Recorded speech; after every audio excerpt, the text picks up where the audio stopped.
I believe in the monsters which lay beneath my bed and cradle sheets all the time. I believe reptiles run society. I make money from quality all the time. And I believe the moon is made of cheese, and I'm a celebrity in due time. But I don't believe that I've ever seen you say a single sentence that's worthy of my attention. Please shut your mouth. You've never said a word that someone's really heard. Yet shut your mouth. Everyone around just wants you to back down. You think that it's all okay to say the things that are on your brain? Well, I think not. I don't care about your day. Every day you need to explain.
times and all my bitterness just seemed passe. Because I realized as soon as I said it, how long it'd take to swim from Jones Beach to Indonesia. And maybe you're waiting on a call from me. And maybe you're working at a crowded restaurant, and you know all he's got a life so fucked up. You don't know what happened. Just like you saw me working at some restaurant in Paris, 'cause my life was just so fucked up, and I don't know how it happened.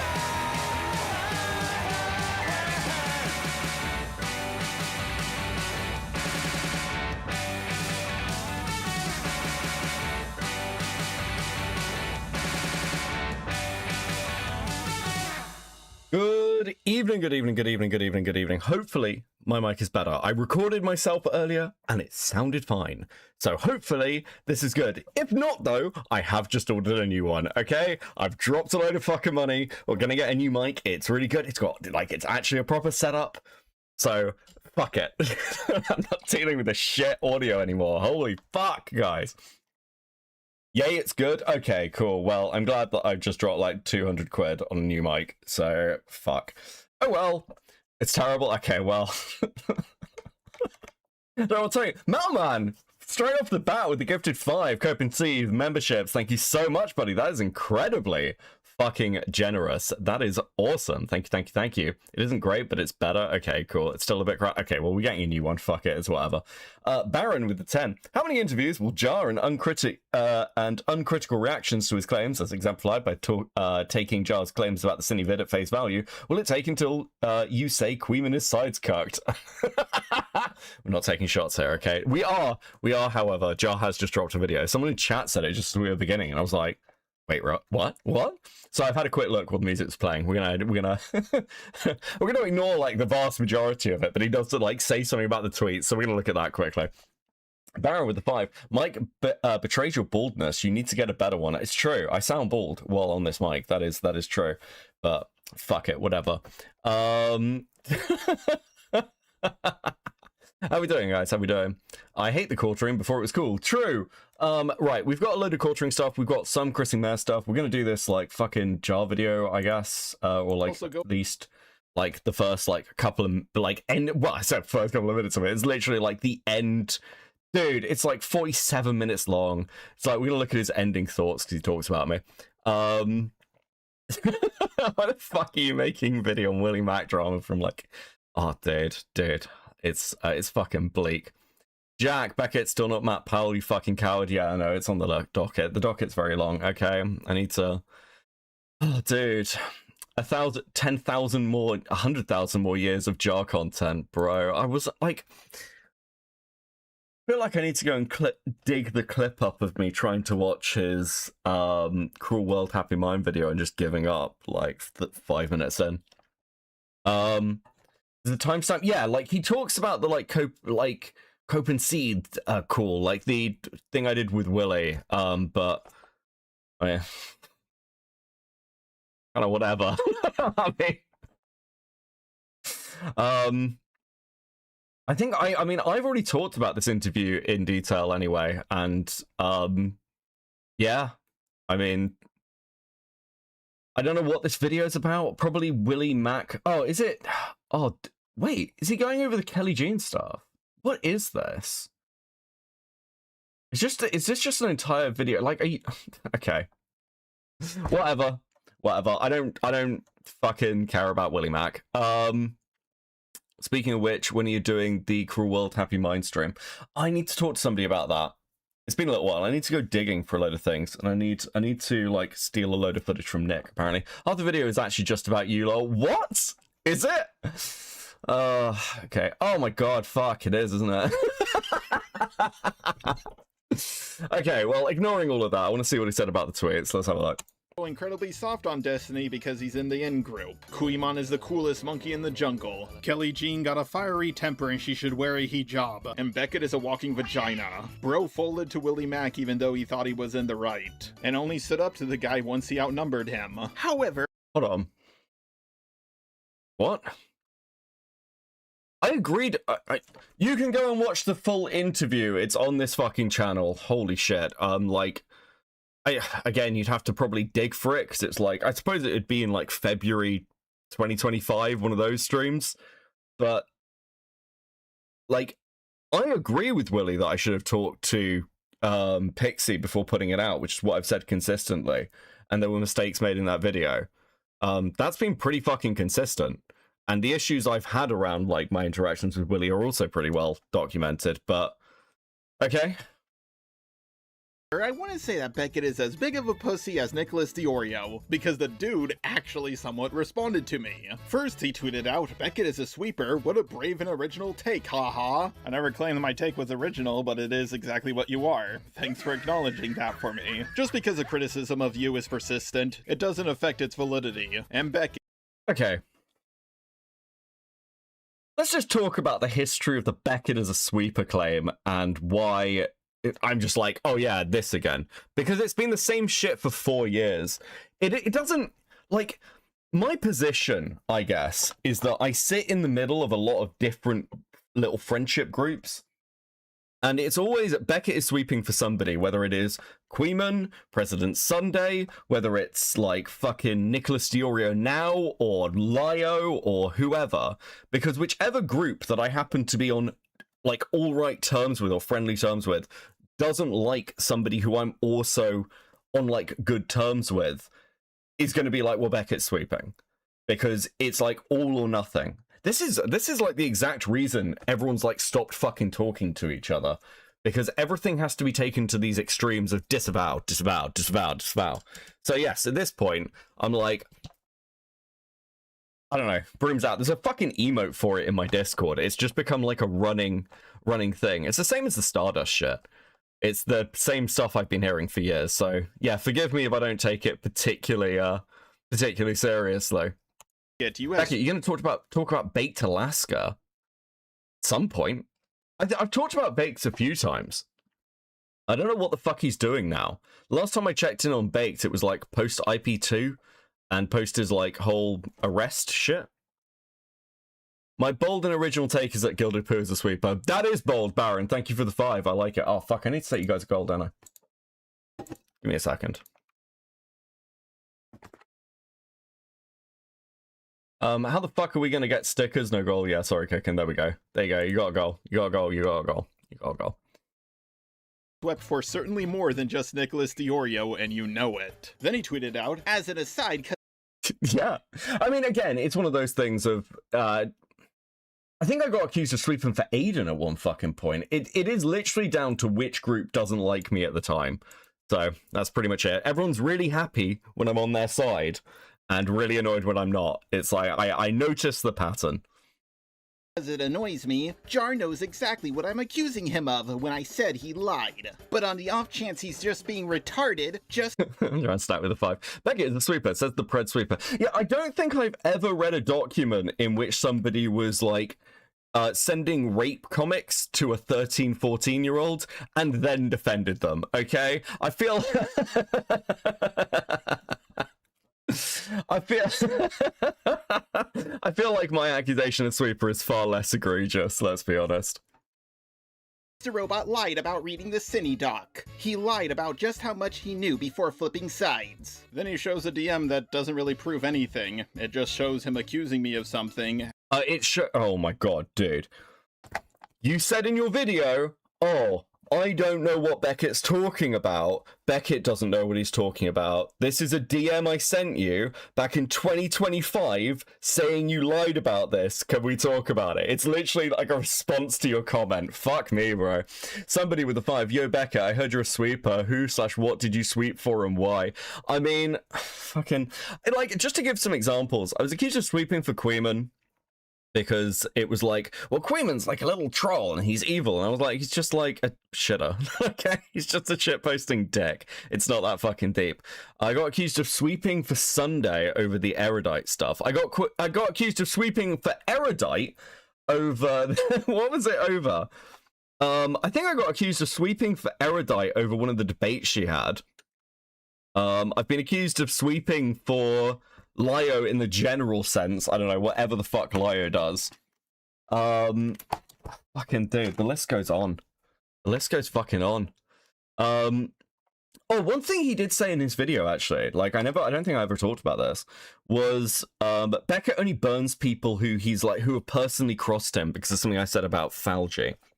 And it's like, that example's really fucking dumb because like I burned Kumo for flagging Flatly, for DMCA striking Flatly stream, and I burned Enla over the stuff with North.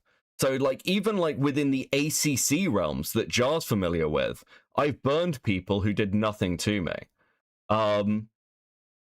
It's, like Wick did nothing to me, and that's probably, like, the biggest, like, it happened before all of this, but Wick and I were good friends, and I completely burned him over the PV stuff and said that he was basically lying to his audience, and completely burned the bridge with him. So the idea that I just burn people who personally slight me is bollocks. Baron with the 5. It would be so funny if Jar and Bonk forged an alliance and Jar makes a video about you sweeping for Black Griffin. That would be like that would be the obvious one, wouldn't it? Just like, dude, I'd love Jar to get involved in that. That would be some funny shit. Q Monocle with the 5. Jar being Queen's new attack dog wasn't on my 2026 bingo list. It is, however, proven that Jar needs other men's attention and validation. I mean... Like, again, it's just Jar doing what he's done so many times before and crawling to another community. But I'm glad to see that he's responding to the tweets. I want to hear what he says about this. Asking me to come onto a VC, me explaining to him that I leaked the original video myself, and that I couldn't come on because I was spending Valentine's Day with... Just to be clear, I'm talking about the original version that I leaked the first draft before I reached out to the Predator myself. So Jar is acknowledging that there was an original Cine vid that most people have not watched, where he, like, absolutely fucking rips into Cinebar.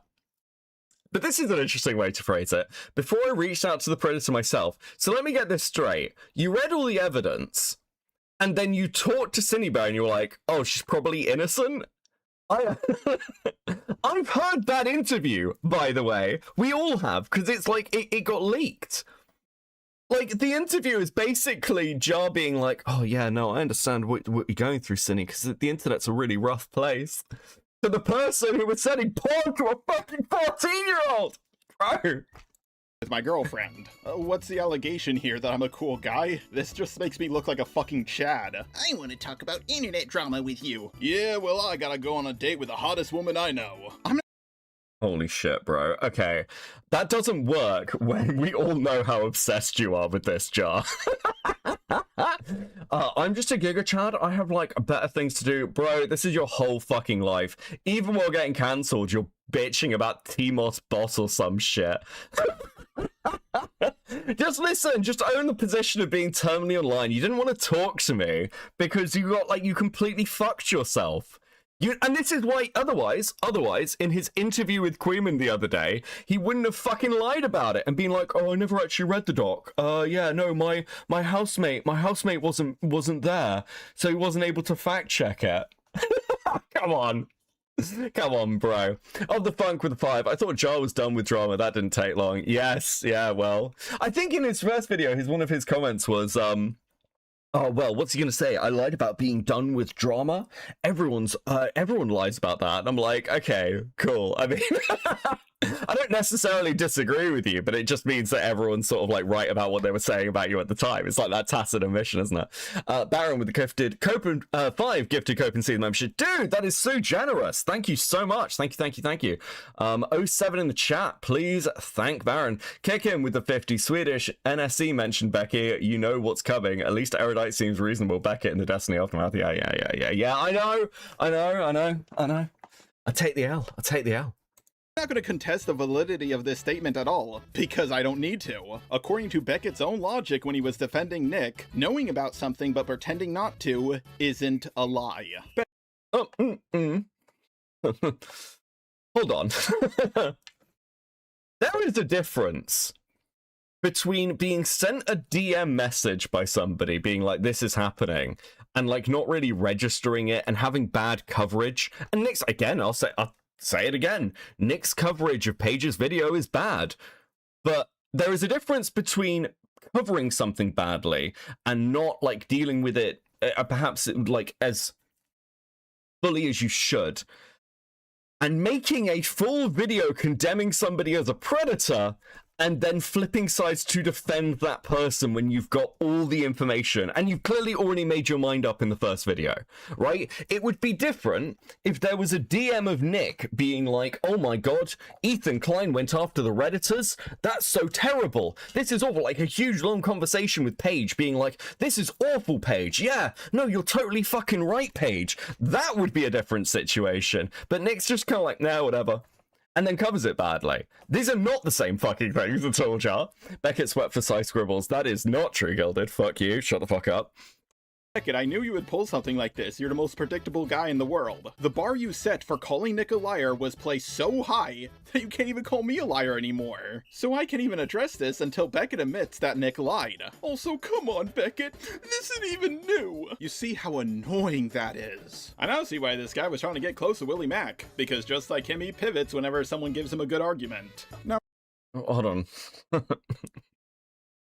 Once again, I've been talking about this for well over a year now and being like, Jar's running from me because Jar continues to run and refuses to have a conversation about this shit.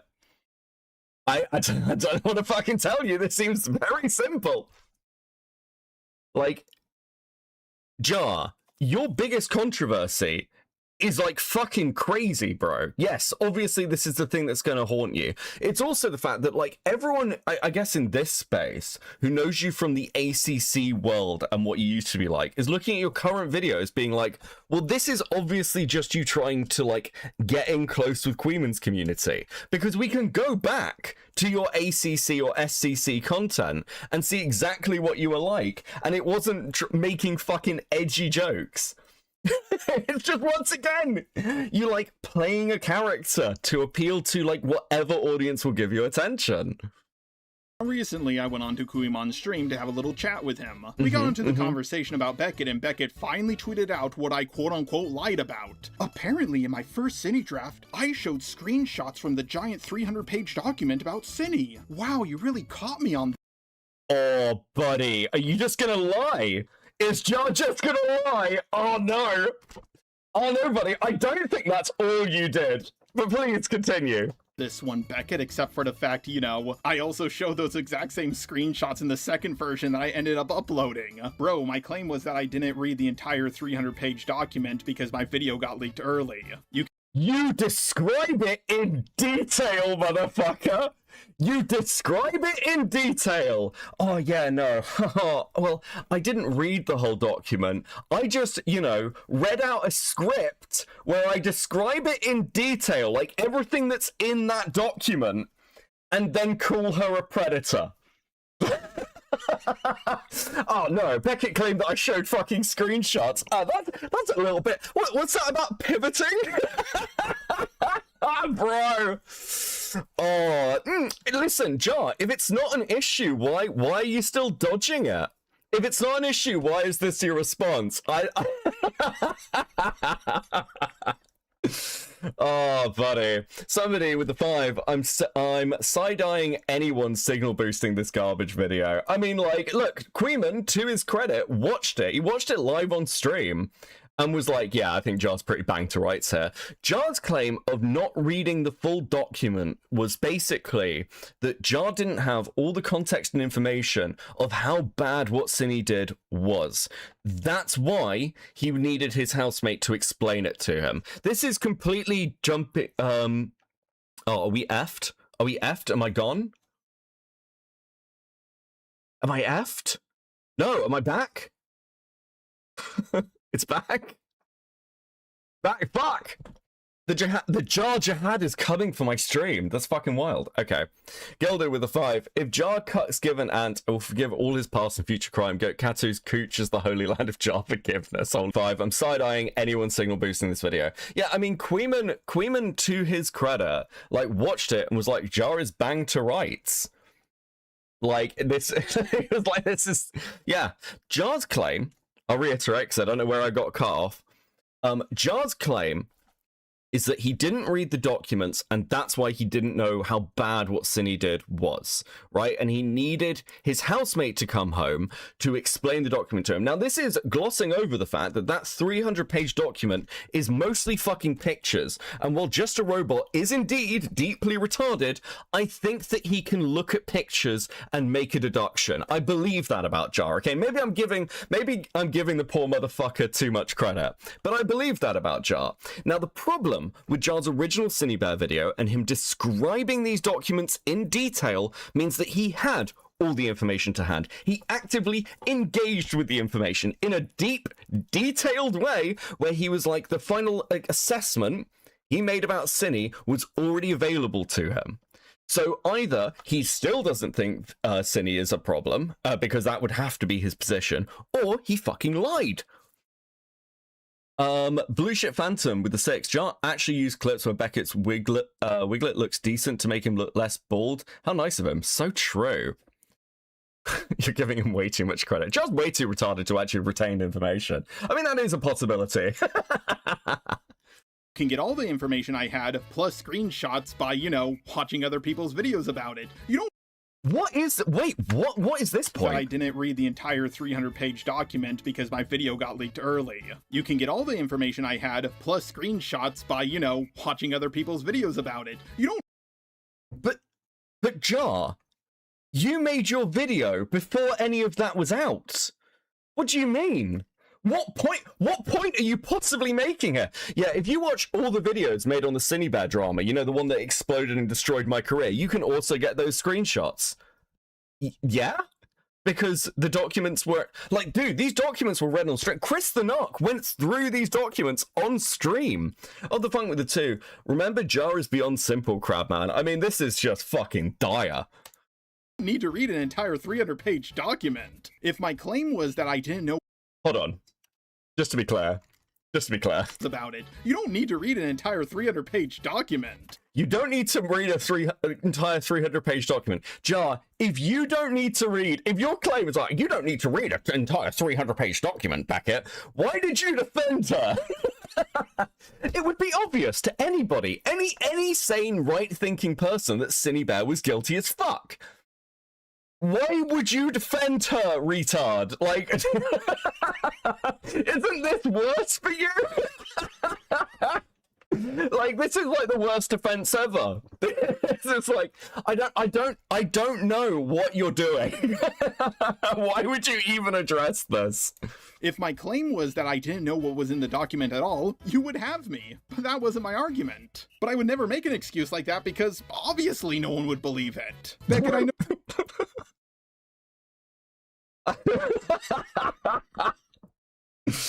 Yeah, obviously I wouldn't make a lie that nobody could possibly believe. I'd lie about my roommate needing to come home and read the document to me, which is what you did, and that was your defense, and that's fucking bullshit because you lied. I'm glad we agree. I'm glad Jar agrees with me. We're finally getting somewhere.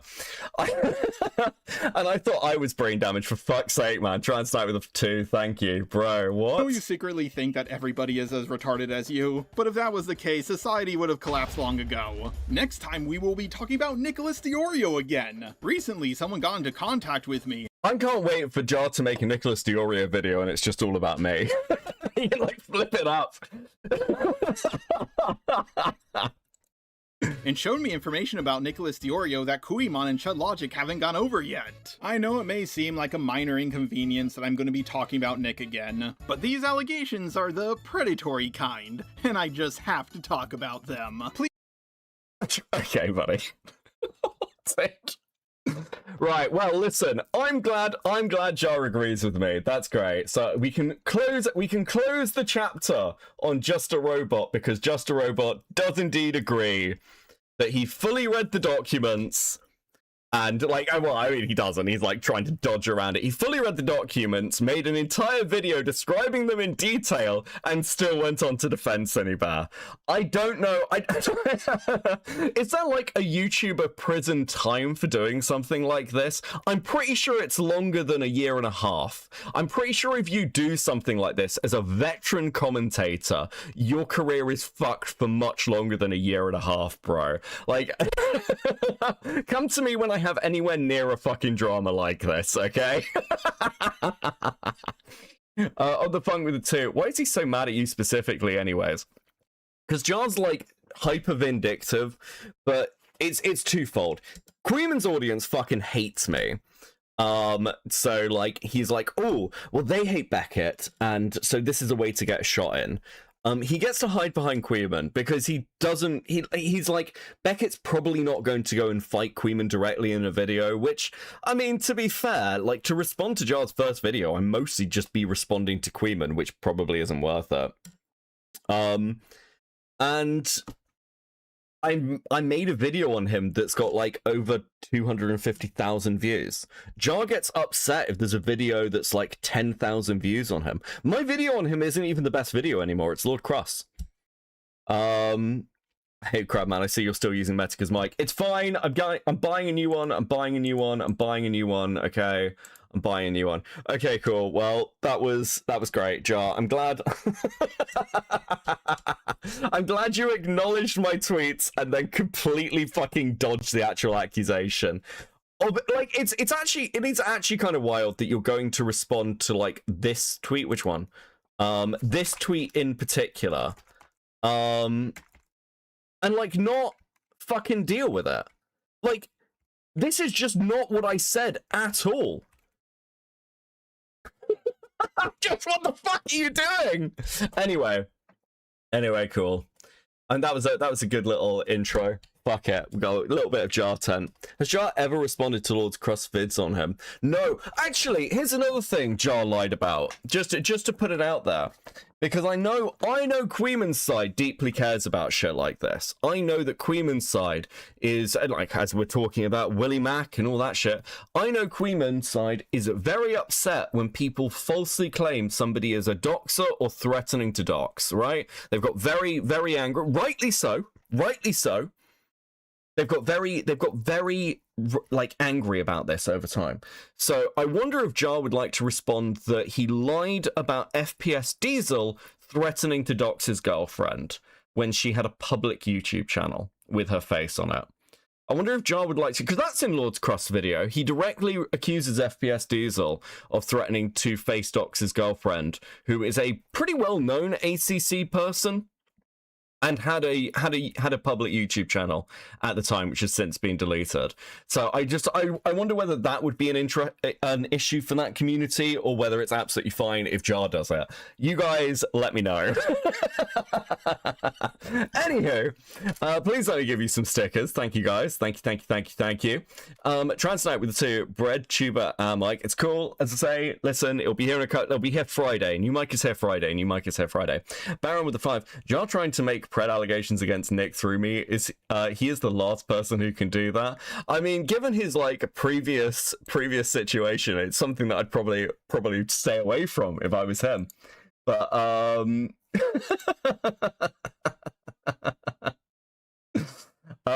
dude. So yes, yeah. I mean, the tweet's there. If anyone's got any questions about the Jar shit. I mean, I said this last night, right, when I was asked about the Jar video. Like, Jar said this thing in the first video. He was like, well, Beckett obviously cares, otherwise he wouldn't be talking about it. I'm like, I'm happy to acknowledge that you might be retarded and see things that way. So I will only address out of Jar's shit the stuff that I actually care about. Like you lying about being fully aware of Cinebear's actions and still defending her. And you're continuing to lie in this video, so good job, buddy. Anywho, let me reset that goal for you. And we'll go from there. We'll get into this Chrissy Mayer stuff. So we're catching up a little bit. So Chrissy Mayer has been fucking It's a smoldering wreck. Good. This is like a clip from Alyssa Clips. Because Mayor officially fired from Friday Night Tights. So FNT officially got rid of Chrissy. We'll have a quick watch through. I went to a neurologist because I was forgetting so. Bro, what a fucking dude. I really like Alyssa Clips clipping skills, but opening a clip with "I went to a neurologist" is just fucking based. Thoughts on Stargiant finding God, Becky? I have no idea what the context of this is, but all my thoughts on Stargiant are like horrific. Like horror cow shit. Much stuff, and she was like, she did a test with me, like all these things, and she was like, yeah, you're chronically sleep deprived. Oh yeah. Like, wow, cool. You're like, thanks. Thanks. I was like, please explain to me. Did you just have a fucking kid? Why I forgot a podcast I was on, and then I was on another podcast weeks later. I forgot everything. Wait, what? Wait, I'm sorry. She went to a neurologist because she forgot she was on a podcast? That's her excuse? She forgot about the quartering drama because like she had to go and get diagnosed by a neurologist about the quartering drama. Fucking what? That we talked about it. I would love to take one of his toys. Not a single question about the oranges or anything like that?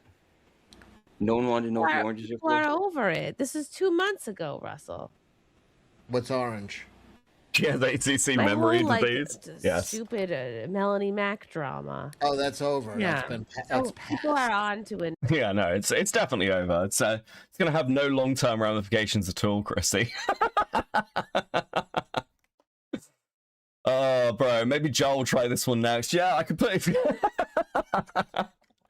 Bro, Joel can't go to a neurologist. He'd get fucking vivisected. New.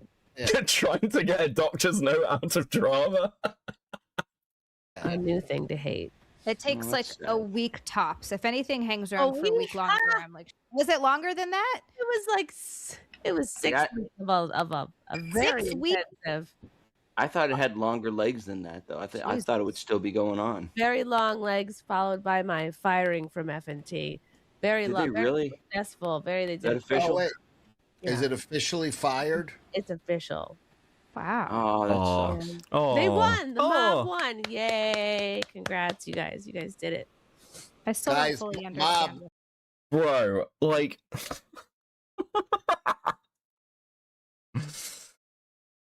I love when people are just unable to accept any kind of fucking L at all.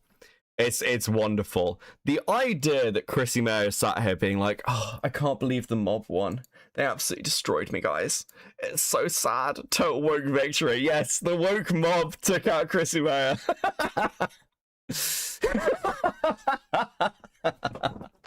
Bro, it's so fucking chopped. Mob, give yourself a round And of you know applause. what? What A lot great of times the decision mob is doesn't that, get because recognition. Now, if someone else on FNT does something the mob doesn't like, guess what? Now a precedent has been set, and Oh, they shit. too can be ousted. Chris, First they came for Chrissy Meyer and I said nothing. Oh, dude, it's so dire. Oh, the precedent's been set, guys. I was the first brick in the wall. You didn't defend me and now all your careers are at risk. Come on. Come on. Chrissy. see, I just want to say it's very magnanimous of you to. She's ignoring that she contributed nothing to any of the conversations by this point. I mean, like, you get, like, the thing with Chrissy Meyer is you can literally remove her from FNT and it's like the same show. And, like, you know, you feel like if you lose, like, a regular host from most podcasts, even large panel shows, like, you feel like that piece missing because people get used to the flow of the conversation. The audience gets used to, like, their interjections. And from what I can tell, removing Chris Mayer just was like, it's not even, like, a benefit. It's literally, like, there's no difference. It's like, that's probably worse. Apathy is worse than hatred. That precedent was already set when they distanced themselves from people in bad dramas. Yeah, FNT, like, I'm not, like, massively familiar with FNT's lore, but my understanding is that previously with things like Comic Gate and stuff, they've, like, separated from people who've, like, severely fucked up. Give the mob. Not gonna lie, the show is better now. Rage is like, no, I don't have to see the fucking weird, like, comedian Christian woman. Like, fuck, it's improved so much. Why are we watching the Legion of Doom Zoom meeting? Hey, CID, how you doing? Thank you for the 2, buddy. It's recognition and be like, hey, you know what? Yeah, one for the mob. Well done. Like, you got... Well done, mob. Yeah. They really worked hard. Overtime, like, countless downvoting everything I've ever done. Many DMs, many emails to the people of FNT. Yeah, they did a great job. Well, you earned it. Thank you. Well, we love you here on this little channel and always will. Always, Chrissy's always been good to me. You guys. And I'll always be good to Chrissy. I'll probably do another video where I like go into more detail and I don't know. Oh, good. That's worked so well every other time you've done it. I can't wait for the free and easy content. I'll probably do another video. You know, try and give my side again, over and over and over again. What's a definition of insanity? Holy fuck. I hate her forced fake laugh. I mean, she's obviously pressed about this. It was like regular paycheck time, and like Chrissy's like fucked. Okay, there's no like coming back from something like this. Like, she was on Tim Pool, and we're going to talk a little bit about that. We're not going to watch it because basically nothing fucking happens. No one's interested now. You're fucked. Your biggest contacts have like burned you because of your own like. I love reaping. I mean, how's she gonna give more detail? What's she gonna do? Show a fucking doctor's note? Listen, I went to the neurologist and they said I was clinically retarded, guys. It's not my fault.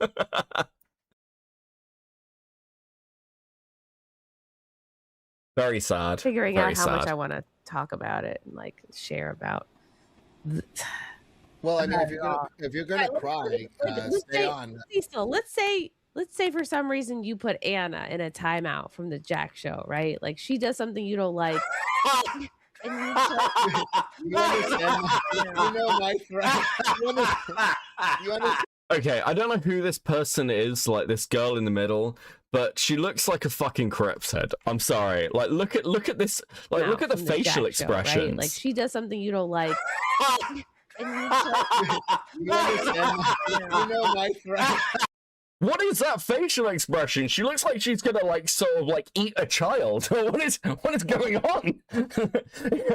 Oh yes, if we have to put her in a if we have to put her in a timeout the next time we find her like bathing in the blood of virgins. What the fuck is wrong with this woman? Just sad that Anna, the Star Wars girl, was tied into this, but this was her choice. I don't know who she is, but that is an unfortunate facial expression, an unfortunate like camera angle as well. Of the funk with the 5, all of these people are the worst. The far right version and the far left are just the worst. It's fucking dire, bro. It's You understand my threshold? Oh my All right, wow. sorry. I think you'd have to drown her baby for me to even mention. That's All right. I swear I haven't pre-watched this, but they're like, listen, if she does a thing with her, if she kills another baby, we're gonna have to consider it. My threshold is really high. say that you do something Anna doesn't like, and Anna puts you in a timeout, right? And you're in a timeout for like 2 I'd be months. fine with that. Would you expect Anna to call you to like let you out of the All 3 of these people are just true Crowley to thank for the 2. timeout? Stop laughing. You're doing it. We're taking all the levity away from the situation. I don't think either one of us Really can't handle not having the spotlight. Because most of them aren't actually far right / left. They're mostly grifters like Chelsea. I mean, like, these, the political, like, I guess the political topical news space is full of people who literally just believe nothing. Like, nothing at all. It's whatever will get them an audience and get them attention. It is pretty sad. But this is what we're left with. Don't worry. They're like... The quartering's on a strong upswing. The midterms are going to be fine. Sorry, no, Yeah. no. Either one of Wow, us Russ. would Don't never respect that. dare to You really, try to you cancel really can't the handle other. sharing focus for a minute. So let's say Cecil, one of you is fine. You're in the timeout. Anna put you in a timeout. Okay. Would you then think it's your job to contact her about letting you out of the timeout, or do you think it's her job to let you know about putting you out of the timeout because Sorry. she's the one who put you in there? Well, she Okay, so this is in reference to the fact that apparently FNT didn't even contact Chrissy to tell her that she was sort of timed out. They just were like, yeah, whatever. Like, do you understand how much you have to fuck up that the people you've had a working relationship with for like, I think it was like well over like 2 years, just to like, you're not even worth fucking telling that we're firing you. Like, how badly do you have to fuck up for people just to be like, listen, you're not even worth the fucking DM, bro. That's not like an indictment on them. That is a brutal indictment on you. should let me. Look, if she ever put me in timeout, I would go tell her to go fuck herself, and that would be the end of that. That would be... I mean, what else? All right, the point is, I got put in a timeout, and then when I finally reached out to Gary to be like, hey, what the fuck is going on? Like, when were you ever gonna call me to tell me what the deal was? It was like, oh, like Chrissy was abandoned on a doorstep to a new podcast. That's fucking brutal. The idea was like that I should have reached out sooner, but it's like, what? Like, you put me in the timeout. It's like if you fire somebody, or if you're an athlete Drunk put or on like just retarded. administrative leave or whatever from your job, it's not up to the person in the timeout. Right, the person he's the boss, basically. It's his show. The boss is the one that's supposed to reach out and let you know the deal. Agree. Yeah, that's reasonable. Because otherwise, what are you how are you supposed to know Yeah. anything? Also, you were kind of a stand. I mean, it's pretty fucking obvious that, like, all Chrissy had to do was watch FNT talk about her at the beginning of one of their like podcasts when all this was going on, and like all of us knew she was fucking done. All of us knew instantly she was fucking done. The fact that Chrissy may even struggle to understand this is a mystery. A mystery wrapped in an enigma. It's pretty obvious. I think it was said publicly, basically. Stand out on that show, to be honest. Well, like, whatever. It's Look, we don't want to drag this back up, but Ethan Van Sciver said something a long time ago, and we all know why it started a feud, but we also kind of knew that it was a little bit true. I couldn't understand what Russell just said. I don't know what I'm he kind of said tuning at all. out. The chat probably remembers, but the point is, you were actually funny. I kind of feel like that's what the show needs, because it's. Oh, also, sorry, just while I remember, final thing on the jar thing, on the off chance that he like looks at this and sees if I talk about him and like searches himself.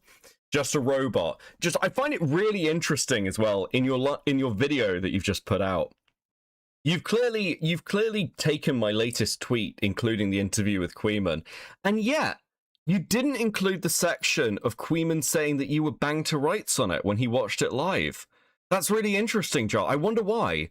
I wonder why you wouldn't highlight the point where, like, the person who you're, like, sucking the cock of to try and get some sort of relevancy is like, yeah, this seems pretty, you're pretty fucked.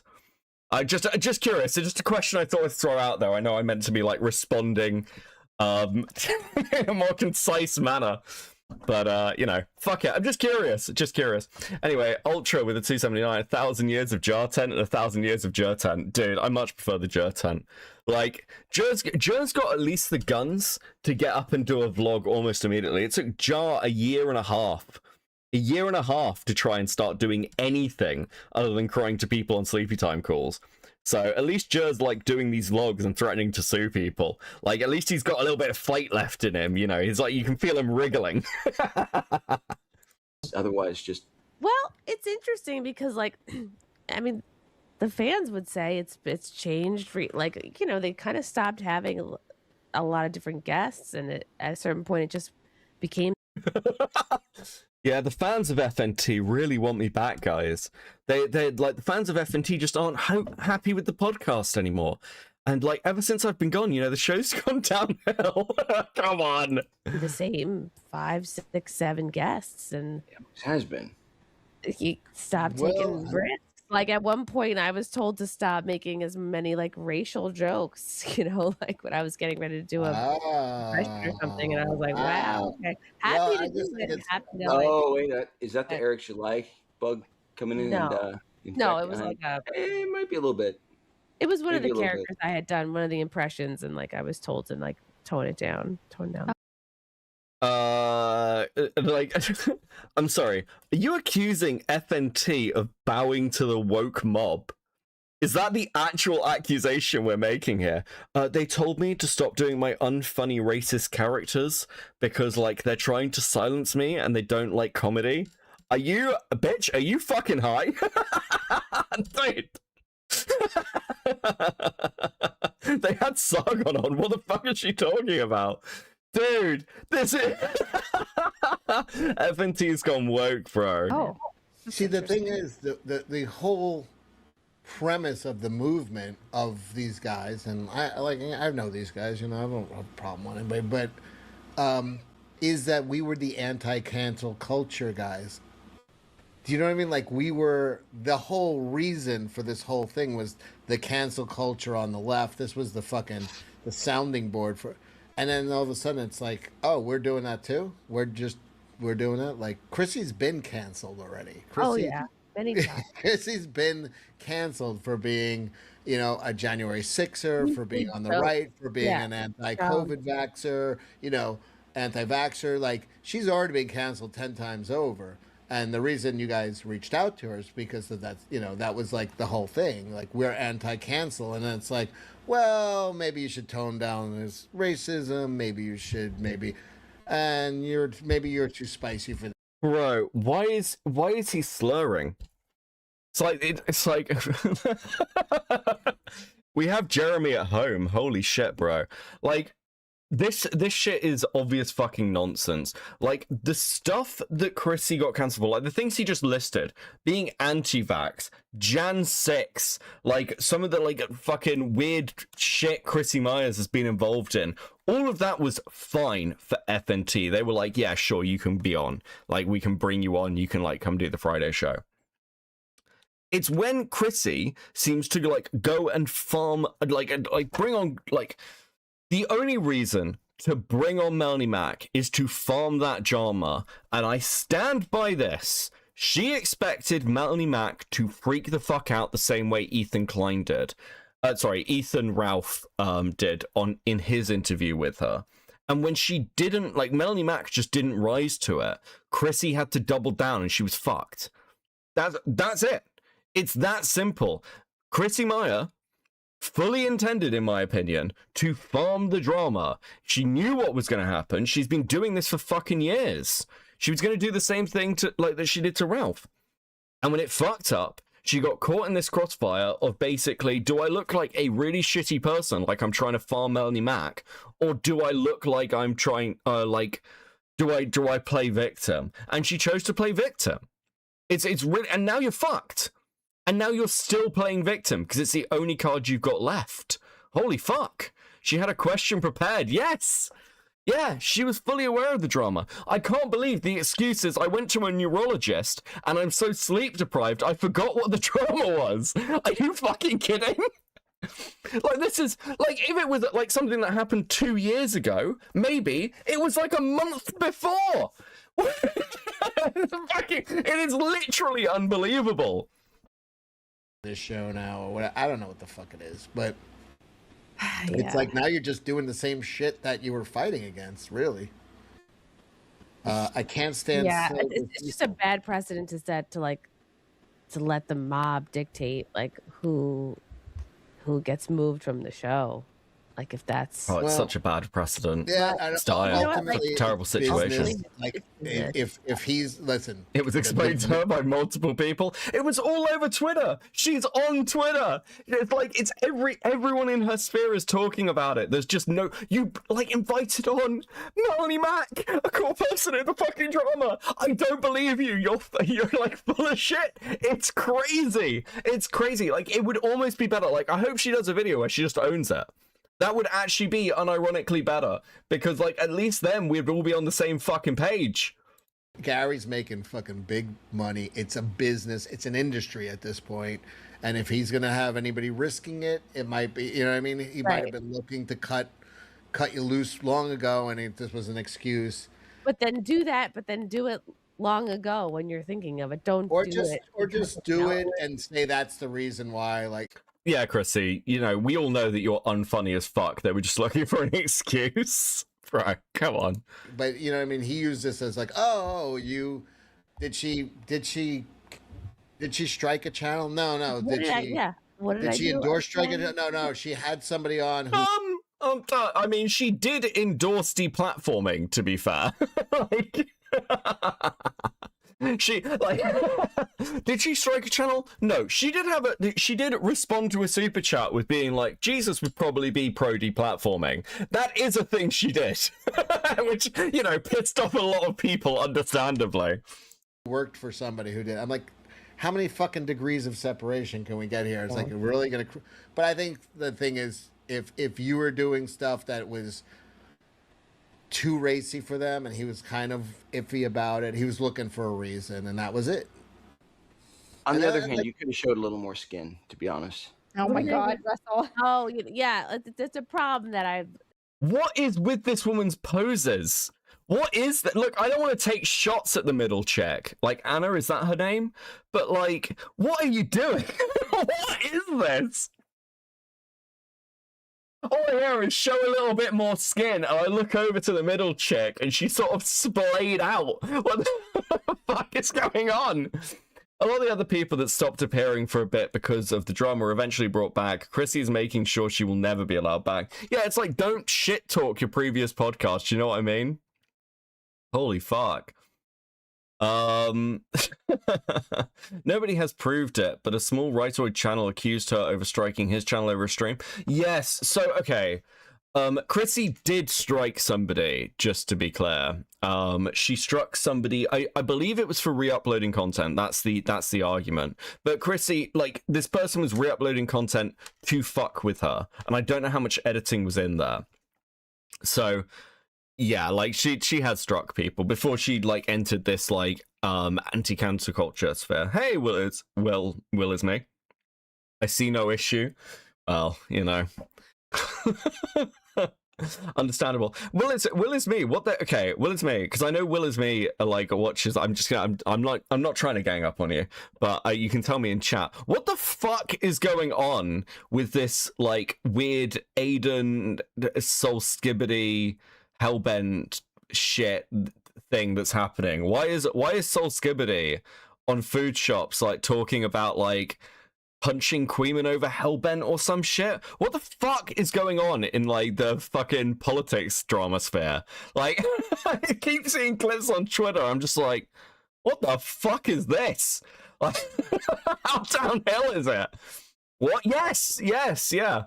Translate with the 5 thought, I have dinner at home, but I want stress snack. Should I be financially responsible? Should I get some McDonald's? Leave it up to chat. I mean, my vote is like, just get some McDonald's. Go grab some like fries and a cheeseburger. Okay, fries and cheeseburger is always like good. Yeah, so like there's this clip I've seen like of Soul Skibbity. Apparently Soul Skibbity's been on food shops twice. At least that I'm aware of, dropping detailed information about like the London stuff. And talking about like Queeman fighting to defend Hellbent's honor or some shit. And Hellbent crying. I literally don't fucking get it. I'm like, how have we come to this point where food shops is like trying oh my fucking god, Soul, no. Yes. Yeah. Oh, bro, Toastify can't catch a break. Every time Toastify is like friends with somebody.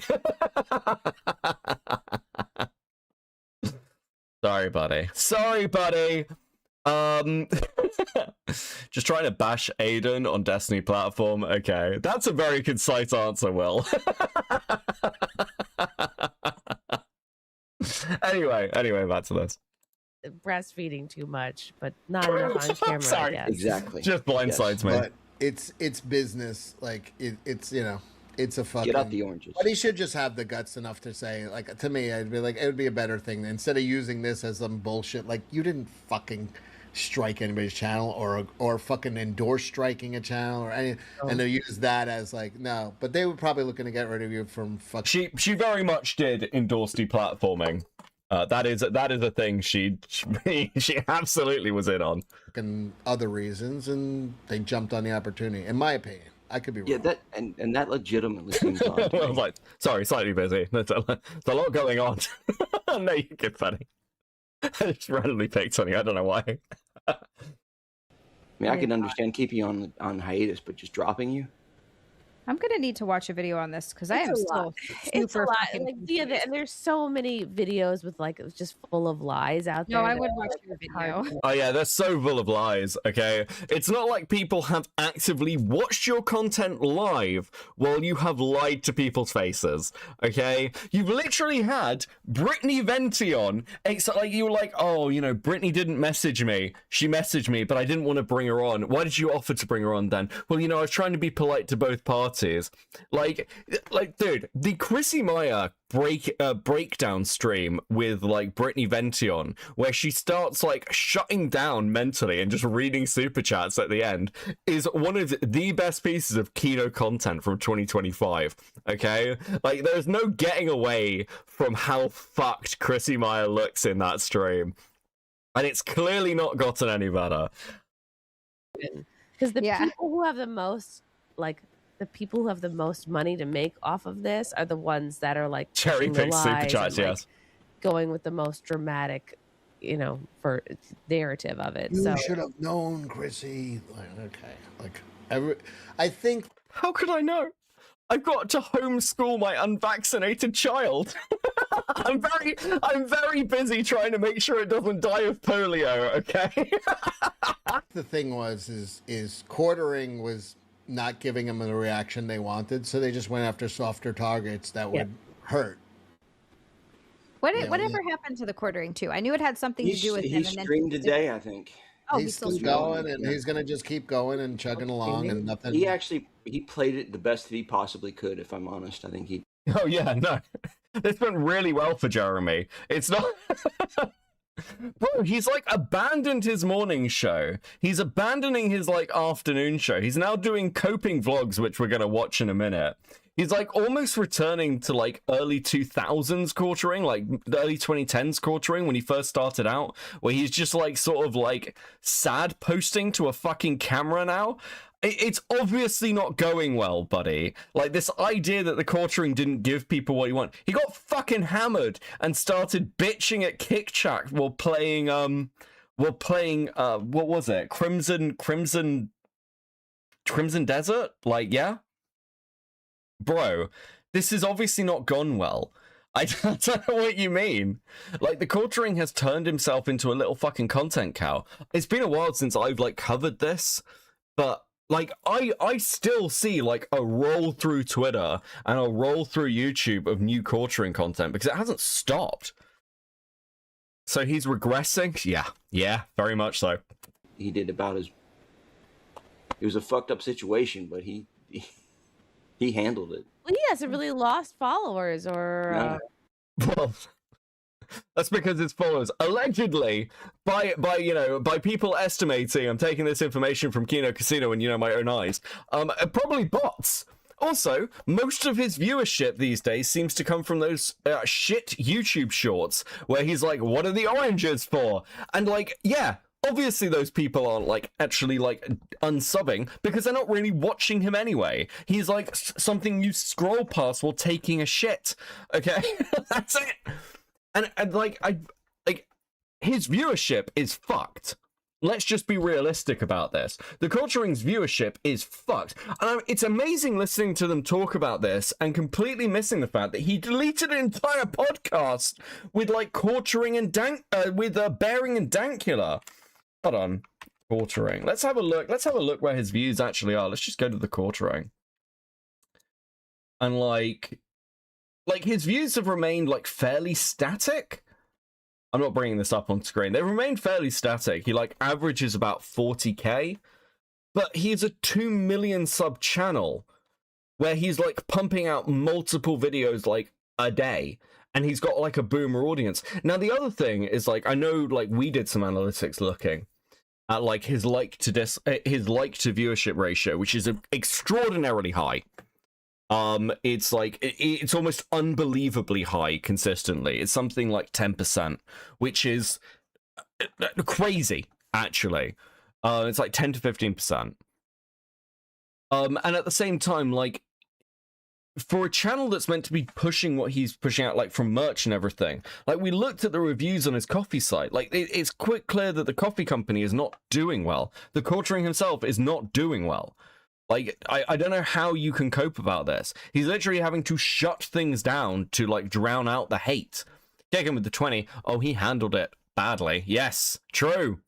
Check out germinal decline for his analytics. What the fuck is germinal decline? Hold on, let me search that. Germinal decline. Germinal decline. He's shortless? What is this? Oh my god. Bro.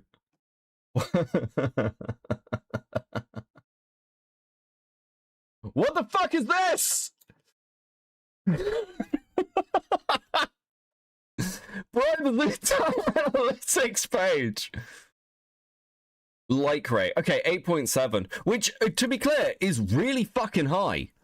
That's really high. You don't understand, Becky. His channel is under attack by the woke left every day, every hour of every day. It's all he can do to keep his head up. So true, Benjamin. Thank you for the 5.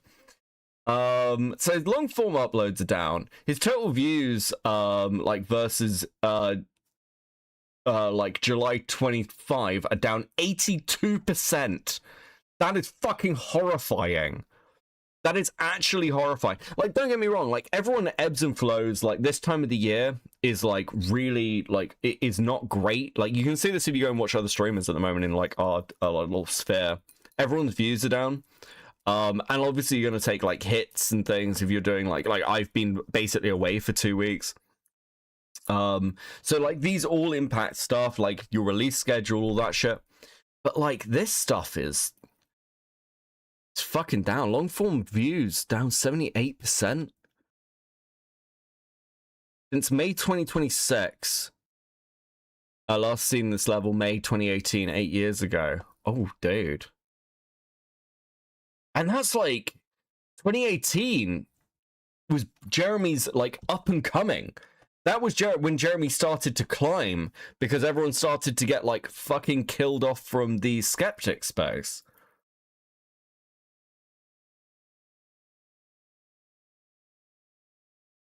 Dude, that's interesting. Just looking at the comments ratios. This is, oof. Views trend. That view trend. Man, if you were on the stock market for that views trend, you'd be bailing. Yeah, he's handled it super well. He's handled it super well. This is going so well for him. I'm so proud of Jeremy and his ability to recover. Oh, fuck, bro. Anything really because of it. Oh wait, just weather the storm, face it out. Punished for something that he did. Yes. Yeah. Oh Lord. Yeah, I saw a bunch of shit on Twitter about it, but I was like, deep in my own brain prison hell, and I was just like, what the fuck is going on? And I like sort of tried to look at it for a minute, and then I was so confused. I was like, you would have to like live your whole life online to even beginning to like, and not that there's anything wrong with people who do that. Like that was me. Okay. Firstly, you wouldn't have to live your whole life to understand this drama. Secondly, you're an online content creator. This is your fucking job. It's like this is your thing, Chrissy. Of all the people should know, you should. And you talked about it on a fucking podcast. Like, this doesn't work. This makes no sense, bro. Before I had a baby, I was way more online. But like, it's so stupid, and I get frustrated because there are so many lies out there being pushed about like what happened and why, and it's people that just want to make money off this. This is your job, Becky. This isn't even my job. I've at least got the excuse that I do other things with my life. Okay, all Chrissy Myers does is raise her unvaccinated child, hoping it won't get smallpox or polio, and make online content. That's it. That is all Chrissy Myers does. Okay, that's her whole life. Trauma, so they'll make. Well, yeah. People. Hiroshima says call Carrie directly. Have you ever done that? Oh yeah, like that's how I knew I was fired, is because I had to call him and be like, "What's going on?" I will say this: if you're gonna put a positive spin on it, Long Last Name did. He didn't. I would say he was one of the people who didn't monetize it. Gary, no, yeah, he did not. Really did. Jeremy, in his defense, I guess he didn't. No, he didn't make like separate videos about it the way Jeremy did. But like Jeremy did really, for sure. Did you ever have a beef with him? He seemed personal. No, and really I thought we were cool. Apparently he wasn't cool with me. And like, Gear Stark with a 5. Lord Inquisitor, when do we press the Exterminatus button? Soon, I think. I think we're at that point. I think we're at the point where the corruption's gone too far. We're never going to get rid of the Gene Stealer cult. And if I'm honest with you, I'm pretty sure we didn't get rid of the orcs properly like 100 years ago, and they're probably going to regrow. It's probably just easier. The world's not even really worth it. It's barely like meeting its agricultural tithe. We'll evacuate a few of the tanks. And maybe like a small unit, they can go to a penal colony and then just fucking exterminate us. We'll do that. Be fine. I think that's the end. I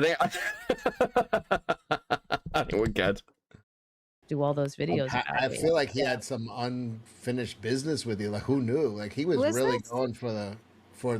Kicking with the 20. Were you fighting with fries about fries with Pinker? Yes, because in the UK they're called chips. Fries are thin. Chips are like thick cut, okay, that's a chip. And then crisps are what you'd refer to as chips, okay? But like, yes, this is a British dream for like American people, and we're gonna have some culture where you're gonna refer to chips properly, okay? Fries are thin, okay, that's the rule. Kill there. So yeah, another like panelist on. The girl in the middle is saying like a Gene Stealer. I just got images of her being like, hey, have you met my 3-armed child? And that I was like on the show with for like 5 years. As soon as this drama popped off, like immediately making videos about me and like okay. He's one of the main panelists. Yeah. I would never have done that. If this had happened to somebody else on the show. Is orc spores the explanation for Chrissy Myers' brain being the way it is? It's that, or like her hair is actually a squig. Oh, dude, if Chrissy Meyer has access to squigs and that's where her hair comes from, she's like, she needs to be cancelled for not giving people pet squigs. Squigs are fucking awesome. She follows the many-armed emperor. So true, King. So true. Never make videos about a fellow co-host, fellow panelist. Are you kidding me? Nope. Like, or even like a fellow friend or anyone that you've ever like done stuff with. Do you do the thing where you put fried starch between baked carbs and call the resultant sandwich a chip butty? That is the weirdest way to describe a chip buddy I've ever fucking heard in my life. I don't know how to feel about it, but I don't tend to eat chip buddies now. I do eat chip wraps, okay? Chip wraps with a bit of kebab. Okay, kebab and chip wraps are fucking awesome. Fries, steak fries, and potato wedges are superior. Try and snack with the two. True, curly fries are the best fries. I really like curly fries. Please enjoy these stickers, guys. Thank you, thank you, thank you. Very generous tonight. Much appreciated. Out with some cheers for the two. Beckett, how many arms does the Emperor have? The Emperor has 2 arms. The Emperor has 2 arms. The Emperor does not have 4. Okay. Very simple. Check for gene stealers in your local vicinity. All right. True, the chips are fried, the bread is baked, the chips are starch, the bread is carbs. I'm not saying it's not true. I'm saying it's the weirdest way to describe a chip buddy I've ever heard in my entire fucking life. I don't want anything to do with that. That's fucking exhausting, and I don't know how people. I don't get it. Oh. Yeah, I was legitimately surprised that he did that. I was like, wow, holy shit. That sucks. Because. My emperor has 4 more arms, better emperor, simple as. Dude, okay. It's where I find out there's actually a Gene Stealer cult infestation in my community. That would be typical. That would be typical. I'd understand that. Yeah, and then Gary's like, you should call him. I'm like, why on earth would I call him? Like, what would I? It's like, I have so many. How many arms would you say Sanguinius has? Stop it. Positive things to say about like the majority of the time that I was on the show and with everybody. It's just it ended. The way it was handled at the end was very disappointing. That sucks, man. But do you want to take this time to apologize to Gary and Jeremy for what you did? I'm so sorry for having Melanie on. I think it would be a good way. I'm sorry for having a baby, and I'm sorry for breastfeeding too much on stream. I'm sorry. See, I don't think this is a sincere apology. I'm sorry for having a baby and breastfeeding too much on stream. Oh my god. I'm so sorry that I'm a mother. Okay. I'm so sorry that the men are oppressing me. I'm sorry, aren't you meant to be part of like the anti-left like right wing? Why are you making like feminist talking points? I'm so sorry that it's hard being a mother and like you're discriminating against me for being a woman. Fuck off, Chrissy. Nobody was getting rid of you until you brought on Melanie Mac and then decided to like blow your own career up. All you had to do was press Melanie Mac on the questions or say to chat, hey, look, I know this is going on. I think Melanie needs to answer these questions, but I'm not going to push her for it. That's it. That's all you had to do.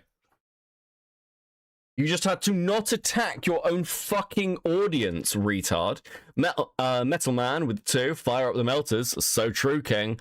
Q-Hood with the 5, Gene Stealer Cult players is why Games Workshop realized they could charge whatever they wanted for Spurs. Bite me in the comments, my salamanders already. I mean, dude, okay. That is a really funny image. Somebody at Games Workshop being like, guys, you know Gene Stealer cults are selling, right? We can literally charge whatever we want. People will buy this fucking shit. We're literally selling Gene Stealer cult here. Come on.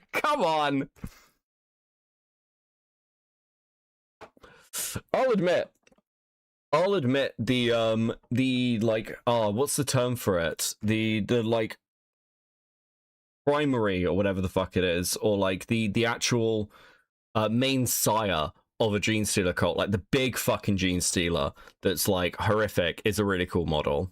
It's really cool. Sorry for not having my boobs out as much as I used to. Now we're talking. No, don't be sorry. Don't be sorry for that. Look, I know you're not going to do it, but it would be a really baller move if you hooked up with Jeremy and went on his show. What? If you became one of his new co-hosts. What are you talking? The other Jeremy, the quartering Jeremy. Quartering. Yeah, I'm a free agent now. Do you want to watch Chelsea and Mel be on Locale Live and have to deal with Boogie? Do you know what? I don't know if this is a hot take, but no, and I'll tell you why. Because Keemstar has this habit of taking people who really should be fucked off the internet to some extent and like making them into I don't know whether it's just what he's done with Boogie, but like Boogie now has like this opinion of himself again, and it's fucking infuriating. Okay, like Wings seems to have gone out when it was like the right time for him to get out and just gone and done his own thing. A couple of people have walked away, but Locale seems to make locales worse and even more insufferable, but also gives them money. And I don't think that's right.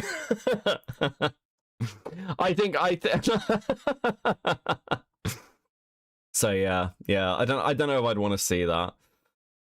Maybe I'd watch Melanie Mac on Locale before I watch Chrissy Mayer. I think you could probably bring on Mel because Mel is like so fucking mentally deranged that like it'd be great to see her suffer. But yeah, not Chrissy. I just want elves on my dinosaurs. No, I've seen the new Exodite models. Arcani sent them to me. He was like, Beckett, there are elves on dinosaurs. And I was like, okay, that's pretty cool. The Exodites are cool. Oh, so who knows? I don't know.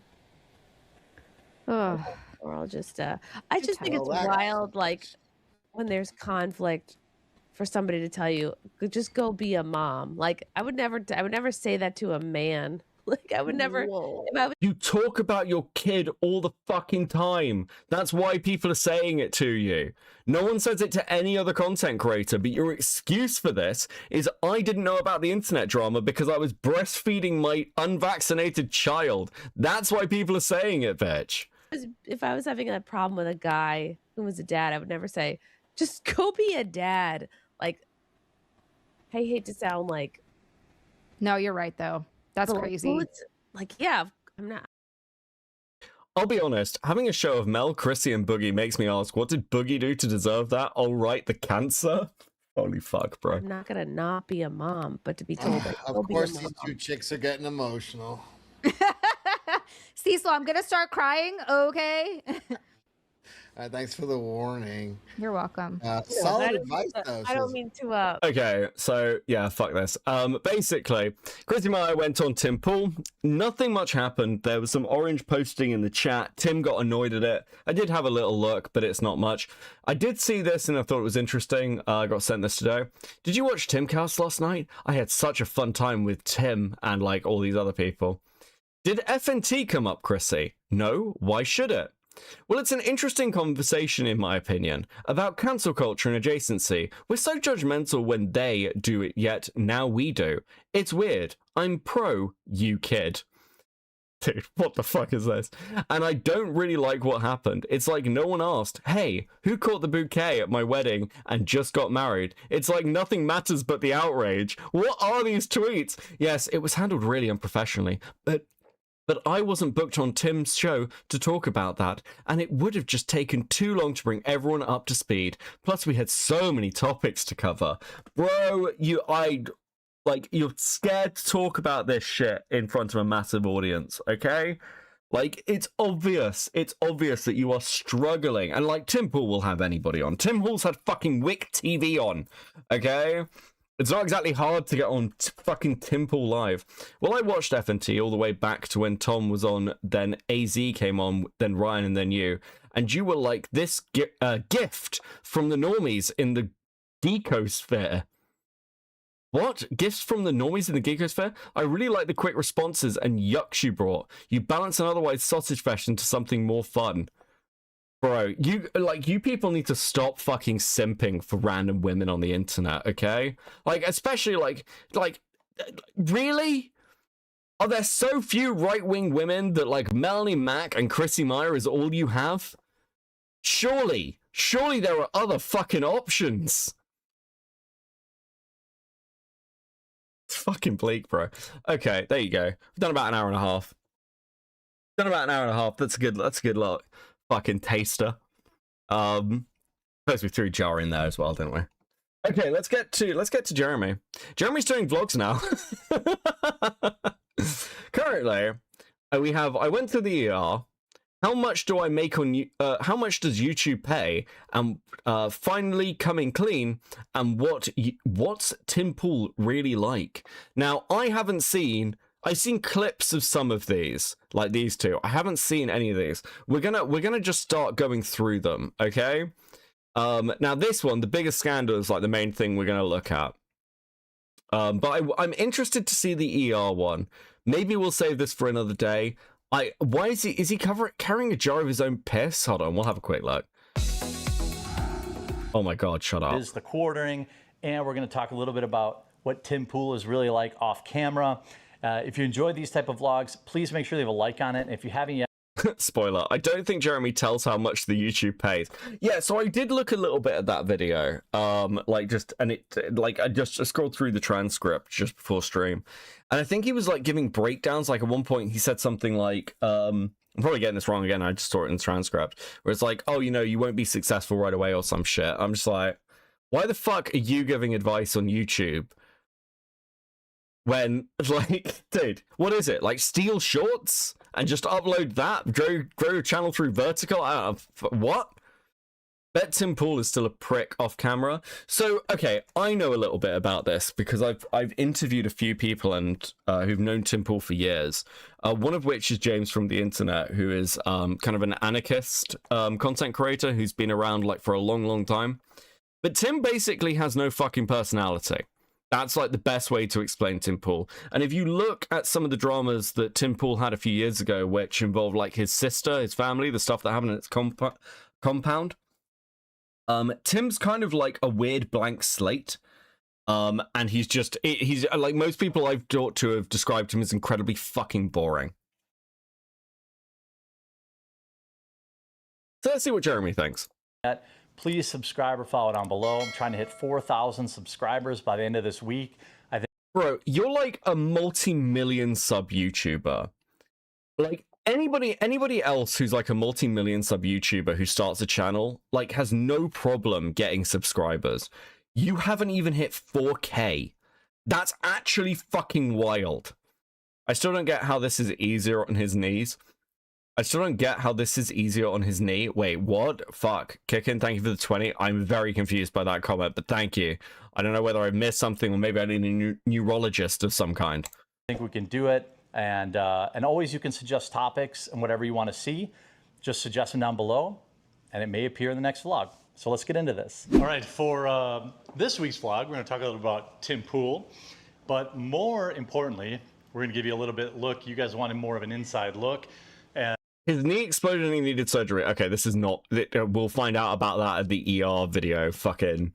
Dude, his knee exploded? What do you mean his knee exploded? How'd your fucking knee explode? Jeremy hurt his knee moving furniture in his house. This is feeding time at the quartering household. Not my feeding time, because obviously, you know, that would be a trough somewhere where I would be feeding out of maybe like a bag or something like that. But every day after filming... Look, you can't make these jokes when there are clips of you talking about pissing in your drain while your wife's off having her cuck date. I don't... I don't know if that works. The work's not done. So we have a whole... He was a popular YouTuber too, until he took a cancel campaign to the knee. I need that fucking Skyrim animation now, where it's just like, oh, I used to be a YouTuber too. Come on, play. Host of animals that need to get taken care of, and we're going to take a look at what that looks like. So this is my saltwater tank. It's mostly... He's got emotional music over it. What is going on? This is a starry blenny, probably my showpiece fish. He's could be as 15 years old, roughly. I thought we were talking about Tim Pool. Why are you telling me about fish, bro? Got a sea urchin there. Lots of wrasses. Wrasses are my favorite saltwater fish. Lots of different torch coral. We've got some acid watermelon something sea anemones that just split in. Do you think he like during the drama when it's really bad and when he's really sad, he just sits there and stares at his fish? Do you think that's what Jeremy's like coping method is? He's just like, I just need to go and look at my fish, guys. Okay, I just need some time alone with my fish. Bro, isn't this like, it's almost like the Simpsons Troy McClure joke, right? Into two, so I'm going to sell one of these or trade for some more coral. That's usually what you do. We've got a coral banded shrimp down here. I don't know if you can see him. He's there. We've got all sorts of mushrooms. There's a blood shrimp right there. Here's just a cleaner shrimp, basic cleaner shrimp. There's a sea anemone in here too, a different anemone that is very cool looking. Oh, here, I don't know if you can see him, but there's a spiny anemone right there. It's hard to get a good shot of him with the reflection, but I like him a lot. He moves around a lot. Everything in this tank moves around a lot. The sea urchin will move. He 100% made this channel to put the tank on his taxes and other shit he can't afford. Dude, that would be a Jeremy move. Wherever it wants to go. Different coral colonies. Just planted that little coral colony up there in the corner last week. Got to be careful because you end up getting coral warfare, which really is a thing. Got some torch coral, some hammer coral. So what the fuck are we doing? You put all your... What the fuck are you doing? Tell me about Tim Pool, motherfucker. Okay, I don't care about the fish. Shut the fuck up. Because you know, this is like 2 minutes of fish talk. And so they are hungry. So what we do now is... Are you is this a troll? Am I being are you seriously explaining fish to me, Jeremy? What the fuck is wrong with you? Go here of a wide variety of things that I can show you. Micey's shrimp. Talk about Tim Pool. The red checkered one. Oh my god. The yellow guy. How long does this go on? 5 minutes? Just an enemy's probably going to kill that other piece of coral. Which is a bummer, but it's part of keeping a reef tank. You get used to it. Oh my god, it goes on and on and on. Very often. Oh my god, why can't I hit 4K subscribers? What the fuck are the comments like? Dude, that skill is out of control. What? Mitch, question. Who won the football game with Melanie Mack? Based. Right, okay, anyway. But if I can angle this correctly. Okay, we'll keep going ahead. Something else, I don't know. But their food. What's in that tank? I can't believe I'm even up to a second floor. Come on, tell me. Listen. Dish there that we have probably 30 different types of food that we feed them. Fresh food. We even added a second floor so they can climb up to a second floor. I forget all their names. Big Mac, Leonardo da Vinci, something else. I don't know. Leonardo da Vinci. What are they? Food they're chameleons. Yeah. Okay. I want to know what. I don't think any of them will be out. They're nocturnal. Hermit crabs. Wait, hermit crabs today, but I thought I would show you. Wait, that's a tank for hermit crabs? What do you mean that's a tank for hermit crabs? What? I don't think any of them will be out. Oh, Mitch is here being jealous of Jero again. True, Kekin. Thank you for the 20 Swedish. Eva just said, I can't wait until he gets to the cats. They're nocturnal, but they have a small food dish. Does he actually talk about fucking... But wheel up here, I don't know if you can see it, like a hamster wheel. They do use that. They use the one on the bottom a lot too. These cats, they have basically the whole second floor of the house to themselves. What is going on? And they don't, they don't much care for the dogs, so they don't come out very often, but they're much easier to maintain, so they just get... This is the shitty version of MTV Cribs. Okay. Oh my god. Tell me about fucking Tim Pool. Food. 6 bowls, 7 bowls. Oh my god. On the clock longer than me. I guess him and Ben really like. People want feeders, which I'm going to do after sun goes down because it's hot as hell. And now we're going to talk about Tim Pool. So at 14 minutes in, dude, you're talking about Tim Pool, one of the biggest right-wing creators anywhere. Anywhere. Tim has his hands in so many fucking pies. This is the guy who basically worked to like design YouTube's live streaming app. And you're talking about him for 10 fucking minutes. So what is Tim Pool really like? People want to know. Most people know him just as the guy, the beanie man, the guy that probably outworks just about everybody. He's probably one of the few people in this space that is on the clock longer than me. I guess him and Benny are probably pretty equal, but I have only really met Benny in casual kind of experiences where he's on, and it's difficult to know somebody when they're not on. So in like the commentator world, it's like when I'm live streaming, I'm on. When I'm recording a VOD, I'm on. When I'm at an event, I'm on. How is somebody when you're just chilling, when you're just hanging out? It's generally very different. You would think, but the reality is, with me, I'm exactly the same guy, and people use that against me, I guess. People say I overshare. Some weirdo, like losers, are like, oh, sharing online means you're a psychopath. Well, enjoy being single for the rest of your life if that's your Bro, like, okay, you like beg people to like and share your stuff, to be like, to leave reviews and things, like back in the day. You don't just overshare on like random things. You talk about there's clips of you, like, again, pissing in your drain, telling stories about you shitting yourself at a fucking mall. Okay, it's not just, hey man, I like overshare by talking about going to the pub with my friends or some shit. You are oversharing personal, intimate details of your life for no fucking reason, and it's weird. Yeah, it's weird. You don't seem to have any real-life friends except for the weird Jewish guy who, I swear to God, is this dude's boyfriend. Your attitude, I mean, that's fine. I don't really care. I grew up in the Midwest. You know, I grew up not really caring what other people think of me. And so when I share stuff and people use it as like a insult or as a roast, it doesn't matter to me because it's something I've publicly shared. Most famously, my story about Walmart, where I didn't quite make it to the bathroom.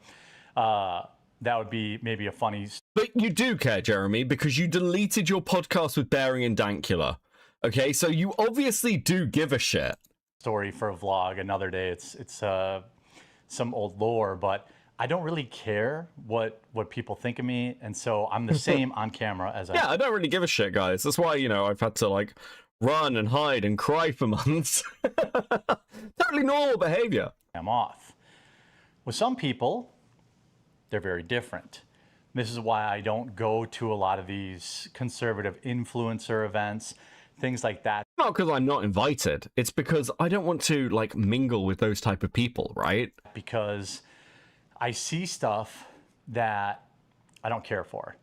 I see a lot of people who... Isn't this meant to be about Tim Pool? Why are you talking about yourself, motherfucker? Struggle with fidelity, people who enjoy party. Dangerous topic for you, buddy. I don't know whether you should be talking about other people struggling with fidelity. That's that's a bit awkward. Brian with a 2. Does he have a Joe Dirt haircut? Yeah, he's like got a like full mullet for some fucking reason. But he's wearing a hat. Like the theory is that he's balding. You can kind of see this in some of the other pictures of him where he's had his hat off. It's quite clear that he is coping quite badly. Hey, Finn. Phoenix Dragon Tamer with a 2. We of the Midwest do not claim him based. And like I said, I don't care. I don't care if you want to smoke or you want to drink or you want to do herb or blow or whatever. It doesn't matter to me. I don't care. But that's my online persona. I don't care. You know, there are certain things that I partake in, certain things I don't, but I don't care. But a lot of times when I go to these influencer type events, I see people who preach one thing. Most bothered man on the internet. I don't care. Ultra with the 279. Bro, if you didn't give a shit, let's just be honest, you wouldn't be flipping up to a fucking vlog channel. Okay, trying to get to 4K subscribers on it. Okay, like you'd just be like, you just be powering through on the content. Just be powering through on the content. You'd be like I think his excuse for changing to an afternoon show, you gotta remember, he changed to a morning show fairly recently and abandoned it. He's like, oh, there's not really enough news for the full day. Come on, bro, you put in like absolutely zero effort to this shit. I'm sure you can find a million articles to read on the same fucking story if you really wanted to. It's because the audience isn't really turning up anymore. His Rumble, like his like lie about having a Rumble contract that was like 5 years. So the founder of Rumble was like, yeah, we don't do that. Yeah, that's not a thing. It's like, it's clearly not going well, so he's trying to pivot in a new direction. This is Cortering's like ground zero, basically, of trying to reinvent himself again so he can survive another 10 years on YouTube. Priestess with 5. As a Wisconsinite, we also don't claim him. Listen, I think Jeremy's getting like thrown out of any like groups he's trying to join. And live something very different. I'm not quite desperate enough for views to be outing anybody, so don't hang on to that. But, you know, I'm not desperate enough for views, but I am doing a vlog called What Tim Pool is Really Like, where I spend 14 minutes talking about my pets and then finally get to talk about Tim Pool and talk about myself. What? Yes, you are. This is the definition of fucking clickbait. With Tim, he's a bit of an enigma. Bit of a what, Jeremy? But I can tell you this. What was that? No, okay. The guy is always on. He does not have an off switch. He is very focused all the time. He's been right here in this room where I'm sitting right now, hanging out. And to be honest with you, Tim's a nice guy.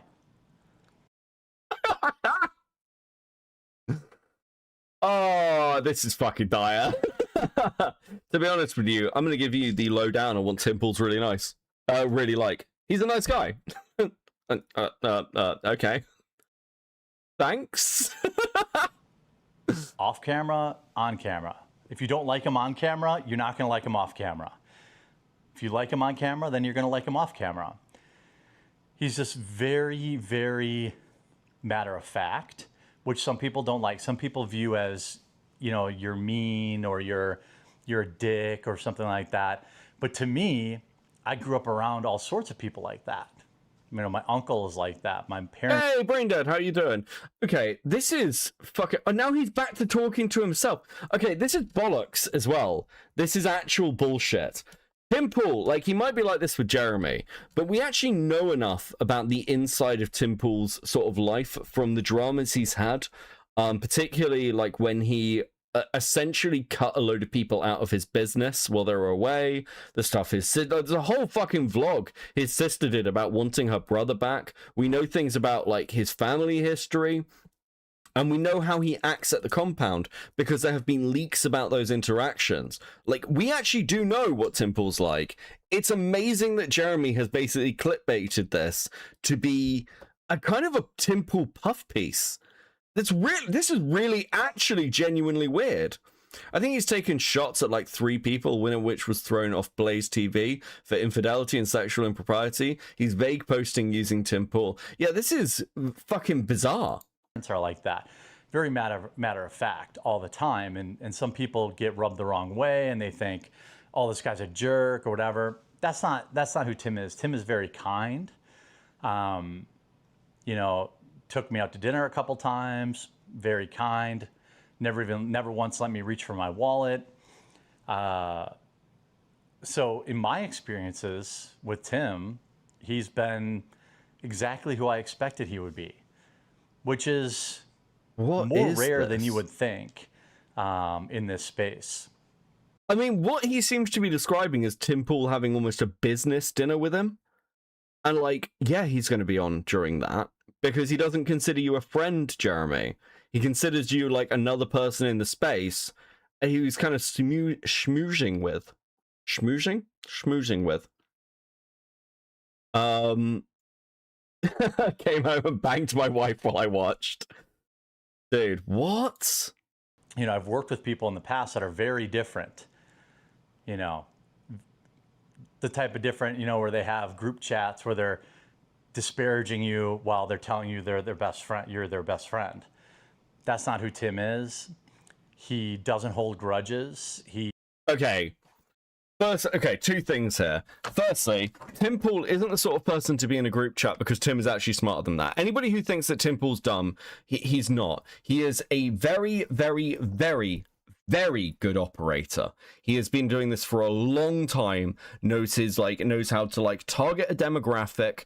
Like what the compound is essentially, for those who don't know, his compound is basically a way that Tim Pool uses to manipulate the algorithm, which is something that his brother was really into back in the day. And his brother, who's like, if people know, Reactor, is really good at guerrilla internet shit. He's kind of like the tech and like algorithm brain behind a lot of what Tim does. But Tim is like one of these people who can control what will get seen just by literally working out how the algorithm flow is. He's almost a bit like Mr. Beastie in that way. But it's really weird, like, watching Jeremy describe him as though he's like, oh yeah, just really nice and genuine. Tim Pool definitely holds fucking grudges. Tim Pool has held massive grudges against the anarchist community because of Occupy Wall Street, where he got basically bullied by anarchists. Because Tim Pool used to be like very like centrist, almost left wing, and then Occupy happened. He was basically laughed at by a load of anarchists, and they kept pulling his beanie off, and he's never let it go. Tim is an idiot. He thought Pearl Harbor happened in the Vietnam War. God, if there's a clip of that, please fucking tweet it at me. I've never heard that before. Oh, he's a spiteful little coward? Yeah. Yeah, like, look. But Tim is a good operator. He knows what he is doing. Let me give you some stickers. What the fuck is this?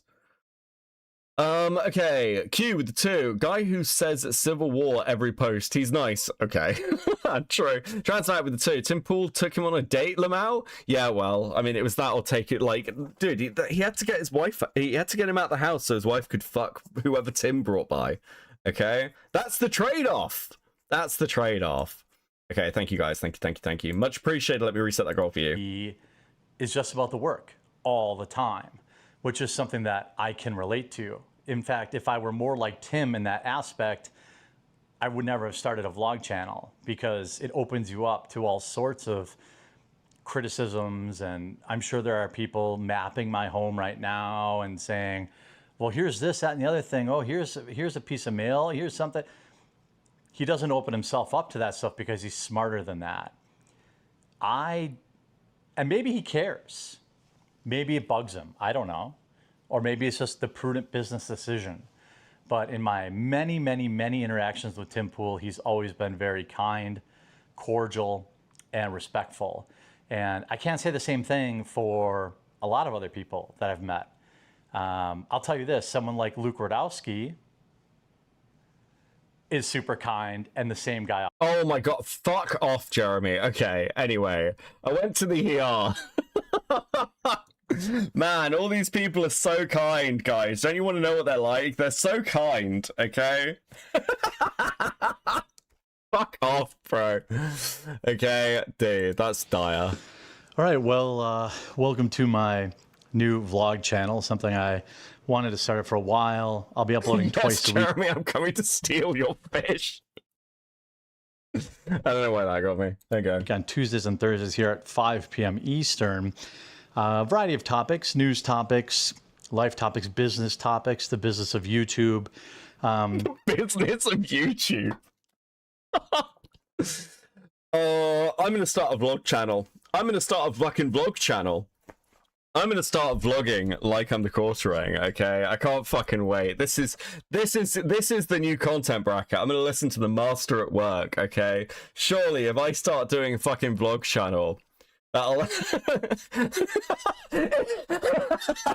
It's the fact that he's wrapped around to doing fucking shitty 2010s content as his, like, way to survive. This is actually unbelievable. Hold on, what did you send me, Tig? Oh my fucking god.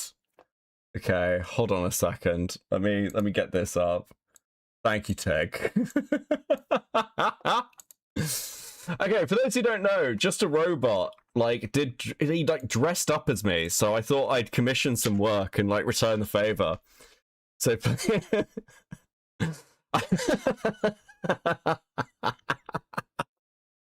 is actually awesome. I'm gonna fucking use this for something. I don't know what yet, but I am gonna use it for something. That's fucking hilarious.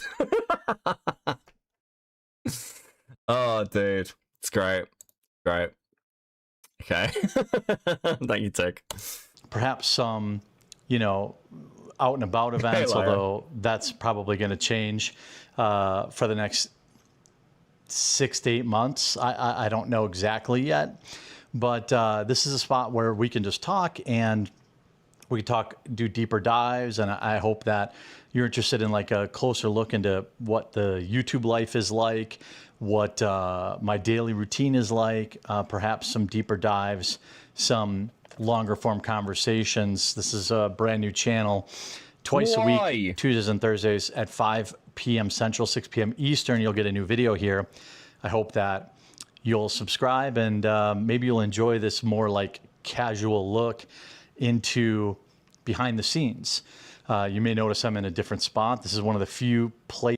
Oh my god, dude, why? I literally, I don't, of all the things that Jeremy has done during this fucking drama, this is the one that I understand the least. Pieces in the house that I'm comfortable right now, because last week, I hurt myself, ended up having to go to the ER. Wait, hold on, Braindead said something. Give me a second. Do this. Where is this? Okay. Tim Pool thinks that Pearl Harbor was an attack in the 70s. Okay. Seeing it, and I didn't remember the date. Obviously, I remember 9/11. I was alive. I was 14 or whatever, watching it happen. And when Pearl Harbor, it was the 70s. I'm sorry, Tim. What? Happened. And when Pearl Harbor, it was the 70s. What's that? No. What was the date you said? Okay, it was December 7th, 1944. Yeah. Seeing it. yeah. 1944. Like, yeah, let's go to the 70s, right? Oh my fucking god, Tim.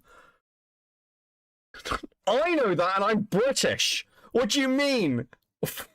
Dude. You found the high quality clip. Oh, okay. Do I just play this again? Would you just do it again? Yes. Yeah. I was fuck alive. It. I was 14 or whatever watching it happen. And when Pearl Harbor, I don't know. It was the 70s? What's that? No. What was the date you said? Okay, it was December 7th, 1944. Yeah. Yeah, so I think the reason I remember is Why are you just glossing over it? Why are you acting like you didn't say Pearl Harbor was in the fucking 70s? Look at her eyes. She's like, do I call him on this? Do I be like, Tim, when did you think Pearl Harbor happened? Tim, you're a political and news commentator. Wait, she said 44? Oh yeah, it's 41, isn't it? Wait. This is such a shit show.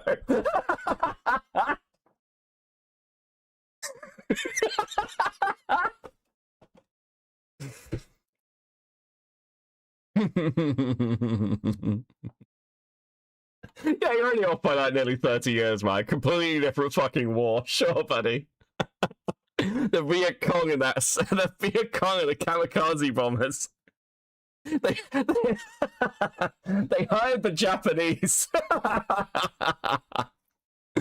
Oh, dude, actually fucking hell, the absolute state of this fucking space. Unbelievable. On Thursday or Friday, Friday I was at the ER, and there's some interesting conversations to be had. I thought I would share that story with you and kind of let you guys know where I'm at. Please do. Yeah. Some time ago, I hurt myself moving either furniture or I'm not sure. I'm pretty sure it was I was moving my dog's agility course. They have a big outdoor agility course that weighs, some of the stuff weighs 500-600 pounds. I was moving it, and we were moving it into my outbuilding, and the floor was wet because the dogs were in the pool, and I slipped while carrying this really heavy thing with my father-in-law, and I think that is about what put things over the edge. And by the next day, I couldn't walk anymore. I couldn't sleep. My knee had swollen to the size of a cantaloupe. And I've never had any injuries really before in my life. I've had a broken arm. But, the brain damage, whatever, like... Wait, hold on, what? And I've never had any injuries really before in my life. I've had a broken arm when I was like in 5th grade. So when I originally heard it, I just kind of tried to gut it out. For the following week, it would feel a little bit better, then it would feel a little bit worse. And by Thursday, I knew that there was clearly something wrong. And there's like this level of denial that you get when you're like, what the fuck are you doing? This is your first vlog. I went to the ER, and it is literally like, I can see chat being like, this is boring as fuck. It's like, you started a blog channel. This is possibly the most boring video I could have, like, this is the most boring retelling of an ER story. Like, jazz it up a bit. Be like, guys, fuck, make it funny. Like, paint a picture.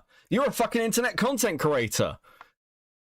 Like an old guy, where you want to just gut things out. Toxic masculinity, I guess. And, you know, I was still like power washing the floors on my knee. I bought like a Amazon knee brace, figured that'd be okay. I finally go to the doctor, make a doctor's appointment. My wife is basically like, yo, enough. You got to go to the doctor.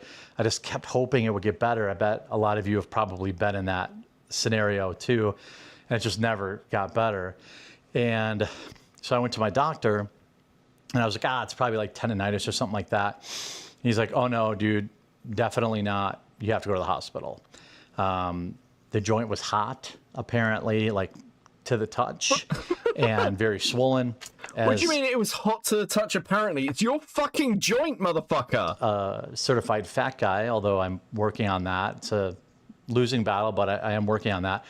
I've never had any injuries. No real, like maybe a back thing here or there. No chronic fat guy injuries. This was definitely the result of moving that furniture, slipping on the floor.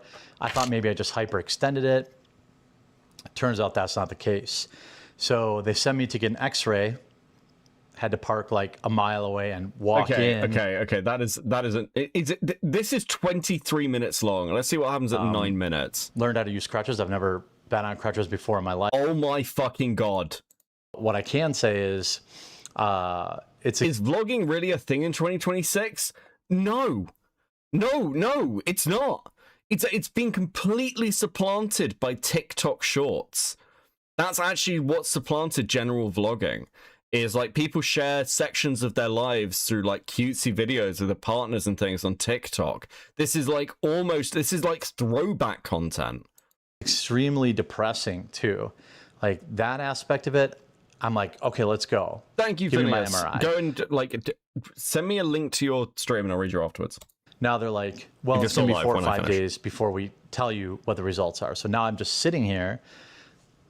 I don't want to do anything and injure it worse. All the stuff I'm missing out on already. Fireworks. I feel terrible. We had a lot of plans with my wife over the 4th. It wouldn't. So many reactors have fallen victim to having to watch this. Stay strong. I think we're going to move to what does YouTube pay? And then we're going to do finally coming clean. Like maybe at least he has a good mic. Okay, hurtful again. New mics here on Friday. I've had this thing for years and it's just finally died. It's like an 80-20-20. It's done well, but it definitely time for an upgrade. I feel like the last time I saw a vlog was Jenna Marbles picking up a puppy like a decade. Dude, I remember that fucking vlog. Dude, I do remember Vine. Yes, we all remember Vine. I saw something really interesting actually. It was a post, a post I saw floating around on Twitter, talking about the fact that Vine had like lasting social impact. Like some of the memes from Vine, like people will still reference today. Now, I was never really into Vine, so like that's not really a thing, but I'm aware of like certain memes that came out of it. But that hasn't happened with TikTok. Like there's no definitive, this is the TikTok that kind of defines TikTok. Whereas like with YouTube, you can think about certain things and be like, oh, I remember watching that YouTube video, right? I can remember watching that creator on YouTube. That just hasn't happened with TikTok. Gearstark with 2. Jar versus Jer, who reached the bottom first. I mean,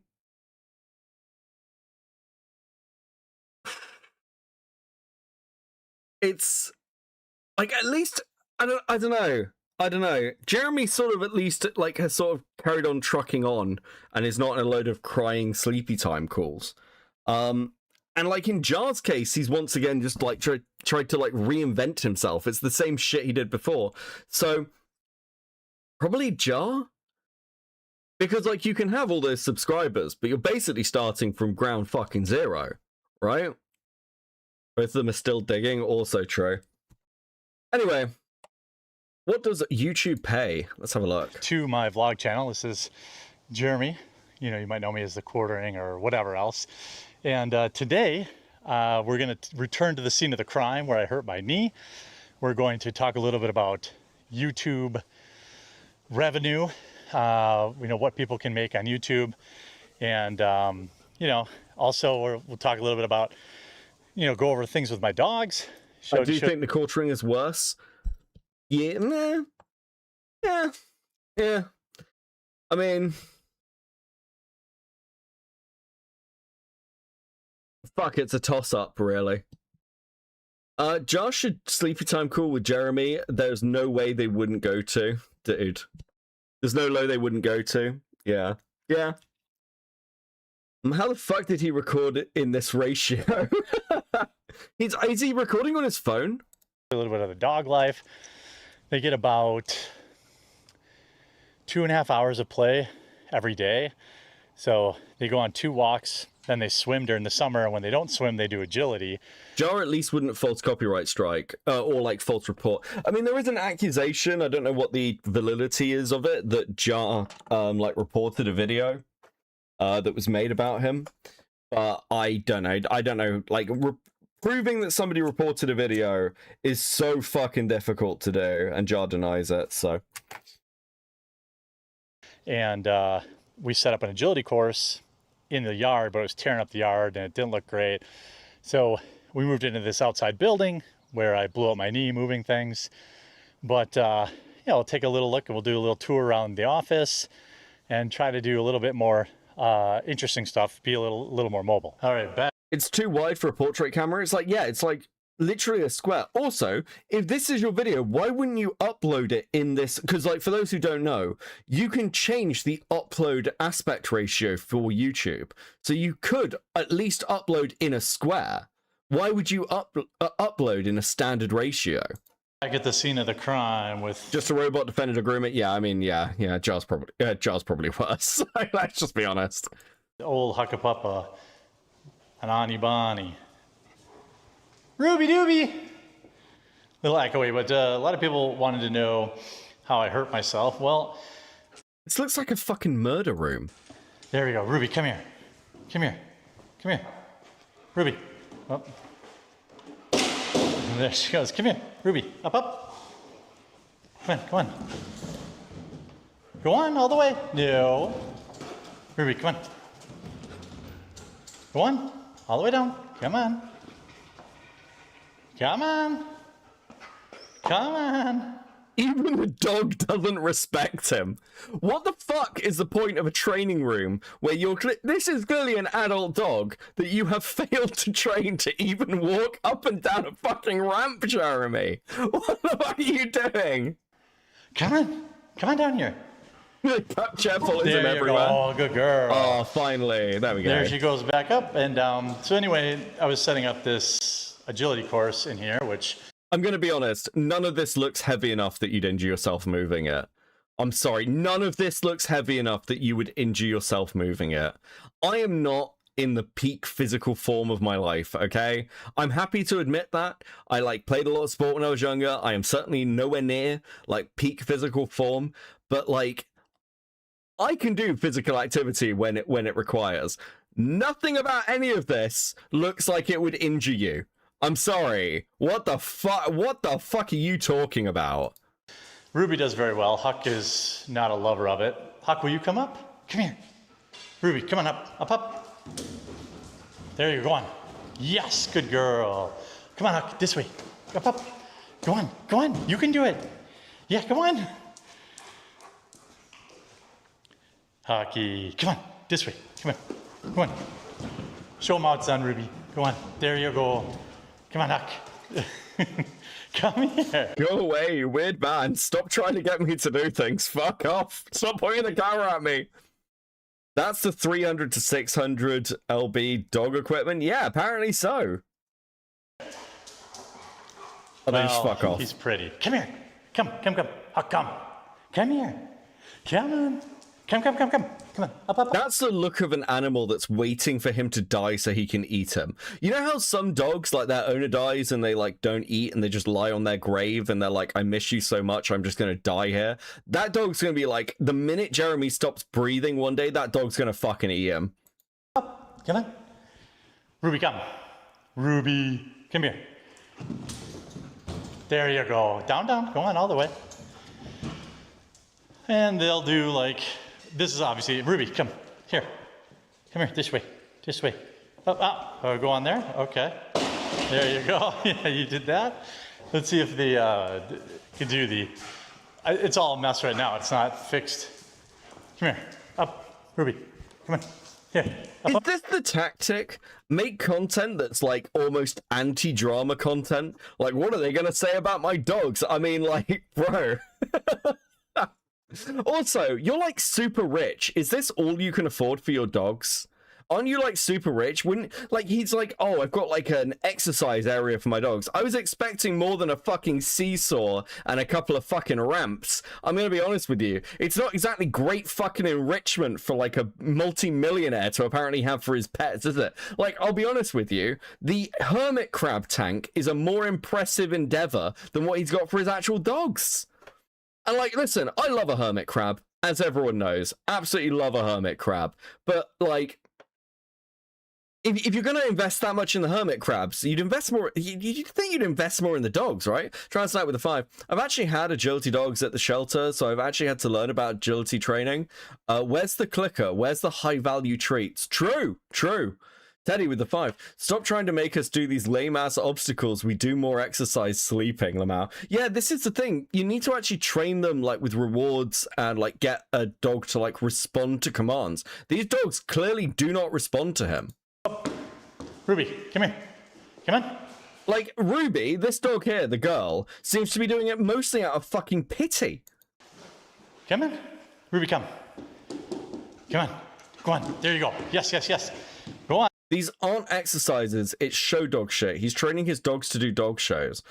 Dude, I hope Jeremy takes them to a dog show. That would be so fucking funny. I think the dog stuff was out in the acres, but it had to be moved inside. They ruined the yard or something. Oh yeah, I think he said that in the ER one. Back home, there's a beach with cute hermit crabs. Thank you, Finn, with the 2. Yeah, hermit crabs are adorable. You have to get multiple, though. You can't just get one. You have to have, like, a group of hermit crabs, because they get, like, depressed if they're on their own, which is crazy. Very sad. I probably would get hermit crabs, though, if I was going to get anything as a pet. You forgot to get up all the way. Go on. There you go. Yeah, there you go. So Teddy with a 5. Ruby really is just going, oh, fine, God, this guy's pathetic. Yes. Like, it's like, he's not going to feed us again. Also, this is just reinforcing that all of this is meant to tie his house shit to his LLC so he can write it off on taxes. I mean, in this current situation, he probably fucking needs to. Try and start with the 2. I had better results training a milk goat for 4 hours. Fuck. Hey, Valhalla, how you doing, buddy? Not much, I'm good. If Jer wants to dog show, they'd spray him. They went to a dog show. They'd spray him in the eyes with water because they thought one of the dogs had escaped. This is not set up yet, but we're gonna have tubes in here to go like underneath stuff. These are traffic cones that we're gonna set up to go between them. I gotta clean up that stuff yet. Move my plow somewhere. Hucky, you've disappointed the internet. But yeah, that's the indoor course, the beginnings of it. Jeremy is clearly the spare human of the household. Thank you, Kang, with the 5. Hey, this is just sad. Anyway, these dogs need a lot of running, a lot of attention. I'm great. Just set up a new fish tank. Gonna put some shrimp in it. That sounds good. Post some pictures on. Dude, go and get fucking Twitter. Oh my god. Also, accept my friend request on Discord. What the fuck is wrong with you? Actually, did you do that? I don't know. Well, I think I definitely sent it to you. Go and check your pending. A lot of Best in Show starring Jeremy Hambley and his 2 dogs that hate him. True. Please enjoy these stickers, guys. Thank you so much. Based as fucking always. Much appreciate each and every fucking one of you. Thank you. Dude. Absolutely fucking robbing me today. Beckett's lying, he wants a cat. Like, my mom had a cat. And my mom's had a few cats. I'm not sure I could get a cat. I like cats a lot, but I'm not sure I could get a cat. I'd get a dog, but I'm not sure what I'd get. I think I did long. Go and check. I'll fucking go and check whether you can DM me. Yeah, I don't know what I'd get. I'd love a Tengu. I'd love a Tengu lizard. That would be cool.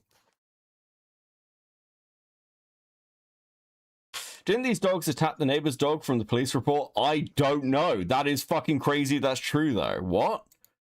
Get a snake? Okay, so I like snakes.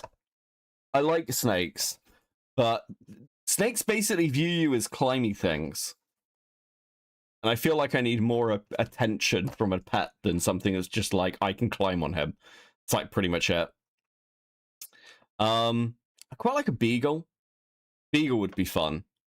Or a great dude. If I was gonna get a big dog, I'd get like I'd go full out and just get a Great Dane and give it like a Scooby-Doo collar. I have a ball python. They are so sweet. Yeah, lizards, like reptiles, are generally pretty sweet. I quite like them. Skinks are cute. I'd love a chameleon, but they're like impossible to keep alive. Beckett is attention starved. That's why I stream. Ability work. Otherwise, they become... Get a pug and become Count Dankula 2.0. Thank you, Brian, with the 2. Insufferable buttholes constantly. Ruby is kind of our star pupil in a way. Let's see here.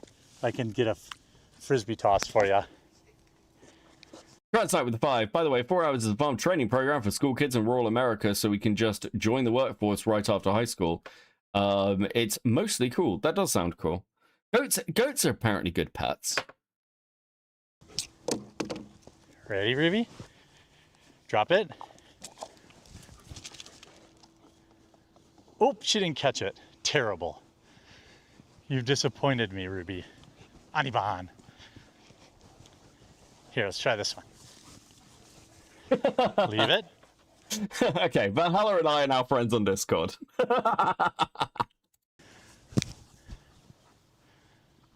There you go. Okay, so let's see him talk about run YouTube. Around a lot.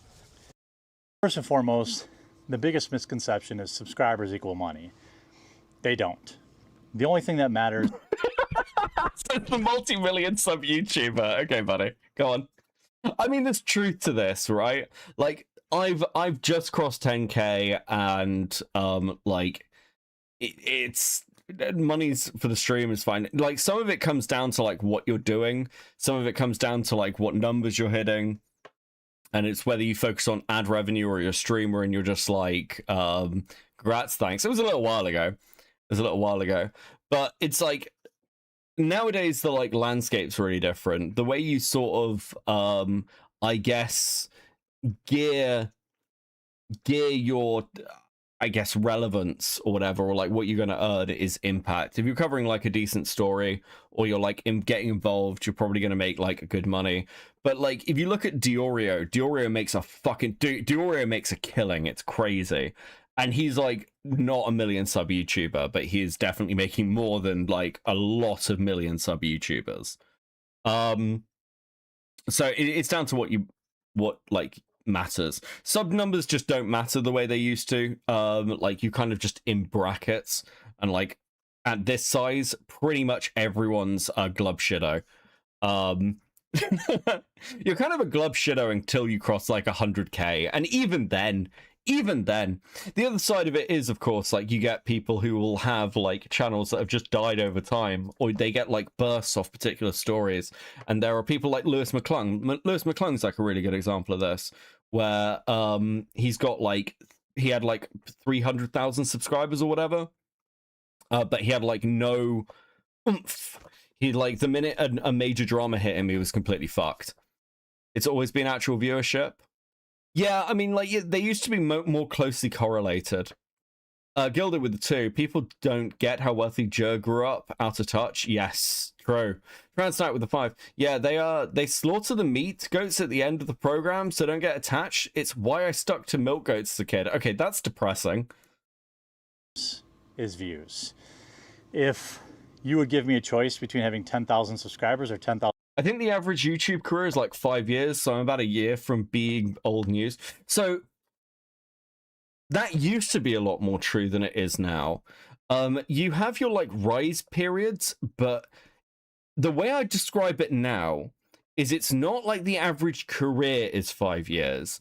The average like peak, like if you're a YouTuber who hits a stride where you start doing like really well, where you're gaining like a load of subscribers, your videos are hitting like hundreds of thousands of views, you're like part of like essentially the internet's social consciousness and like part of the zeitgeist, usually that flow is about 5 years. But I used to think this, and I think it's because of the way we think of them, where I was like, well, this person has like this much of a lifespan. But if you look at like YouTubers generally, they'll have a period probably of about like 5-ish years, like doing random shit, trying to find their footing. Then they'll hit something where they start to grow massively and they almost become like, almost hit mainstream. And then as that audience bracket that's kind of hit with them and has been watching their content for years gets bored or grows up or goes like to like university or whatever, gets a job, then that like massive portion will fall off, and that's where you get the dip. It ebbs and flows. Yeah, you get exceptions like Warski. Warski's like a really good example of this, who's had multiple like highs and lows, and like complete crashes and then rebuilds. So it does happen. Jeremy is like, once you like hit Jeremy's point, it's a little bit more difficult because like everyone knows you've burnt bridges in very particular ways. With like the general audience and like the internet zeitgeist and knowledge, there's not much more to you. I describe like, and again, it depends why your fall happens. If your fall's gradual, you might be able to rebuild and do something else. If your fall's like a fucking snap thing, then it's very hard to come back to it because that's always going to be the thing that like hovers over you. 1,000 views, obviously. You know, and 100 subscribers and 10,000 views, it'd be the views, because subscribers are just a number, and if they aren't actually watching your content, you don't make any money. When I started out doing this, it was crazy wild west time. Everything was very vertically integrated. It was not uncommon for a popular channel in this space to make $75,000 to $100,000 a month during peak like Marvel insanity. You want to know why everyone was making all those Brie Larson videos? Well, it's because most people were making... Hold on. Why everyone was making those Brie Larson videos? Don't you mean when you were making all those Brie Larson videos? Like, Critical Drinker made, I think, 3 Brie Larson videos during that period. Like, you made something like, what is it, like 30? Like, there is a difference. Like... It depends, again, on what you're doing. Like, you could definitely say, well, everyone's making these quartering videos. Yeah, because, like, you're a main topic drama. It's also, like, I can see people saying, like, oh, it depends on the community you're in. It also depends what's happening. Like, right now, things are quiet. They have been quiet for months.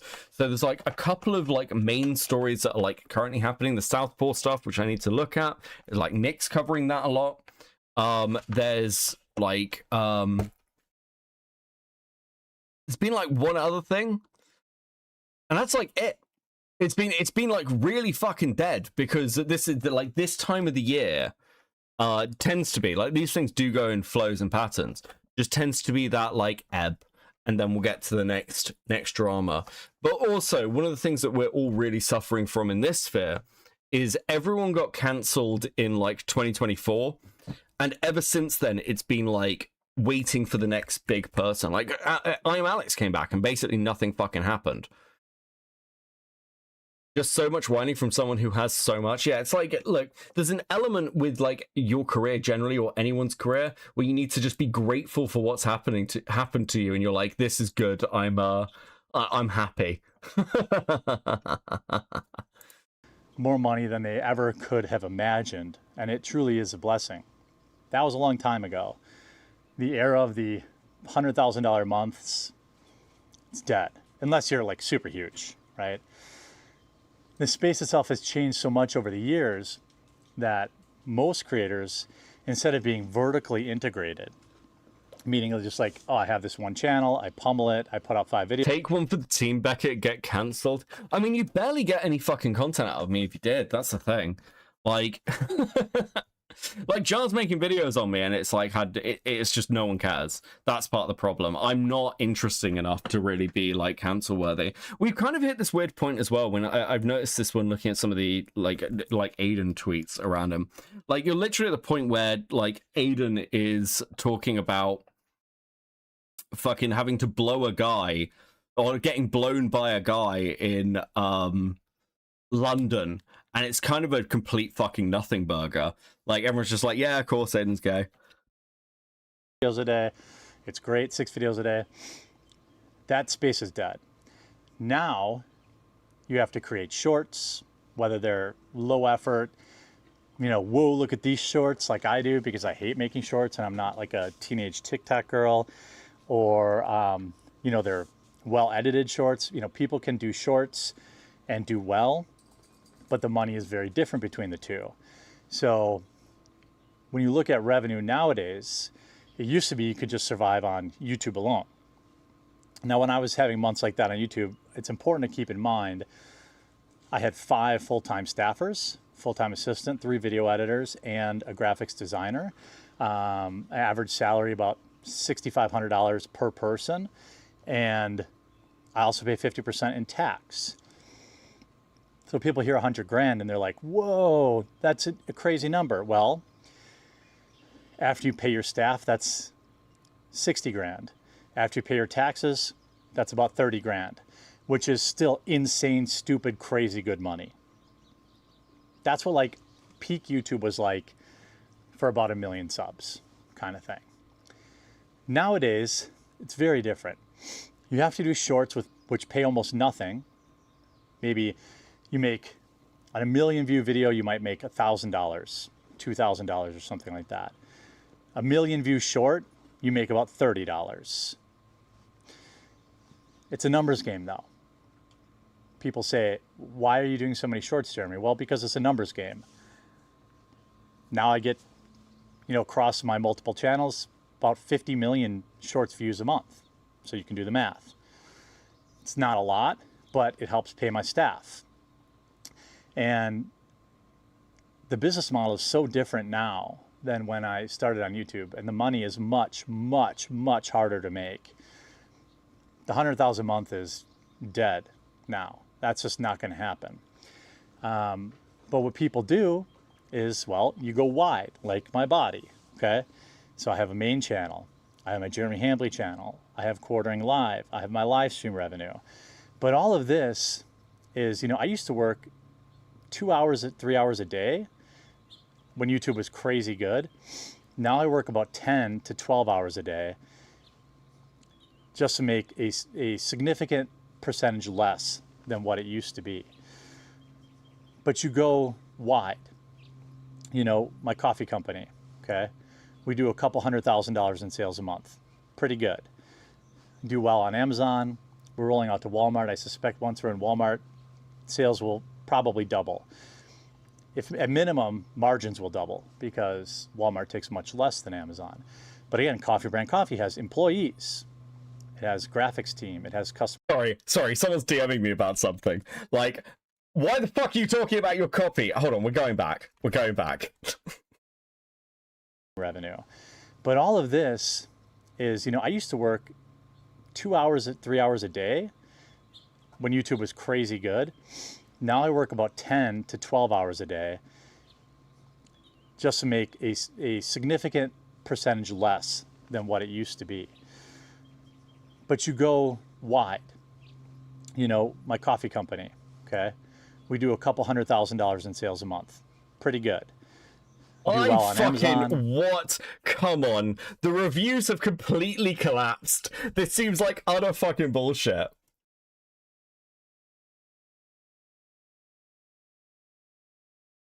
What? What the fuck? Dude. So, I'm arguing with Queen in the DMs. Dude.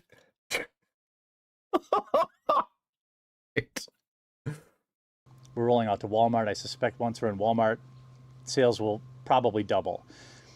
If at minimum, margins will double because Walmart takes much less than Amazon. But again, Coffee Brand Coffee has employees.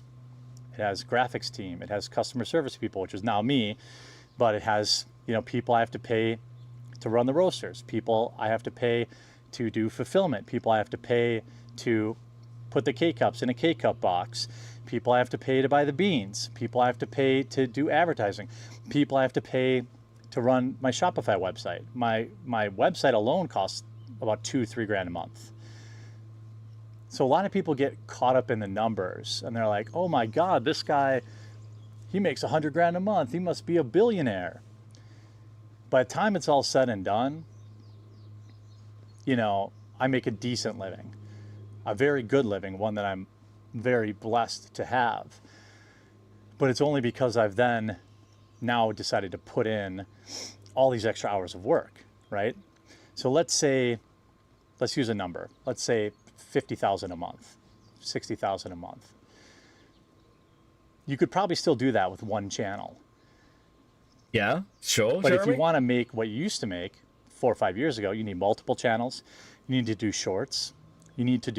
Okay, like, this is just fucking Cope about him stealing shorts content and trying to, like, flood the fucking algorithm. It's like, okay, so your argument is the only way you can make money is just put out fucking slop content? I mean, at that point, just accept that you're a slop tuber. And it's also not fucking true. Like, there are obviously people on single channels making the kind of way more fucking money than Jeremy has. Do some side business, whether it's coffee or t-shirts or merch or something like that. I've never done well with merch. My viewers generally don't care for the merch I put out, and I think the merch I put out isn't very good. So there's that. I think my family bought most of my t-shirts and stuff like that I sold. But it's a wild thing. So for people that want to start out, I just wanted to answer the question kind of first and foremost, but then lead it more into people that want to just start out and are thinking, well, how can I make money on YouTube? Well, here's what I would say. The path is more difficult than ever. But if you're willing to put in the work, you can still do all right. I think it's totally reasonable for any geek off the street to make $5,000 a month on YouTube. Then stop begging for money. Thank you for the 20 Swedish. $3,000 to $5,000 a month within a year. If you're doing it for extra income, if you stay dedicated. But the way you do that now is so different. When I started it out, it was like find a wave, ride that wave until it's in the ground, and then ride it 10 feet underneath the ground. A la Brie Larson, The Last of Us 2 controversy, Jack Murphy, all these like internet trends. You used to just be able to ride them, make your money, then jump on to the next one. It doesn't really work like that anymore. People get bored with stuff. They're inundated with stuff everywhere. So if I was starting a new channel today, right now, what I would be doing is focusing on short form content exclusively. Yes, it pays pennies compared to long form content, but the level of competition in short form content is much lower. If you focused on putting out 3 to 5 short form videos a week, one a day, in whatever niche that it is that you like, you will grow. But the way you do it now is very different. Back then you'd get lucky.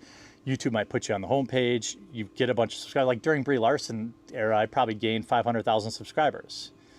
It's like playing in a poker tournament. You win one big hand and then you ride it.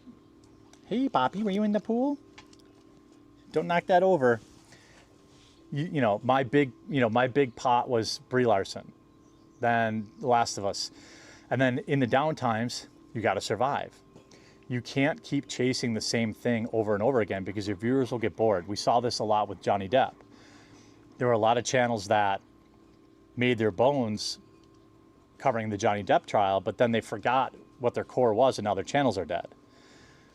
You can't only cover Charlie Kirk conspiracy theories because that will become 100% of viewership, and when that goes away, all your viewership goes away. So you have to remain diverse in your content. That's something that I think I learned before a lot of other people. Leave that be, Hockey. You know, yes, it was easy to poop out a Brie Larson video that would get 100,000 views every single day, but you still had to put out those other random videos that might get 30,000 views or 10,000 or even 5,000 views because you don't want to oversaturate into one particular thing, because people, their tastes change, and they change faster than they ever have before. Trends that used to last months last days now. You know, the Brie Larson saga lasted almost a whole year. That would never happen in modern YouTube. So if I were starting out, it would be short form content to break in, and then supplement it with long form content to make money. Isn't this like the opposite of what you're fucking doing then? Like, because you're like now making long form content because your short form content's completely fucking failed? Bro. Okay. On YouTube, for example, you need to get at least to 4,000 hours of viewed time to reach monetized levels, or 10 million shorts views. Now you might say 10 million shorts views, that's impossible. It's really not. The pool you're swimming in with shorts is so much more vast, where what people see on the YouTube search page when they're looking for long form videos, it's microscopic. There will never be another channel that like rises up and does commentary. That space is dead. If you think, well, I want to make a video and be lazy and read news articles like Jeremy, it'd be very hard to make it, because just the way the YouTube search algorithm is now. But it would not be hard to reproduce what I do in short form. If you do short form content, you can put it on TikTok, Instagram, Facebook, YouTube Shorts. You shoot one video, you put it 4 places. You do the same thing with your long form. You embrace all other platforms, not just YouTube because you think that's where the... Kick him with 20. You must be open to being a grifter. That's what I hear. Yes, I mean, like, that was his argument with the shorts. Everyone should be stealing shorts. That's how you make money on YouTube. What do you mean? You just need to put that content up, get the clicks, get into the algorithm. He's admitted this in tweets while he was drunk and coping about it on Twitter. Quickest money is. You have to build an entire brand these days, which means you're uploading to BitChute, Gab, X, Blue Sky, every possible way you can reach people. You have to do that to even have a puncher's chance of making it. And that's the biggest change that I've seen in YouTube over the past 10 years. You can't just put out a video and get 1 million views. That's never going to happen again. Unless you're like astroturfed by YouTube, or you're a Hollywood celebrity, or you have an existing big following somewhere else. The way to really do it is to stay dedicated, daily, and consistent. Every day. That's why I work every day. I don't take holidays off. I don't take vacations. I don't take anything. You just have to work. And view it as a job, but view it as a part-time job, especially when you're starting out. Don't think I'm going to quit my job and become a YouTuber or a streamer or whatever. I worked full-time and did YouTube full-time for years and years before I ever quit my day job. And even then, I still kept clients on the side. I used to run a search marketing agency. Because, oh my fucking give you a perfect god, example. We're back Last to month this on shit. YouTube was my best month in almost a year. Amazing month. The month before that was half of what all my averages were. You can have huge spikes and huge valleys on YouTube depending on if you're a trend follower like I am, or a news trend follower, or the key is evergreen content. Chasing the news cycle is really hard. It wears you out. Work hard, grift, TM. True Ultra with the 279. Thank you. Dude, we're gonna get through this while dude. Oh, bro. Sorry, I am gonna take some time out to type this shit out because, fuck me. Okay, sure. Listen, if people want to cope about the jar video, apparently it's fine. Apparently it's fine to some people. Phrase your family relationships. It frays your free time. You're constantly tied to your phone. It's the golden handcuffs. Nobody wants to hear people complain, but very few people want to put in that work. I remember when Luke Rodowski and I were eating dinner. We're eating dinner with my wife, and Joe Biden stepped down. We had to leave dinner, left my wife sitting at the table to go outside and record a video. That's degenerate behavior. It's not great, but that's the job that we both chose. And so we had to do that. I'm at bowling. Somebody takes a shot at the president. I have to go, leave my bowling game, shoot a video. I would not recommend breaking news for anybody who's not a complete psychopath workaholic. And when you're talking about the kind of content you want to make, it has to be stuff that you're actually interested in. People are better than ever at spotting frauds, grifters, people who don't really have the convictions that they believe. Hey buddy, how you doing? Are you still on stream? Yeah, I'm still live. Are you live? Okay, I'm live. Okay, yeah. Okay, cool. We'll do this because I'm just fucking listen. I'm watching Jeremy content as he fucking comes about YouTube, so we'll do this. You came into my chat the other day. And you said the thing Jar lied about was having seen the rape comic. That was your specific claim. What is the 300-page document, Quimman? Yes or no? Yeah. So what is the 300-page document? Okay, so is that true, Beckett? Did Jar claim to have not seen the rape comic? Yes, because that's what the 300. That's what the 300-page comic document is. The 300-page document isn't just the rape comic. Yes, it's pretty. That's pretty much what it is. That's what it is. That's what the evidence. Yes, it is. It is pages and pages and pages of pictures. Like okay, what Jar's description? It's not just the rape comic, is it, Beckett? Okay, Beckett, you made a specific claim. You understand this? You understand what I'm fucking saying to you, Beckett? You made a specific claim. I shorthanded it to you. Listen to me. I shorthanded it to you in your comment section. No. In your comments. Wrong. But Liar, yes, liar, Jar said I didn't have time to go over the document. No, Jar said I didn't have time to go over the. Stop filibustering. Jar said I didn't properly go over the document. I needed. Then stop lying to me. Okay. Then stop lying to me. Did Jar? Beckett, you railroaded through a bullshit claim here. It's fucking filth behavior. You came into my chat. You said he lied about having seen the rape comic. You were wrong about that, weren't you, Beckett? No, I wasn't. Because that's what the fucking... Then show me. Then show me. I didn't say he lied about seeing the rape comic. Show me the quote. Simply show me the quote. It's that easy. Okay. Show me the quote. So, okay, hold on. We're doing this off the cuff, firstly. But secondly, Queeman, do you agree that Jar's claim of not understanding the documents and needing his housemate there is bullshit because he's already made a video going over it in detail? Yeah. Okay. So that's the core claim. And when I shorthand that to you, when I shorthand that to you, to the rape comment in your comment section, because that's what the majority of the 300-page... Jar describes it. Jar describes it, his exact words in that video. In that video, he describes it. And let me make my fucking argument. Okay, go on. You fucking lying rat. Because you have just conflated 3 different claims there, you disgusting fuck. You've claimed at one point he lied about having not seen the rape comic. You argued at another point he lied about not having read the 300-page document, and now you're introducing a new claim, this idea that it is a lie, that he couldn't have full information. Yes, I agree that one's a lie. Yes, the idea that he needed his roommate there to make the video, that's a lie. He had full access to information, he went and watched videos about and he made the video already, That's how he consumed it, and that's a totally fine way to go and get it. That's totally fine. There's enough evidence in those videos for you to identify there was grooming there.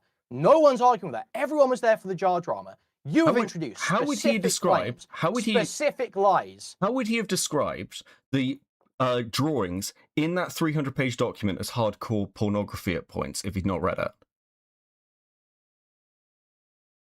Because you can see the images without reading the whole document. But that's a very specific claim, Queeman. That's not him going... How's that? What do you mean, how's that a specific claim? That it's porn?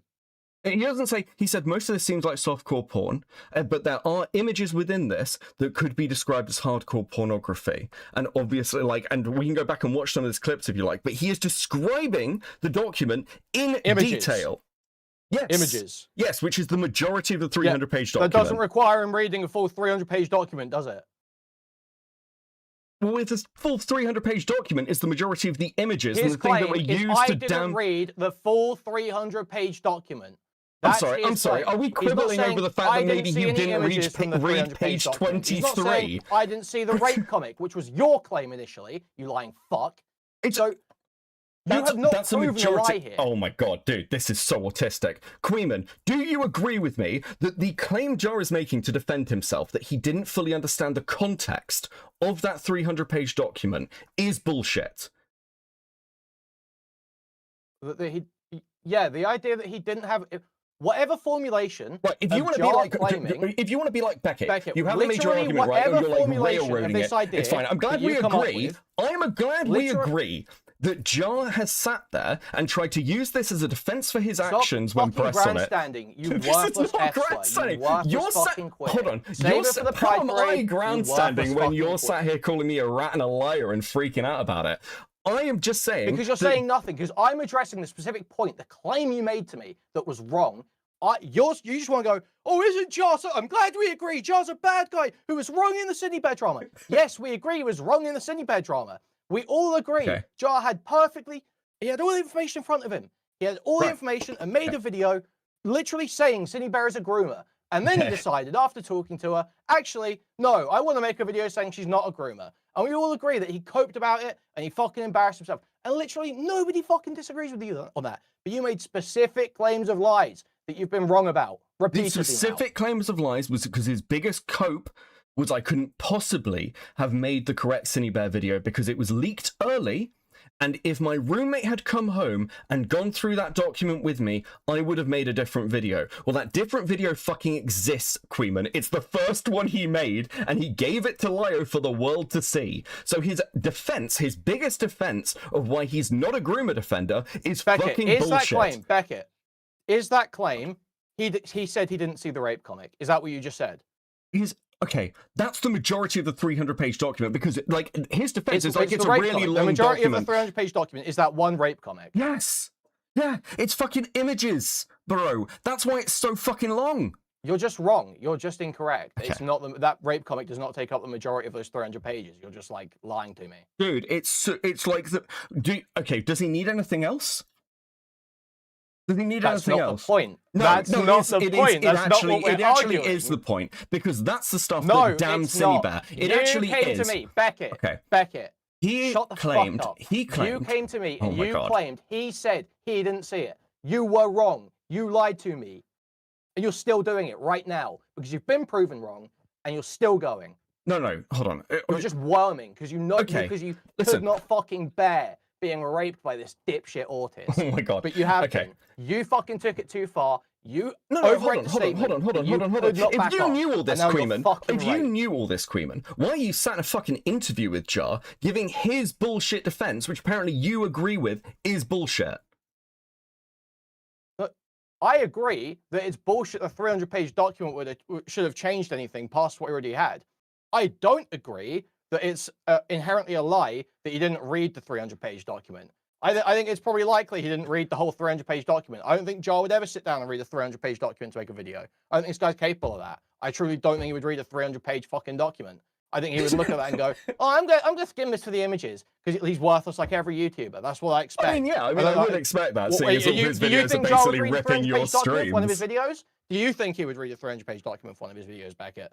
I think in this case, with that particular 300-page document, yeah, Jar is smart enough to go through it. You're an idiot. You're an idiot, and you're just lying to me because you're desperate to keep this narrative up. You're an idiot, and you're lying to me, and it's embarrassing. I don't think he would not read a 300-page document. Jar, I sent Jar the Junk Drawer gaming videos for this Willie Mac video.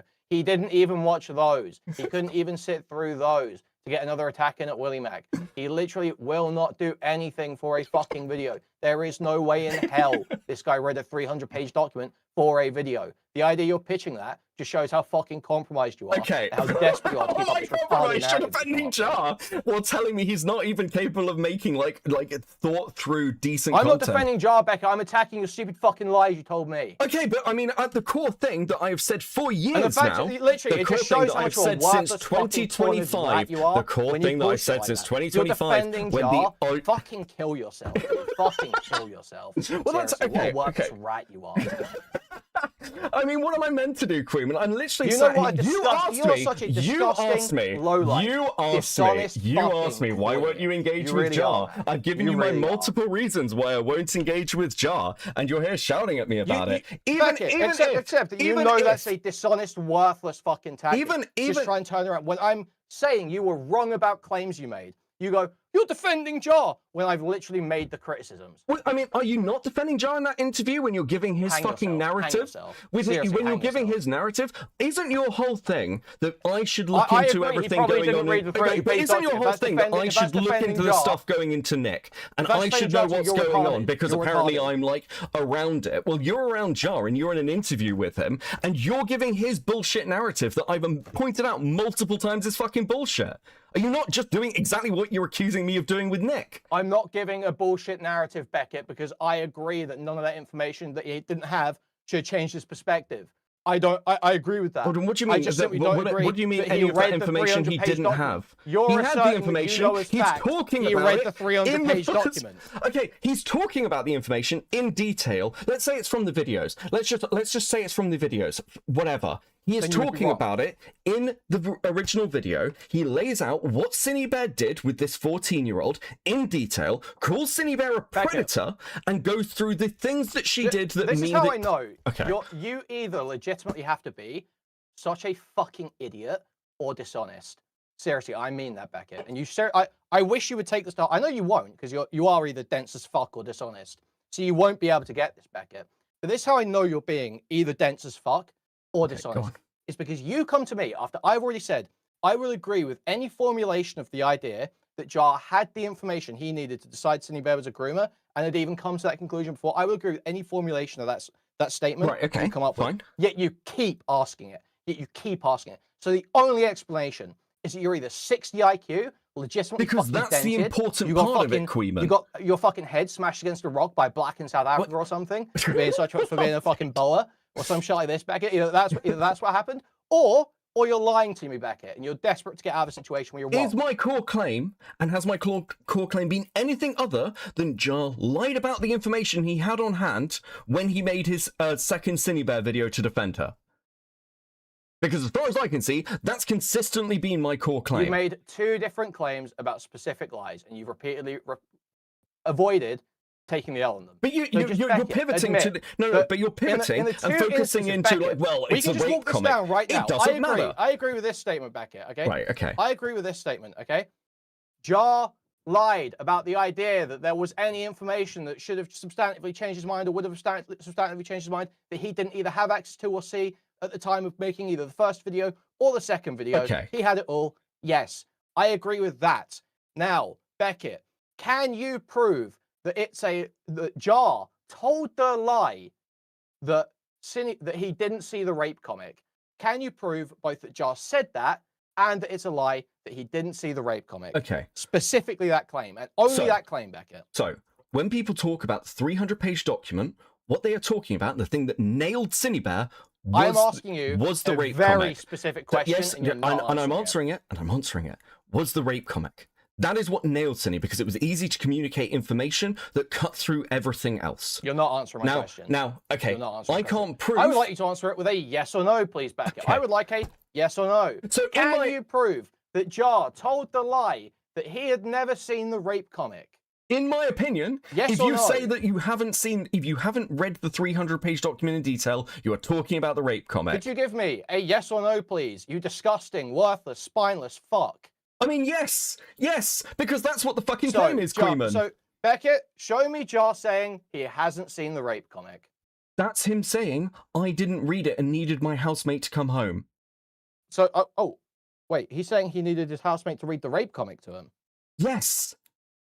What else could he possibly be referring to in the 300-page document? He's talking about the document as a whole, but he keeps the rape comic is literally in the second video. So there's no way he could be claiming that he hadn't seen the rape comic. It's in the second video that he was talking about when he had that conversation. There's literally no way in hell he could be claiming that. But his claim was, I didn't read the third document in detail. I needed my housemate there because he would have given me more context. But he doesn't need that more context. Just say you were wrong. You can just say you were wrong on this one point. No, okay, look. You were wrong. You were provably wrong. Okay, I simplified it down, and I probably I shouldn't have. You didn't. You lied to force. Because Beckett, you didn't just simplify it down. You said to me, look at this first. I have the first draft video. Look, it's in the first draft video. And you show it to me. I look and it's there. And you say it's not in the second video. It is in the second video. You lied to me. The point that matters. And when I come into your comment sections, you can go back and You watch the stream lied, Becky. and said You he's lied. talking about it now is when he starts talking about the hardcore pornography. You lied to have a kill shot Okay. point against Jar. You lied to have a kill shot point against Jar. That's all. You just railroaded something through. You didn't have all the facts, and you just fucking went for it. Okay. Okay. Well, I mean, apparently it doesn't make any difference because my point is exactly the fucking same. Because, like, it's still, It Jar does make has a lied difference, about these. because it just shows me how much of a fucking dishonest piece of shit you are. The way you're acting right now, really, it's just fucking. I'm sure your fucking mentally disabled audience don't give a fuck. Why But seriously, it's so fucking didn't shameful Jar, looking why right didn't now, Jar Becky. show the clip of you reacting to it? I didn't. What, in the new video? Why isn't the clip of me Yeah, reacting to it? He's got a tweet there. You reacted to it like 30 minutes after it came out. Jar watches you. He knows what's going on. Why didn't Jar show you reacting to it? And say, no, Queenman. Don't you? Probably could, I mean, he'd probably go after you because you made the claim. Well, I'm sure he wants to pull punches on me as well. He likes me. He likes me. He Yeah. completely agrees with what I have to say. He doesn't want to draw But- in my but opinion. I'm In go- my but opinion, I'm he going doesn't want to off- draw I'm attention to the taking fact you that on you good watched faith. it and you didn't. Becky, You can, this is why I'm pissed off with you, Becky. It's because I'm taking you at good faith in that clip, and then you're parading that around as evidence in your support when you lied to me and you were fucking wrong. Improvably so. I've proved it to you, and now you're fucking snaking like a piece of shit. It's total fucking bitch behavior. my core claim has not changed about Jar at all in years. It is, and again, sure, fuck it, I'll own it. I probably should have, I don't know, typed out a longer comment or called you. But the core claim here is that Jar had the information. The claim was provably wrong. The claim was provably wrong. The claim is not provably wrong. It is He had the provably wrong. information. You He said- made the first video. No, you said your claim that you made to me in chat the other day is provably wrong. You said he claimed to have not seen the rape comic and that it wasn't in the second video, but was in the first one. Total fucking lie. He obviously- Actual, I mean, total fucking okay. lie. With the rape comic, though, when we're talking about the difference between the first It's video just a and the total second fucking video, lie, okay. Beckett. You just bullshitted. You Oh did my just god! bullshit. This, I feel like we're getting caught in like Provably semantics. so. And It John doesn't- literally proved it in his video. You're raped by the end of that video. You literally, your point was provably wrong. It was provably Well, wrong. it's and funny showed that he it. doesn't really go into detail of what he talked about in his first original video, does he? He doesn't go into the fact Yeah, that he clearly Maybe you should have made an actual fucking argument, Beckett, instead of trying to go for a kill shot you didn't have then. And maybe you'd like to address that instead. But you didn't. You went for a kill shot you didn't actually have.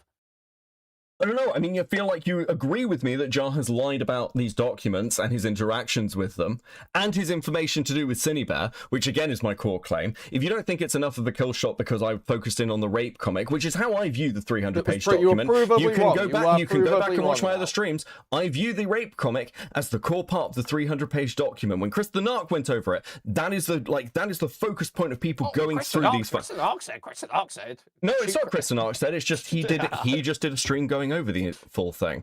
That is how I've treated that document. That's been consistent throughout since this shit dropped over a year ago. And when Jar says that, oh, I needed my roommate to come in and maybe I would have changed my position, that makes no fucking sense because his original video condemns Cinebear and describes the issues in detail. He lied about how much he knew at the time. Otherwise, he wouldn't need to make the claim about his roommate. What's Professor Dreadlock's going to say to him? Hey, man, release your first fucking video. It's done. It's finished. You already made it, Queeman.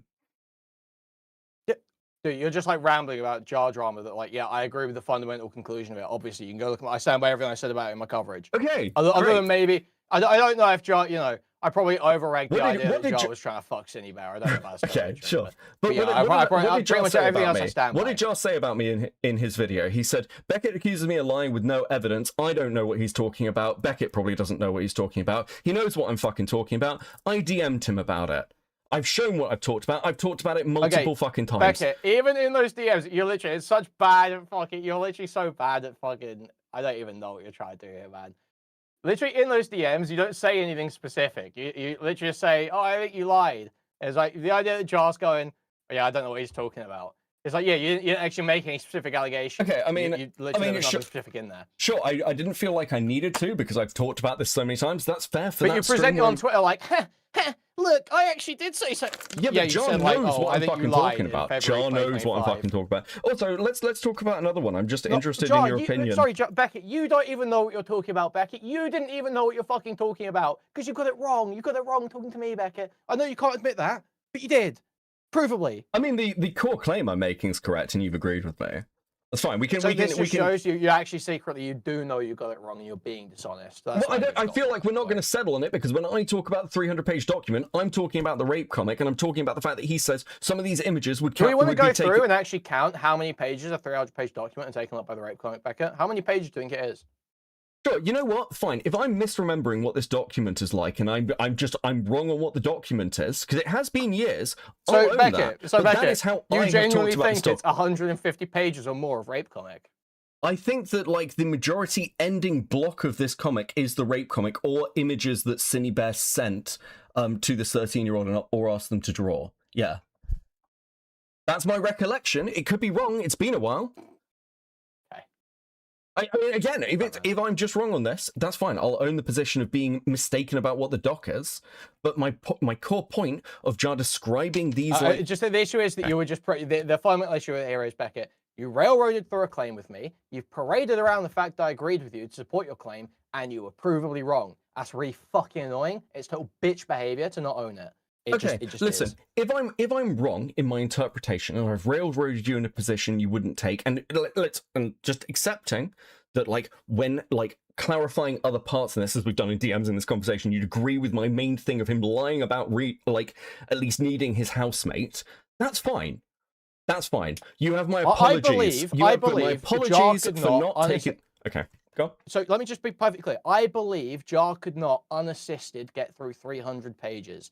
I do not believe that being assisted to get through those 300 pages should have or would have made any substantive difference to his takeaway based on the information he already had. Okay, that's fine. That's fine. As long as we're like sweeping away Jar's fucking defense for himself in this like situation, I'm fine with that. And I apologize for not being clearer. I should have phoned you, and we should have had this conversation before. Okay, I do have a general question. No, Beckett. But before, well, I have another thing I want to argue with you about from the stream, because you say, Beckett, unfortunately in the stream, you unfortunately say, Beckett, that Nick Diorio just looked at the DM and didn't know what he was looking at when we already established. He doesn't engage it in detail in like writing, making. He didn't just look at it. He went on stream and described what was actually on the posts. Didn't I say that his coverage was bad? Didn't I say his coverage was bad? Beckett, again, this is like the exact. I don't know what to say other than the F slur with full 6 letters to you, Beckett. And even on Kick, I can't get away with that. So it's kind of a struggle. Okay. This is again the dishonest behavior that you keep doing, where I'm making a specific claim, and you were going, "Didn't I say it was bad? Are you defending Jar? Don't you agree he's coping?" It literally, Beckett. Talk about the thing we're discussing, and only that. You claimed he looked at the DM and didn't really know what he was looking at. That can't be true, because he got on stream and described in detail what was on those posts, except said he just couldn't believe it because it was on Snark. So he didn't just look at the DM and didn't know what he was looking at. He had it all laid out in front of him. Okay, so from that perspective, like, yeah, he didn't do, like,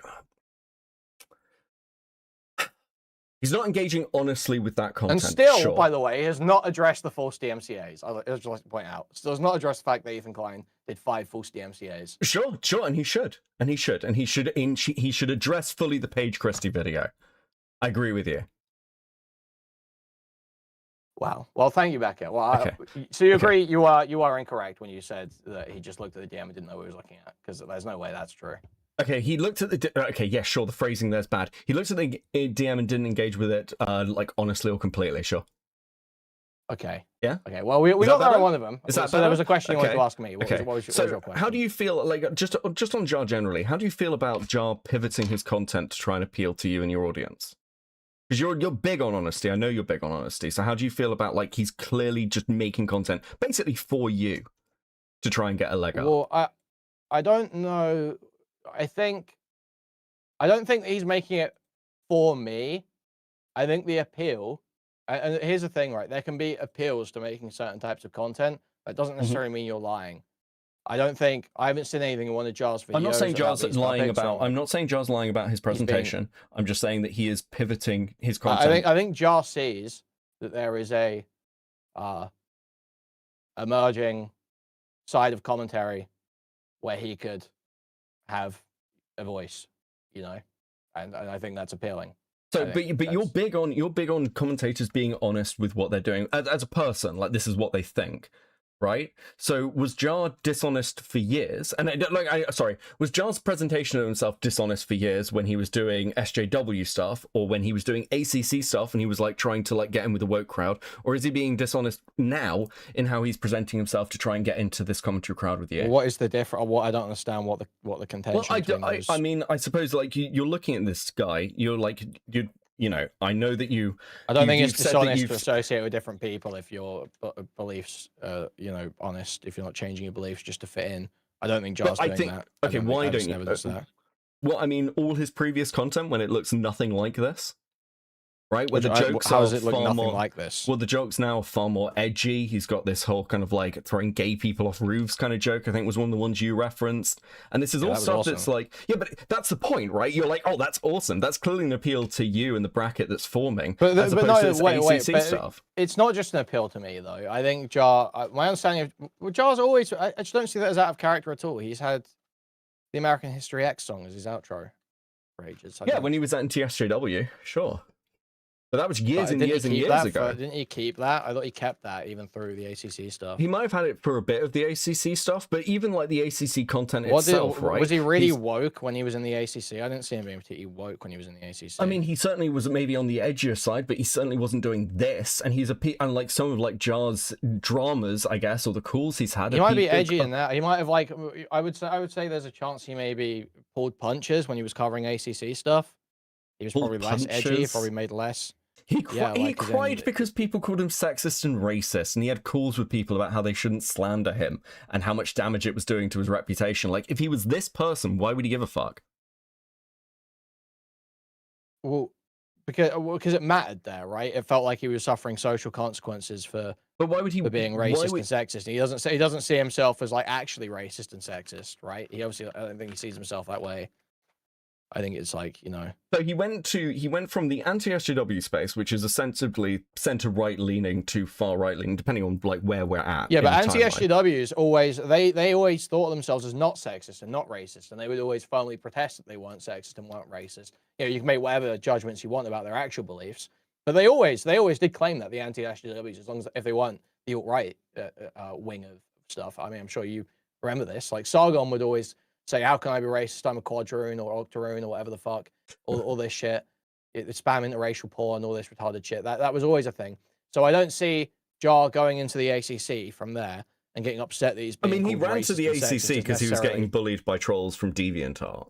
That's why he ran to the ACC. Either way, I don't see him going there and getting upset at being called racist and sexist as being inherently dishonest. It can totally be he doesn't view himself as racist and sexist. And he's in a space where he's going to suffer a bunch of social consequences being seen that way. But then would you... and he really doesn't want to be seen that way. Okay, but then isn't it weird that that's the space he ended up in, where it's like hyper woke scolding? Because the ACC for the longest time with creep show art... Yeah, but I don't see that. How is that dishonest? How is he being dishonest? Because he's like appealing to that audience because he wants to be accepted and get the views and the clout and the like community prestige in the same way. I just don't see if you're not lying or being purposefully wrong or some shit. He's also, I mean, like, again, you only have to look at, like, God knows I hate Doodle Tones, but he became friends with Doodle Tones and then basically kept a fucking folder on. I mean, he hired Doodle Tones to be his editor and then continued to keep folders on Doodle Tones just so that when she got, like, in any kind of trouble, he could make videos on her. He did this with loads of people. You're saying you've not got folders on YouTubers you associate with, Beckett? What, who I'm friendly with? No, I don't. Cap. No, I don't. I honestly don't. Why would I? Either you or T-Slow Matrix got a doc on. Okay. No, I mean I don't. If it's T-Slow Matrix with a bunch of folders, that's just someone else on the channel. Okay. Well, I don't, and I don't think Jenny does either. Like I listen. If I fall out with somebody, I'll like deal with it at the time, I guess. So DMs are still there. There's all stuff that you can like dig up, and I know people, but like, no, I don't sit there and wait and think, oh, this person fucking annoyed me. Queenman had this argument with me. I can't wait to go after Queen. Like in the current situation. Okay, you don't have it in folders, but you do have it in a bunch of little Discord chats where you're talking to your researchers. No, I don't have anything like that, Queenman. I don't have anything like that. I bet you do. And actually, you know that, and I can prove that's not fucking true, because the reason the Falgi drama happened is because he got so pissed off that I wouldn't fight with people like Malcolm, and I wouldn't even talk badly about people like Malcolm or you or the A-loggers. But just because you're not fighting with people doesn't mean you haven't been like, oh well. Do you not think that if I was close, I would sit in like fucking DM chats and bitch about somebody? Like, I'm pretty transparent about what I do. It's not even about it's not about bitching or anything. It's just about, you take a look and it gets posted and you sat there and spoken about it with people. 100%. The idea that you haven't got like repositories of information, even on stuff people you're cool with, is just like crazy to me. That's bullshit. You're just like lying. Okay. Or like you're misunderstanding the question, or like the idea. Okay. Well. Okay. So because you definitely have access to a bunch of information on people, that's in relatively centralized places that you could pull out should you really want to go after someone. Not that you would, and not that you would ever do it dishonestly, but you do have the information laying around. It's capped. Okay, so let's refine the claim. There's a difference between knowing the people I associate with and being aware of their previous dramas, which sure I am, and like I remember certain conversations. Sure, it's not about remembering it. It's about having it sort of like in relatively centralized places. It's like we're essentially having a file. There's somewhere where you could go and you could just like look, and there's a bunch of stuff. So I'll just be like completely open. The only like receipts folder I have is on people I have I'm not on good terms with. That's the only receipts folder I have. I don't save DMs from people I'm cool with. I don't like sit there and go, oh, I've got this for one day. I don't have a Tower of Babylon like Jar. I don't know. What was in Jar's folder? Well, that's the thing. That's what the claim with the Tower of Babel is. It's like every embarrassing story, everything that could be used against somebody gathered over time with all their previous dramas ready to go. I don't know. What is Tower of Babel? You're like, this is Tower of Babel was Jar's nuclear folder. It was his nuke folder. It was Tower of Babel. That's the way he described it. It was like his when I get cancelled folder. This is what I can drop to like fuck with people. But no, I don't do something like that. What a nice guy. Well, he deleted it, yeah. Well, I think he knew that it was probably a waste of time. But yeah, I suppose the cool thing is like... Not if the stuff in there was any good, that's bullshit. Sure. I mean, I imagine, like, dude, maybe it was, considering some of the shit that's come out from the ACC that Jar was around. I imagine he was aware of it. I imagine Jar was way more aware of the Ponder Sprocket stuff. Because, like, some of that was, like, basically open secret. He probably could have killed Ponder if he wanted to. Like, I doubt Jar is like was that out of the loop. He was in a lot of these different servers. I mean, he gets invited to a lot of places. So yeah, I'd be very surprised if Jar didn't have that. Maybe I'm wrong. Maybe he's a bad A-logger, but he's been doing this long enough where I'd expect it. And certainly in the cases where he did like the Jingle Tones video, well, either way. So right, what's your claim here that it's dishonest to have the folder? Well, it's dishonest, like, it's either, like, he interacts with all the ACC people who, like, seem to have a radically different personality type to him, and he's happy to, like, be part of the community, and is upset when members of that community, like Mally, for example, like, go at him. Like, he claimed about a video that got 10,000 views on him, but now he's over making content essentially tailored, in my opinion, to your community, where it's way more edgy. It's all these fucking like Israel and Muslim jokes that you've never really seen out of Jar beforehand, because that's what the politics community is angling towards. I mean, it seems very targeted. I mean, okay, so it feels like you just said a whole bunch of words to go back to the other claim that was, it's dishonest if he was pulling punches in the ACC, if he was like not making edgy jokes because that's the audience. Okay, but now you think he's like actually and like moving into a community where he belongs. I think it's not even about belonging. It's just there are some even then, to be honest, if Jar wanted to maximize for viewership, the way to angle right now is cutting out the edginess. And trying to get the Well, he can't get a Hassan normie audience. slipstream. Like, dude, like the videos on. He's got June the King video on. He's Anyone, got the Lord anyone can Cruz get a one. video played by Hassan. Literally anyone can get a video. Okay, on well, Hassan's that's stream. not a It's fucking true. normie audience, is it? He's like doing like So that's what- like he's angling yeah, into the yes, it politics is, crowd. Beckett. That's Yes, it okay, is, but he's Beckett. okay. He's Yes, it angling is, into the actually. That's politics like white crowd. girl. Yeah. Okay. Yeah. That's what he's doing right now. What he's chosen to do is angle into, you know, Your I don't know what to community. call it other than like snark shit. Yeah, Like, you sure. know, Snark, so make fun snark, of, make snark fun politics, of, make yeah. fun of Israel and Ethan Klein and shit like that. Okay, Sure, but he's that's angling into that. But then whose community is like the predominant thing for that?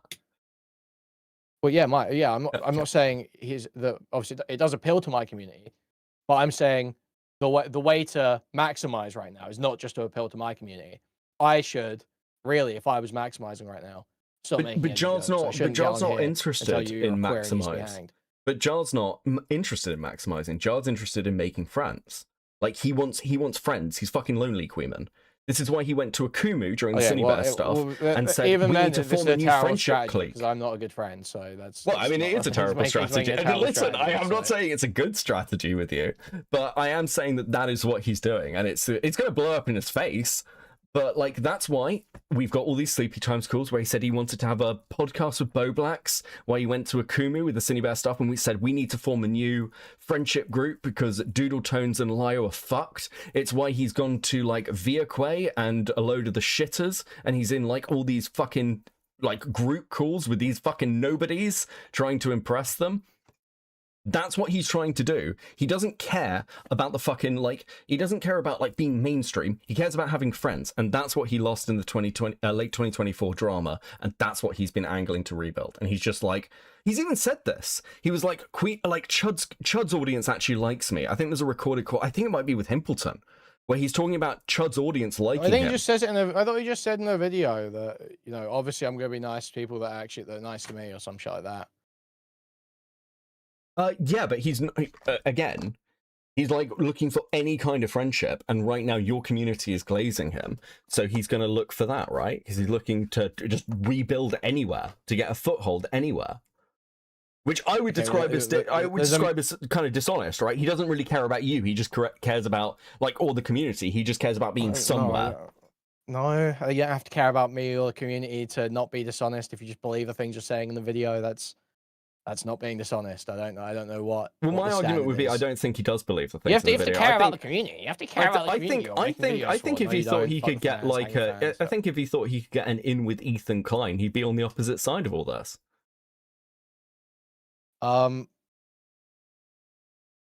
No, because he could have done that. He could have made anti-Ethan slop, and Diorio would get watching it because Diorio was already doing that. Yeah, but Diorio's like audience wasn't glazing Jar. Yours was. Yeah, they were. Yeah, they were. Were they? I mean, again, I Go don't watch the enough chat on Nick. that video. Go watch the chat on the video of Nick reacting to Crawler Type Your Mind. Nick's like, "Oh, this is the first good Jar video," you know, and you know the chat's like, "Oh, this is actually okay. This is actually good." Okay. Yeah, that's it's you know that's just the way it is. He's saying things they agree with. He could have kept doing that. He didn't keep doing that. He claims because he looked into the information and he saw, oh, Ethan's like totally fucking wrong and Ethan's like a total piece of shit. And this is obviously against any commentary standards. Now, you could view that in a cynical way, where he's simply saying that obviously the tide is going to turn eventually. But that does seem to be people are his starting pattern, see yeah. it, and that you know, Ethan's starting to lose lawsuits and people are starting to realize that this shit's kind of retarded and that Nick worked everyone up into a frenzy, Papa Guts flipping even now. He could view that cynically, but I've got no reason to view that cynically because those are obvious conclusions to come to if you've actually looked at the information. So unless I see him contradicting it, I don't know why I would assume is it's his a lie. pattern, right? I mean, the Cinebear story is like the prime example of it, where he's like got a conclusion, he sees the tide turning because of Kumo, and then completely fucking flips. That's a prime example. But Jar's like internet history is doing that.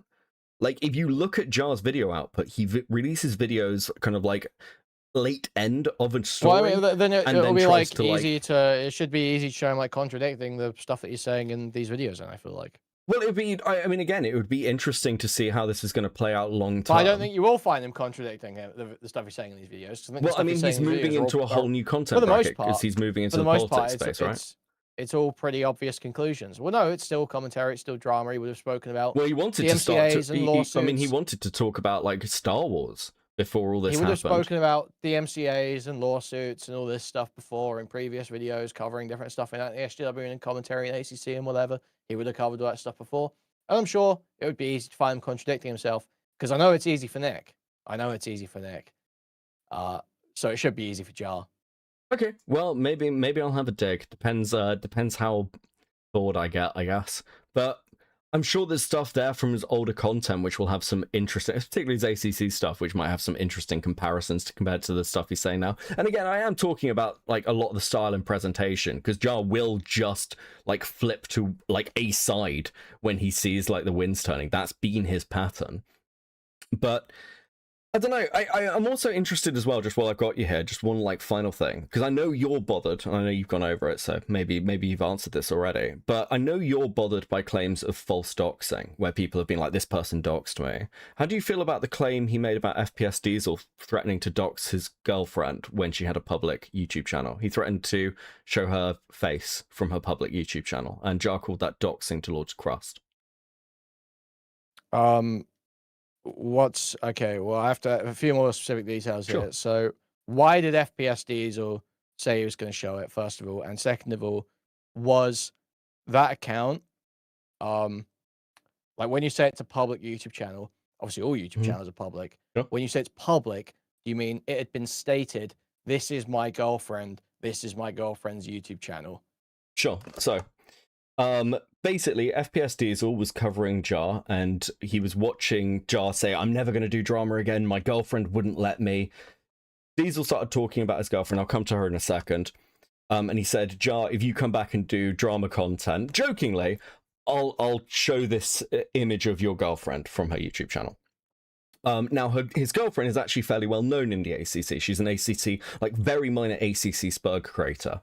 So she's not like an unknown at all. The YouTube channel is like, yes, like people were aware of this. It wasn't like a hidden secret thing. She's a member of the ACC. Even now there's shit going on, which I referenced before very briefly. Is that YouTube channel still up after No, it got removed. That? It got removed after Diesel made that comment, because like Jar's girlfriend basically kind of inserted herself during the tail end of the Jar drama and started defending Jar in I think one of the ACC servers. And then this all got sort of dragged up. It's why her name even came up. So the claim basically of Jar saying, well, this is doxing to Lord's Crust, is just Jar making a fake doxing threat claim, right? Well, I don't. The thing is that if Diesel's saying, like, face is a PII, username's a PII. If Diesel is saying, she had dancing videos on her YouTube. Yeah. If Diesel is saying, basically, even if it's publicly available information, I am going to show PII for the purpose of harassing you. I mean, it's tough to not say that's doxing. Now, if it was something that was like, it's just known this is Jar's girlfriend's YouTube channel, and Jar's very open with who his girlfriend is, that's one thing. Or if she was actually becoming involved in the drama under that alias with that stuff showing, that'd be one thing. She was. She was. Okay, so she was engaging with FPS Diesel. She was engaging. She was engaging with the ACC. Alias. She was engaging with the ACC, defending Jar. This was happening at the time. It was in the Discord, this particular Discord server. I think it was Katzler, where these conversations were happening. People are aware of who Jar's girlfriend is. The general thing is like she wasn't relevant. Diesel probably shouldn't have brought her up, but the idea that this is doxing is bollocks. She's a known person. She's got a YouTube channel attached to herself in the ACC where she had like dancing videos, or at least did at the time. I think like that's like one of the cases where it's like, I think that the textbook definition of doxing probably would say that is doxing. I think if she's engaging under that alias, it's a little bit different. I mean, it's not her name on the channel. It wasn't her full name. It was her alias. I know, but that's not. But PII isn't just full names. PII is usernames, faces. Hold on, it doesn't fly in the face of you're engaging under that alias stuff. If you're exactly, that's what I'm saying. If you're engaging under that alias, it's a bit. It's probably a bit difficult to call doxing because it is under that alias. Okay. Now The issue is that Diesel is literally just saying, I'm going to show this for the purpose of harassment. That's like kind of the problem there. So like, do I like, it probably is textbook doxing. Like not textbook doxing as in it's what we will think of when we think of doxing. When I say that, I mean, by the letter of doxing, it probably just about fits. So I don't think it's doxing by most people's standards, though. I think, well, the I think standards any of us would really by use. the like total letter. Okay, well, I mean, I struggle here a bit because then I don't know how this fits into the positions you've had on Eldrazi, for example. Whether like would the stuff with Eldrazi, Well, you the arguing thing with that would hit the Eldrazi agreed to come on the stream or about Eldrazi's partner, where they were brought up. So Eldrazi agreed to come on a stream that was about him and about his online presence in the wake of him posting the job interview video where he did like I assume you remember this, the asshole job interview phone call video. It was in the wake of that. He was supposed to come on stream, so he knew we were going to be looking at his profiles. And while going through his profiles, we literally stumble live on this stuff about his wife having BBW OnlyFans shoots that he's reposting on Twitter. So that was directly linked by him, and we just stumbled on it live. It wasn't like, oh, we're going to do, if you don't do this, we're going to pull up your wife. No, it was, we just stumbled on it live. The issue with Diesel is he's literally declaring intent to harass, right? It is literally, that's like, but she's actively got herself involved, right? She's like, I'm going to be the thing that stops Jar coming back to drama. I don't know how that changed what I just said. Well, I mean, in this case, she's inserted herself into the story, right? Diesel is basically doing like a pseudo extortion. He's saying, Jar, if you come back to this, I'm gonna pull up your girlfriend. That is just declaring intent to harass. Like, I mean, you're trying to coerce some behavior out of someone by doing something. Okay, sure. We can say it's like intent to like harass, or like it's a threat or whatever. Sure. I mean, again, I'd argue that it's pretty obvious Diesel's taking the piss. But like, sure, if you want to put it that way. But I mean, I wouldn't call that. I mean, it could be more jokey in context. Sure, there could be something I'm missing here and not seeing the actual video of this happening. Yeah. It's totally possible. But just by what you're telling me, based on the information you're giving me, I think probably because he is just being so upfront with the malicious intent, I don't know how you don't say that's like very technically doxing. I understand it doesn't fit most people's definitions, what we colloquially view as doxing. I mean, I feel like I don't really. We've looked at people who were small in communities who post information about themselves and they're inserted or like attached even as somebody's partner, and we go, well, there is there's a difference between just looking at something, covering something as part of a story, and like making the statement of malicious intent, right? That's what's crossing it from just like the usual drama stuff into something else for me, I think, because you're literally just saying, don't come back to YouTube or I'm showing your girlfriend. Like, yeah, but I mean, again, this is like, I mean, to be clear, the reason he said this is because Jar's girlfriend and Jar both said, don't worry, no more drama. Jar's girlfriend, I'm going to make sure he never makes drama content. About what I just said, man? What does that change? Well, because like that is part of the narrative. No, hold on. Because he was just enforcing. Diesel's actually just a really good guy. He was trying I'm to not help saying he's a good guy. I'm not even defending. I just agree that it's. By showing them how but they have given that stated boundary, right? They have given that stated boundary. Both of them have. Okay, and that doesn't mean you get to declare malicious intent and say you're going to show PII. I never said it was. But you keep saying PII. If it's a public YouTube attached to your profile within the community, Stephen Bonnell is PII, but it's still public. Okay. Well, that's a name. Okay, so sure. It's still PII. When we're talking, but the thing is that when we're talking about doxing, publicly known PII, it's very difficult. It's very difficult to determine some malicious intent or some intention to create harassment from me saying Stephen Bonnell, when it's a very widely known piece of PII and literally everyone knows, and he presents as it voluntarily. So the idea that would be doxing would be kind of absurd because it's impossible to construct this malicious intent, this creation of the possibility of harassment, which is what doxing is about creating the possibility of harassment.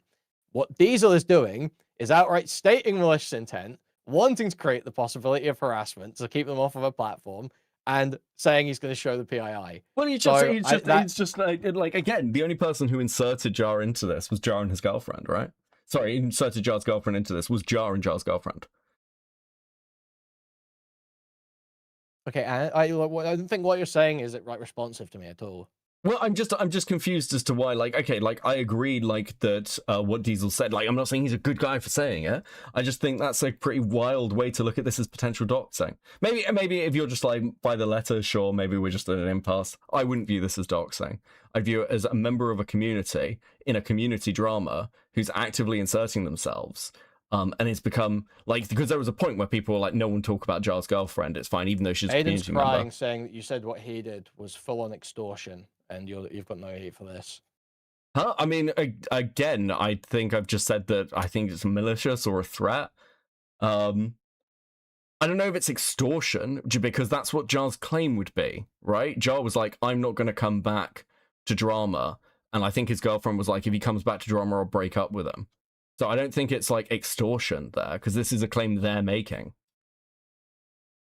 Not Diesel going out of his way and being like, right, Jar's girlfriend, you're going to have to hold him to account, and if you don't, I'm coming after you. They've made this claim.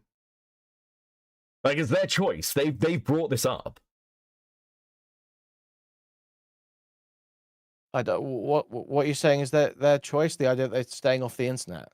Yeah, they said the claim was that Jar said at the end of his drama, dude, I'm like not going what to do you're saying, drama videos it changes anymore. nothing about what Diesel did. It literally changes nothing about what Diesel did. It's like non-response. It's total non-response. I'm just saying, I just don't find that this is doxing. I mean, if somebody wants to be like, oh, it's extortion. Sorry, I've got the doodle. But you're not providing an argument. You're not really providing an argument. Well, I'm confused as to why you think that, like, suddenly, like, any other time we've ever talked about this. The publishing of PII to create the opportunity for harassment. The collation and publication of PII usually to create the opportunity for harassment.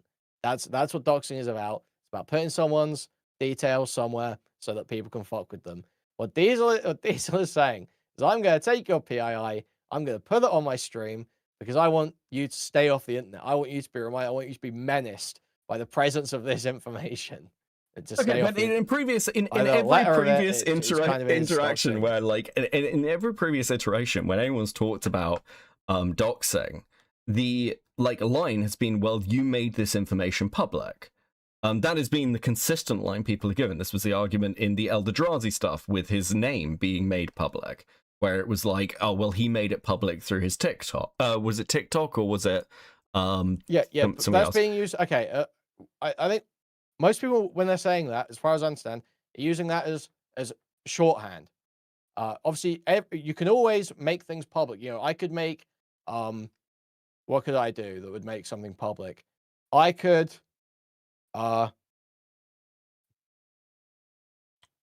what's a good example?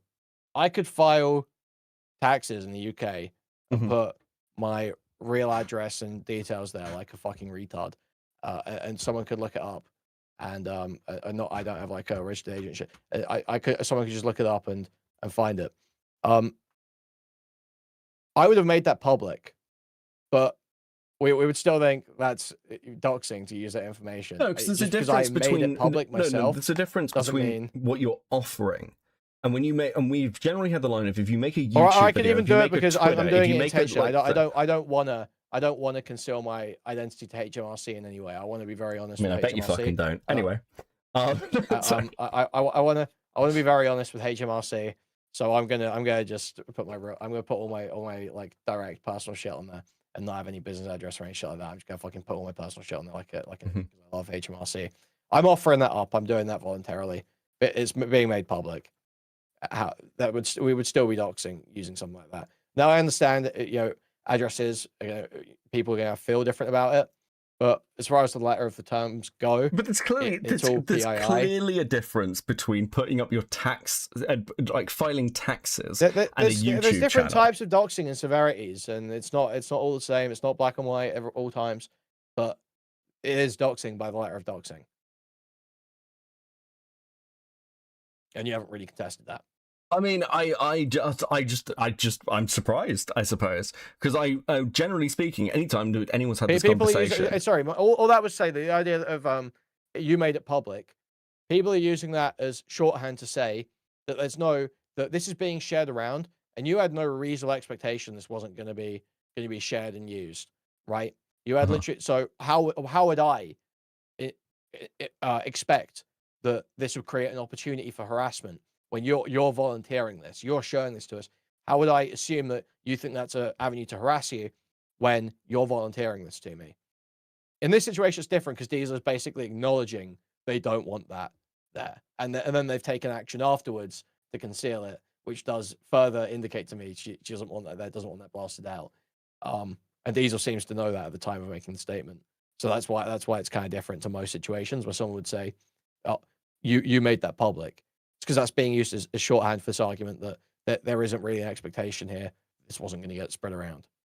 Okay, I mean, I feel like we're in a bit of an impasse. I personally would view, if you have a public YouTube channel with your face on it, you have made your face public. That's how I would view it. Like, if somebody goes, hey, this person's username, I can search it in YouTube, there's their fucking YouTube channel, and that's their face. I wouldn't view that as doxing. I'd be like, you could call it many other things. You can be like, there's malice in showing it, sure, whatever. Or there's malice in a threat. But I'd be like, listen, if your username and you're known in a community and you're like, this is my YouTube channel, and then I bring up your YouTube channel sitting there and going, oh my God, it's doxing. Sounds a bit like Mike from PA going, oh my God, people are calling me Mike and saying I'm from PA.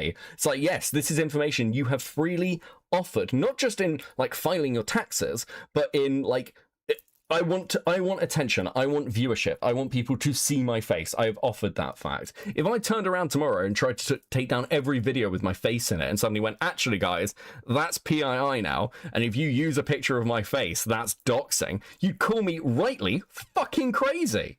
Like, I just feel like it's really obvious if you have a YouTube channel and your picture's up there. If you've got Twitter and you put pictures of yourself, your face becomes public. If you totally left the internet and deleted everything, and you were saying you were gone, and then I wasn't discussing a drama you were in or talking about a stream you were in or anything like that. All I was doing was saying, Beckett, if you ever come back, I'm gonna show your face. I'm gonna show all your information that I had on you from before you left. If you ever come back at that point, no, I am making basically a threat of doxing. It's like I'm saying, with malicious intent, I'm going to publish information on you. I mean, I'd say you could say like the malice thing, sure, but or you could even maybe stretch to extortion. I don't know whether I'd be just like, yeah, I feel like that's fair game. I've made that fair game within that community. I just don't think. Okay, well, you wanted to act like this was like a totally bullshit claim of doxing. I think it's a totally. No, I just asked the question. Does it like super fit? Well, no, you said specifically it was bullshit. And you said don't. Well, I obviously think it is, but I don't think it's a totally bullshit claim. I think Diesel sounds like he was kind of wild in that stream. I haven't seen the clip, so it could be that it was all jovial. It didn't actually seem that serious or anything. But it sounds like he was wild. I mean, I can see someone in my chat like bring up my mother. I mean, I've said this before with like information, right? Like, if somebody starts making dead mum jokes at me, like I consider that fair game, right? If somebody like talks about like tries to do shit like that. Okay, we're not talking about like what we think is fair game. We're talking about like what the definition of doxing is. Okay. Sure. I mean, I disagree with you. I think if you have a public YouTube channel, you have made those elements of yourself public, especially if they're still attached to you. I think the limit comes down to whether you have like completely abandoned that thing and like left the community. If you were like super small, but even then, it's like if you're involved in like particular dramas, like people try and crawl back under new identities, right? And we do this and go, here's this old person's account from this drama like 10 years ago. And they were a piece of shit then. They're doing the same thing now. I mean, I'll give a specific example. We do this with Toon Critic all the time when he tries to go into new communities. Well, yeah, but the argument there is it's public interest. It's public interest because this person has done repeated wrongful actions. People should be aware when interacting with them and that they've not changed, that it's the same person doing the same things. There's an easy public interest argument there. Diesel's not got that. Diesel's got no public interest argument. Diesel's just talking about fucking with these people. I mean, sure. I'll be fair with that. I don't know how much. I wouldn't want to argue that somebody's partner was like public interest. Sure.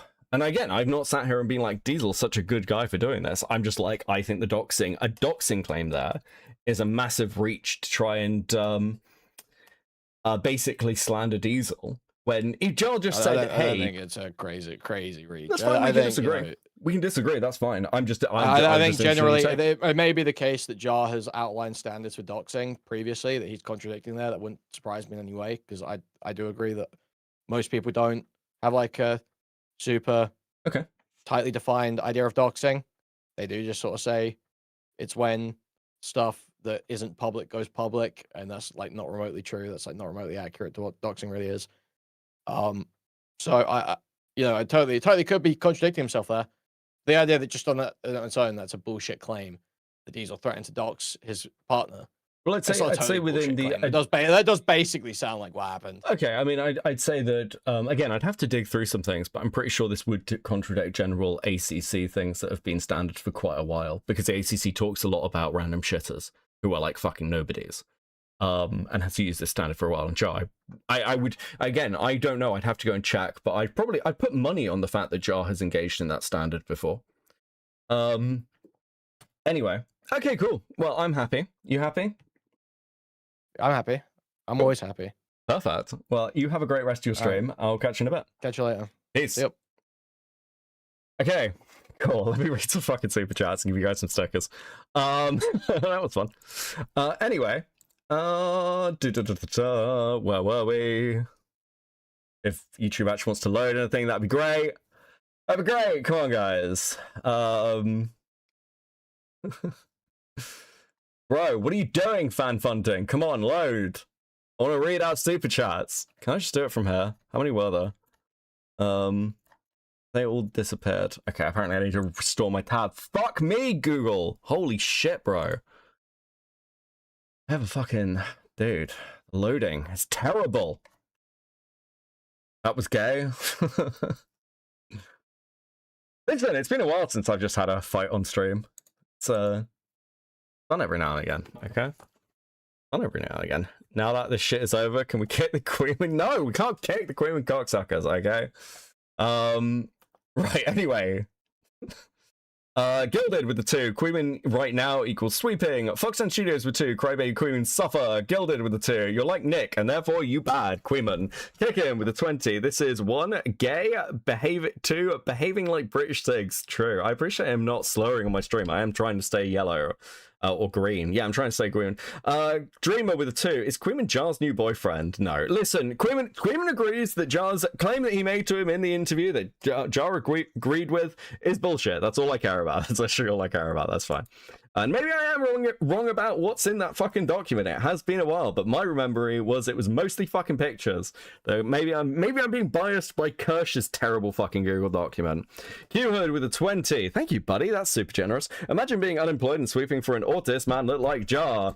Gilded with a 2. Queenman ran from Destiny to sweep for Jar. Kickin with the 20 Swedish. Babe, I'm gonna need an effing hand after this. Okay, you can have a hand.